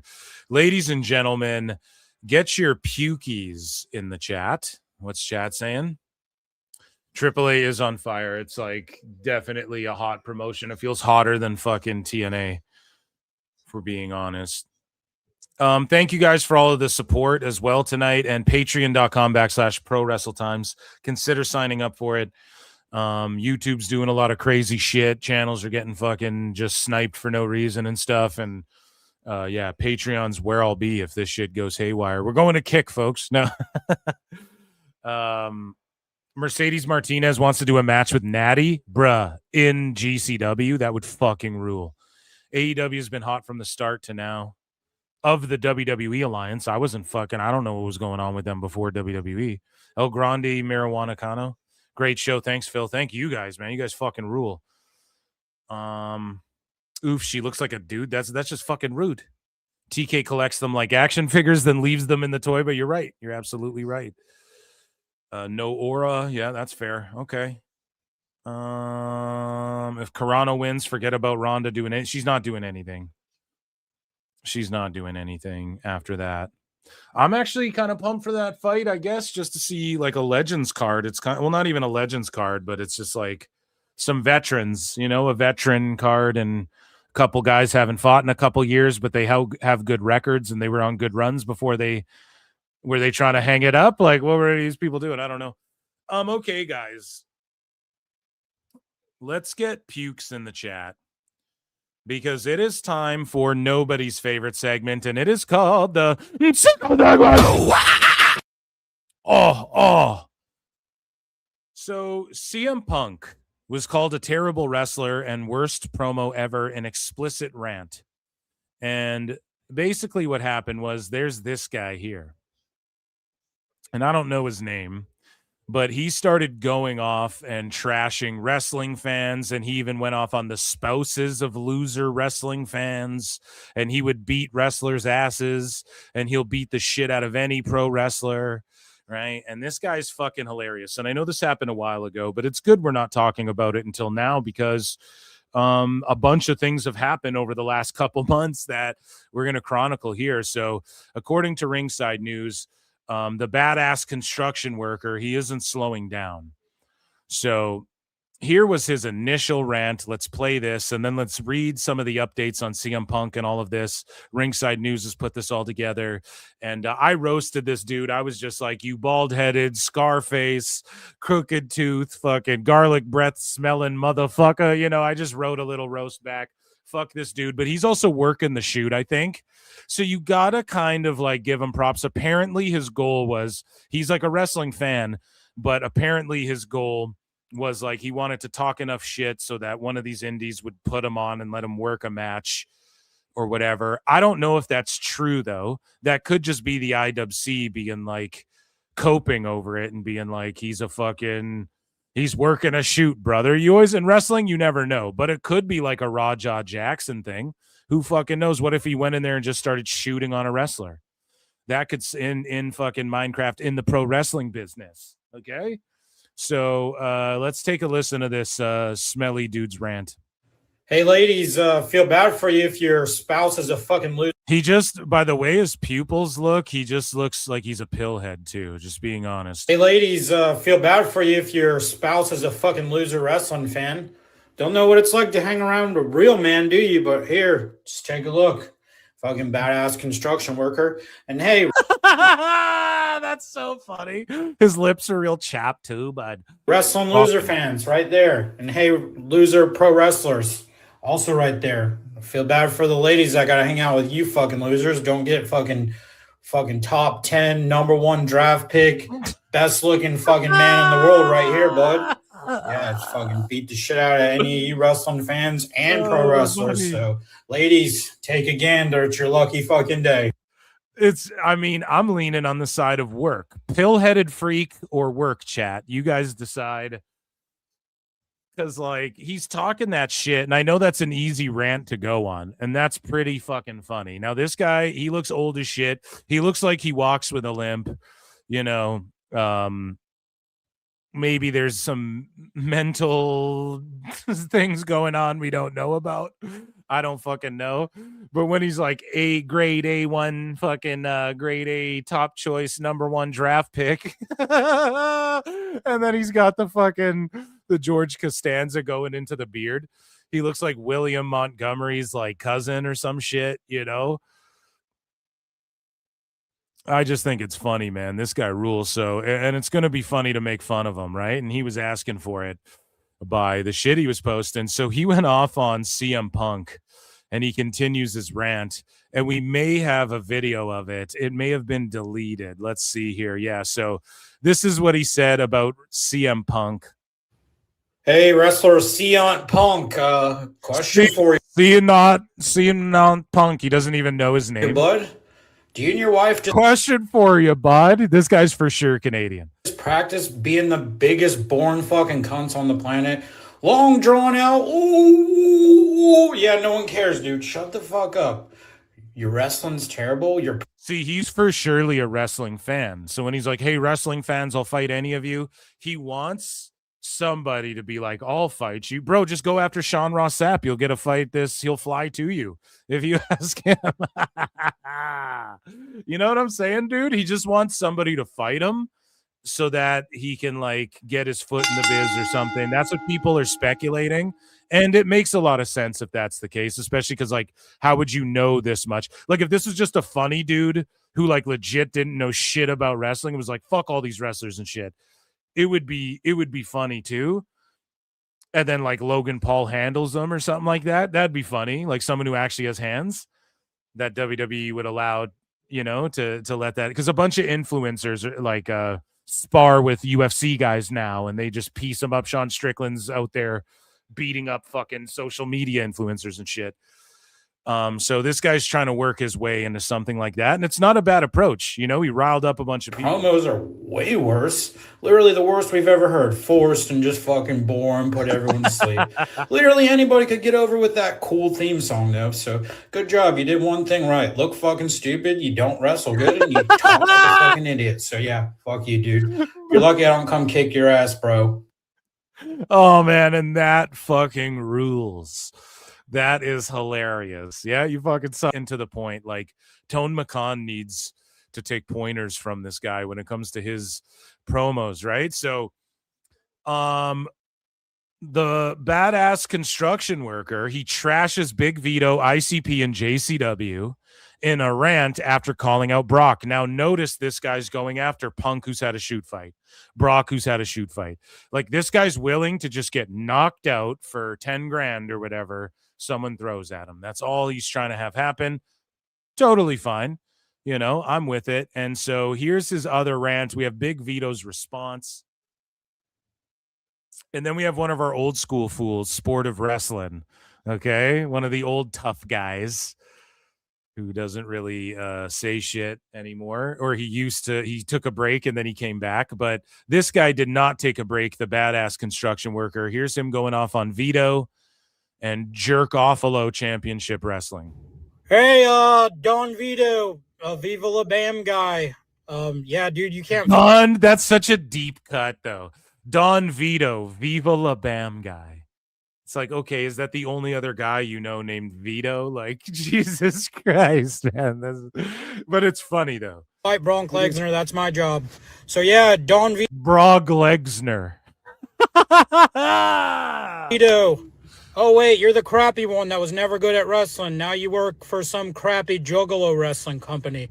Wow, can't believe you guys got fucking wrestling, dude. Yeah, literally nobody listens to their fucking music either. Just a bunch of jackass clowns wanking each other off. Now you guys got wrestling. And hiring never was fucking loser wrestlers. Yeah, Don Vito, whatever the fuck your name is, nobody cares about you, bud. I'm a literal construction worker and literally I'm a literal construction. I have more fans than you, so yeah, fuck you, fuck loser juggalo wrestling. You're a bunch of pussies, all y'all. I love how he flips the bird like he just quickly flips his bird in too. It's so good. If this is a character, he's actually crushing it. If he's dead serious, I don't know. It's still funny, you know, but you feel kind of bad laughing, but it's pretty funny. So moving along here. This is what Vito says. So Vito unloaded on this dude. Oh, go. So Vito had this to say. He's like, let's start off first. The company I work for, JCW, is my home. And in that home, there are people called juggalos. Juggalos are a group of good, loving people, something that you probably don't have in your life. I just challenged probably the greatest fighter of our generation in Brock Lesnar. No one else in wrestling representing their company has done so. You tried to mock this. And here you are jumping on the bandwagon to get free press. You represent nobody. You paid for a check mark. I earned mine. You sit there unkept, disgusting, spouting hate and bullshit towards wrestlers and fans. So is this guy have a check mark? Is this construction worker guy on Twitter? I should follow him, dude. I should tell him to come on the pod. Oh my God. Does he have a fucking Twitter? That rules. Someone link it to me or tag me in it or some shit. Okay.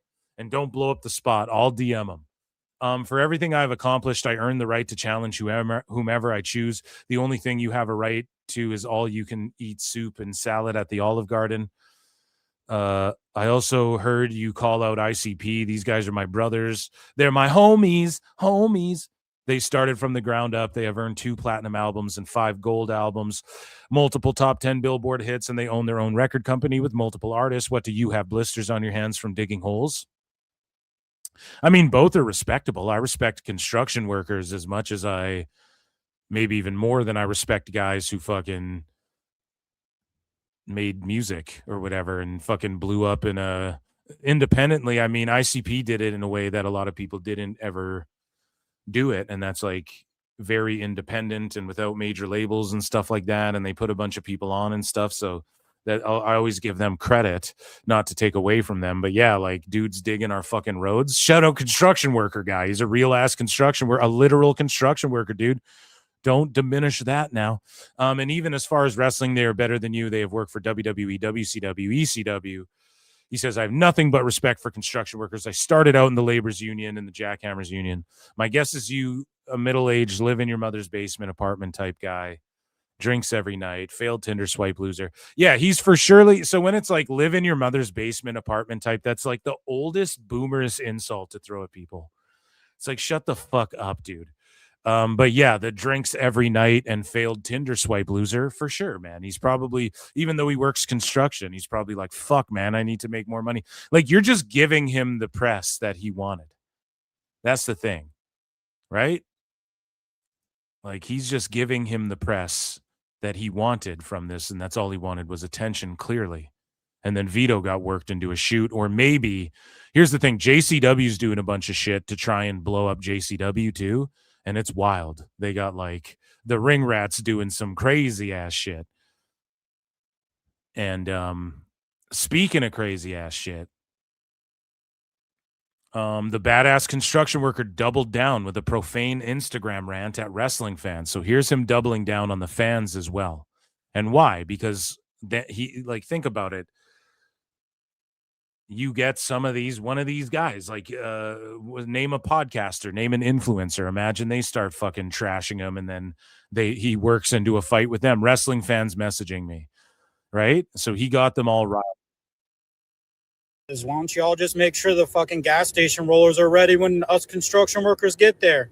Yeah, we know you don't have a good job. You're a fucking loser. Probably live with your mom. So shut the fuck up. And you ain't gonna do shit because I beat the fuck out of every single one of you. He used the same boomer insult. Pussies. Yeah, I don't know, man. I'm pretty confident that I'd tap this guy the fuck out pretty handily, but let's set it up. No. So Matt Riddle responds, and this is what the guy wanted right here.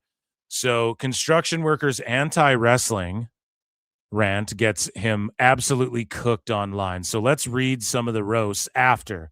We'll read some of the roasts after. Matt Riddle shoves badass construction worker in the head during ringside altercation. So he was at a fucking indie show, and Matt Riddle will slap the shit out of you, and he's been begging seemingly for influencer boxing fights too. So the badass construction worker finally got what he'd been asking for, and it happened in the middle of a match. Now, the badass construction worker's been pretty quiet since March, since this went down. So at Boca Raton Championship Wrestling, he got into a physical altercation. And again, was Riddle in on this? I wonder. So the clip captures Riddle approaching him during the match, clearly aware of the online trash talk that had been circulating. Riddle steps towards the barricade. The situation escalates. After a brief exchange, Riddle shoves him. And Riddle followed up, or the construction worker repeatedly called out Riddle and mocked wrestling fans. Riddle responded in the comments and said, "I'm showing up at your job site, bro." See, here's the thing. You don't want to really fight Matt Riddle, though. You know, like calling out Punk, even, who's had some UFC scraps. They weren't the best, but he could probably fight better than like your average guy, your average Joe, right? But it's like, you don't want to get in a fight with Matt Riddle, bro. Like, he has one of the scariest Ultimate Fighter knockouts of all time. And so that would be one of the last dudes you want to really fuck with. And he wrestles is the thing. Like, he really wrestles. As much as people go, oh, Riddle has knockout, he can knock you out. It was his grappling. That was really his forte. So let's take a look. So he pie-faced him. Like, was Riddle in on this? I wonder. You know? And then Matt Riddle responded to all of this. Let's pull up this next ringside news tab here. Because it's possible like he was in on this, no? Let's see. I'm showing up at your job site. So Riddle, bro, I'm showing up at your site. This guy goes, get him. Get it on camera. Failed UFC fighter, WWE wrestler, Matt Riddle. Oh, everyone's saying you wouldn't say that to Matt Riddle. So here's to you, Matt Riddle. Yeah, dude, failed the UFC, failed WWE. Came to my job site. Guess what would happen, bud? Yep, fail construction too. This guy actually rules. Dude, you'd fail construction too. He's actually hilarious. You know, if he's just like this, that's funny as fuck. His comedic timing is impeccable. Good job killing it. Fucking 20-seat stadium sellouts for your fucking $2 wages at some shitty indie show. Yeah, dude. Don't listen to those loser fans. Don't get your ass beat by a badass construction worker. Anytime you want some, bud, I'm not hard to find. So everyone tag that piece of shit bitch boy McGriddle and tell him I'm looking for him, because no wrestlers scare me, especially fake failed UFC fighters. Yeah, fuck you, McGriddle. You're a bitch, dude. Oh, man. Matt Riddle was objectively a top prospect, I'd call him, in his weight class at the time. And I think he had like 2 fights overturned because of marijuana or some shit. Otherwise, he was pretty well on his way in developing. Like Dana White loved him, but got so fucking. That's why Dana like unleashed. He hates Matt Riddle now because Matt Riddle caused headaches for him. You know, and that's the same thing with WWE. Like Dana White can't stand Matt Riddle now, but on his journey through the Ultimate Fighter, up until he made it to UFC, like he was a dream because he was one of these like stoner badass kids, new generation who had hands and could grapple, and fucking he was a funny guy that you know, to this day, if you go on Larone's YouTube channel, there's like Matt Riddle's time and tough. Like there's compilation videos of him just being like this stoner bro who's like, yeah, I don't even have my license, man. And he was like knocking people out and shit. And yeah, he had a good run, and he would have been a top guy maybe in the UFC if he continued down the right path. Not that marijuana hinders you, like now it's legal. So his fights that were overturned should have been overturned back into him wins for him or whatever, because marijuana doesn't pop in drug tests now in UFC or whatever. I don't know. That's years ago. He's moved on. It's wrestling. But yeah, Matt Riddle, like, and this guy knows it. He knows like Matt Riddle would just destroy him, but he just wants to work his way into a fight. It's hilarious. He rules. His comedic timing is actually awesome. And I actually love that guy. He's super fucking funny. So he gets roasted. Let's read some of the top roasts, okay, that the construction worker got hit with. So people were just hitting him with fucking everything. Let's go over here. Elbow Spammer goes, this guy looks like he's on the registry. Oh, shit. Patrick Mercier, who follows PWT, goes, that dumb fuck cretin is so getting his ass kicked in less than 10 seconds. This guy turning heel goes, boy, unhealthy as shit. Probably be winded in the first 30 seconds. Yeah, he looks like he smokes darts, man. That's why I think I could fucking just lay on top of him, wear him out, get him with a fucking Americana or something like that, you know? Bro got the hairline of a cue ball. True. And then some of these are not found. So pretty funny. I don't know. He trolled really well. That's like an ultimate troll in IWC history. Badass construction worker rules. You know what? He would kick my ass. I admit it. He'd beat the fuck out of me. Come on the show and tell me who else you'd beat the fuck out of. Badass construction worker. I think we right. So we have a old fool, okay? An old fool returning here. Sport of wrestling. Now, I don't know if you guys remember this sicko here, but he melted down on so many people early on, and I covered him early on in the early sicko segments, but I felt bad and stopped covering him because I think he like disappeared for a while off Twitter as well. Thank God. But I felt bad because he was tweeting shit like begging, please, guys, if just one person subscribes and I make $1 off this, it'll make it worth it to my wife. Like, it'll prove to her that whatever.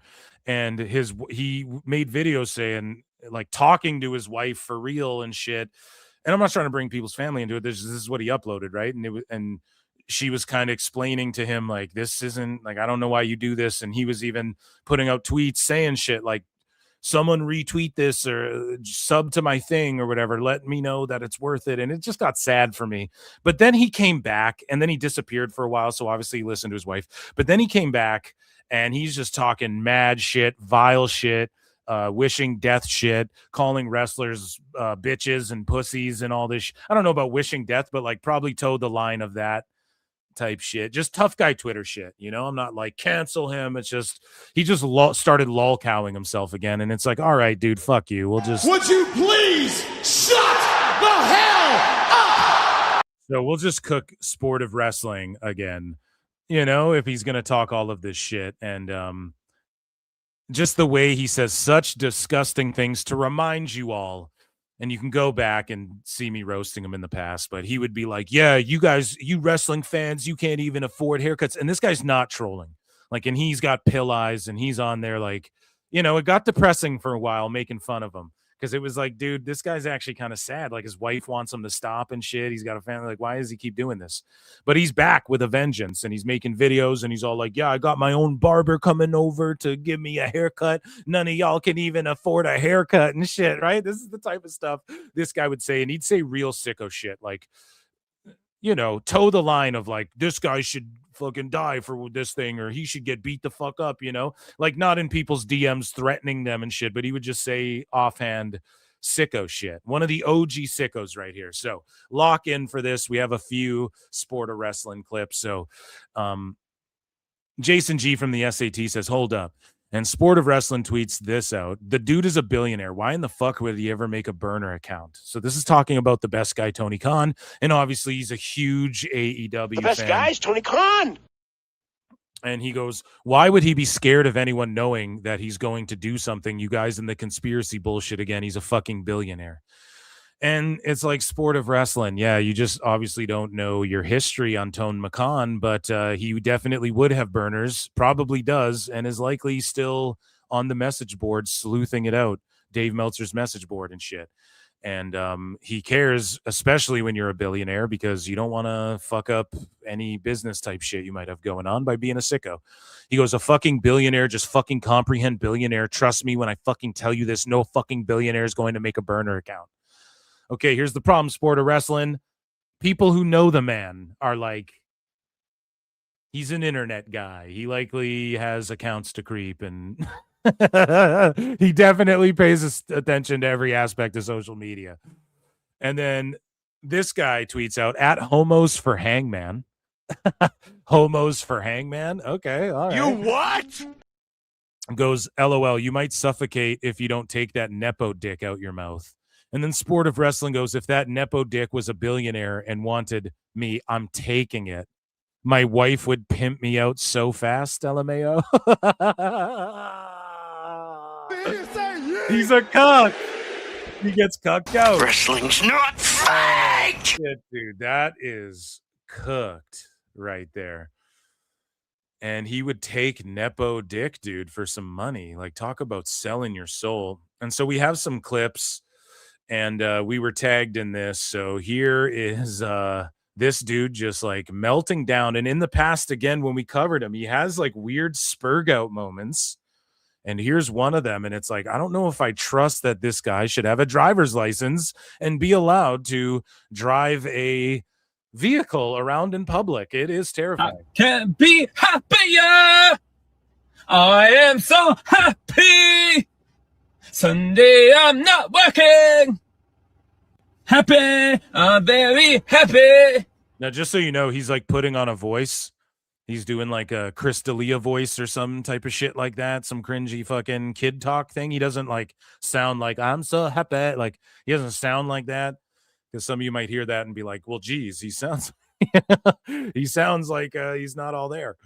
Happy as I can be. I'm so happy. I can't be any happier than this. Happy to die. I think he's trying to do like an Adam Sandler bit here or something. And meanwhile, he's on Twitter being like, you fucking dumb fucks or fucking dumb fucks who fucking dumb fucks. You know? So I just don't know if this guy's all there. What to do? I can't be. Jesus. Who's like sitting next to him while he's doing this? So is he not allowed to drive or something? Let's hear what he's saying. All right, guys, you're not going to believe what just happened to me. See, like the last video, he's doing like a voice where he's like, if you just thought he sounded like that, you might be like, dude, is he special needs? This might be rude, but it's not. He was like, you know, pretending to be tarded for a second there for whatever reason. All right, guys, you're not going to believe what just happened to me. So, it's so windy outside, and my nose is so clogged. It's been clogged for like 3 days. So, I opened my window, and I went to go spit outside. You know when you have to like phlegm, so you want to go spit it outside? It's so windy outside, the spit came right back into my car. I went to go like dodge it. I almost hit another car. No, he's driving. Oh, no. Oh, no. Oh no, someone lock his ass up. This shouldn't be allowed. This should not be allowed, dude. Oh my God. And he's making these videos, like looking in, like this is so many accidents from fucking people using their phones and playing with their phones on the fucking road. The car beeps at me. I went and almost crapped myself, all because of my spit. I really wish I had that on record. This dummy is filming TikToks or whatever, and he's spitting into his own face while he's driving, swerving up and down the road, driving around with you and your families and shit. Because you can't make stuff up like that. That's just the funniest thing in the whole entire world. That's the funniest thing in the whole world. This is one of AEW's craziest, greasiest, as far as the type of shit he talks. That badass construction worker level, but only for sickos fucking hating on WWE, right? And this guy is like, oh my God, the craziest thing is like something you do when you're 7 and you got the window rolled down and you spit out the window and then it fucking spit flies on you and you're like, oh, that's embarrassing. When I was in middle school when that happened. And he's like, oh man, that's the craziest thing. That's what I mean. It's like jingling keys in front of Dave Meltzer. So let's hear this guy's rant. Hopefully it's more wrestling focused. Shout out at Sammy Gur 435952219 for posting all of these clips. Here's this guy in a shower. For some reason, I feel SA'd right now. Again, we need to lock this man up. Idiot.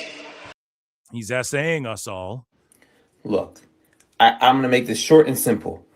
This is what I don't understand. I don't understand it and I'll never get it. I'm in the bathroom because I'm making a point right now. Now, all of us as human beings, all go to the bathroom and wipe our own butts. We wipe our own butts with our own hands, right? Wiping poop from our butt. Now, there's other people out there that are germaphobes. Don't eat from other people. I just don't understand. If you could take your hand and wipe your own butt and take the poop from your butt to clean it, to see if your butt is clean, you're telling me you can't go and pick chips because you're a germaphobe and you can't pick chips from your friends? What kind of fucking, like, what kind of take is this? First off, we're just way off course with wrestling. You know, usually he's talking shit about wrestling and hating on fucking wackos and whatnot. But listen, first off, dude, there's like different levels of germophobia, of germaphobes, and like it's your own poop. I'm sure some of them justify it by being like, well, it's my own poop, so whatever. Or you know, or you have a bidet or some shit. You're like, this guy's thinking like Howie Mandel. I don't know, dude, but this is just like, what the fuck are you talking about? That does not make sense. Make it make sense. I'm in the bathroom having an epiphany right now. Maybe they wear a glove or something, dude. Haven't you ever seen fucking, I'm in the bathroom. So he just wiped his own ass. What he's telling us is he just wiped his own ass, his own poop. And before he washed his hands or anything, before he rinsed himself off and cleaned his hands in the shower, he grabbed his phone with his shit wipe hand and was like, man, how do people, Jesus, I smell my fingers after I wipe my shit. Oh my goodness. And it's just the wildest things I ever thought of in my life. So the wildest thing he ever thought of in this guy's life, and this is a fucking AEW sicko, this is one of their most diehardest fans, okay, is how do germaphobes wipe their own asses and keep their booties clean? And he just clearly thought of it after he took a shit. I mean, why else would he be butt naked in a fucking shower immediately after? You mean to tell me this epiphany dawned on him just as he walked past the toilet? I'm willing to believe he did not wash his fucking hands. And now listen to this. Spitting out the window and it hitting you in the face is the wildest thing also. So two of the wildest things ever, folks. This is crazy to me. Sport of Wrestling. Give him a follow, ladies and gentlemen. And I just wanted to reintroduce him to the PWT universe because more of his takes will come up in the future, I'm sure, when it comes to pro wrestling. And that, ladies and gentlemen, was nobody's favorite segment, and it was called the Sicko Segment. Oh my God, amazing. Guys, we've almost gone 4.5 hours. What's chat saying? Phil S. Marks. And S marks the spot. Thank you for the 2. I appreciate that so goddamn much. I acknowledge all of you. Almost 4.5 hours. We went long. I told my wife, I was like, I don't think tonight's show will be long. There's not a lot of news. And then I stretched it the fuck out. And I told you guys, hey, we're just going to dibble and dabble and chitter and chatter. And what a time. It was a blast. I've been Phil Marks. I am going to get out of here. I am going to see you guys on Monday for Member Monday. Become a member. And yeah, guys. So you guys are all like, what the fuck? It was just a felting. It wasn't even like anything to do with wrestling. I didn't know. I thought some of those clips were about wrestling too, but it's all good. You guys will see him pop up again because we will start to roast him again in some of his wrestling takes. But either way, guys, shout out to the construction worker guy. He totally rules. And those two should fight each other. That's what I believe. So, ladies and gentlemen, this was PWT Live Show, and I hope you guys enjoyed it. Member Monday, patreon.com/ProWrestleTimes, and let's get it. Everybody have a good one. W-Stream, thank you. Bye, fam. You all take it easy, and yeah, we'll see you next time. I'll leave you with some triple cup tone. This is poking at. Okay, maybe we won't. All right, maybe. I don't know, dude. I think he's like hamming it up. I'm telling you, because past videos, he wasn't so fucking, yeah, whatever. It doesn't matter. I appreciate you guys. You all take it easy. God bless you. And yeah, I'll see you for Member Monday. Get your memberships, man. And what are we going to do Member Monday? I don't know. I'll put up a poll or something like that tomorrow. How about that? Peace, guys. See ya. And don't forget to hype the video.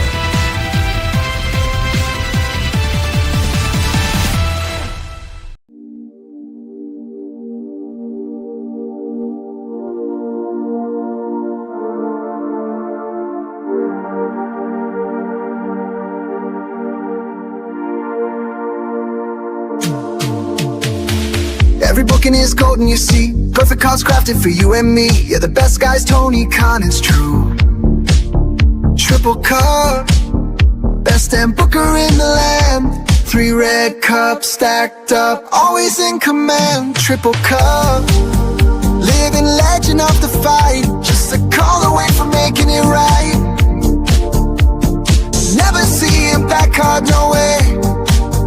Got the whole roster locked in for the day. A Crimson Tower of modern art. Triple cup. Triple cup. Every booking is golden, you see. Perfect cards crafted for you and me. Yeah, the best guys, Tony Khan, it's true. Triple cup. Best damn booker in the land. 3 red cups stacked up, always in command. Triple cup. Living legend of the fight. Just a call away from making it right. Never see a back card, no way. Got the whole roster locked in for the day. A Crimson Tower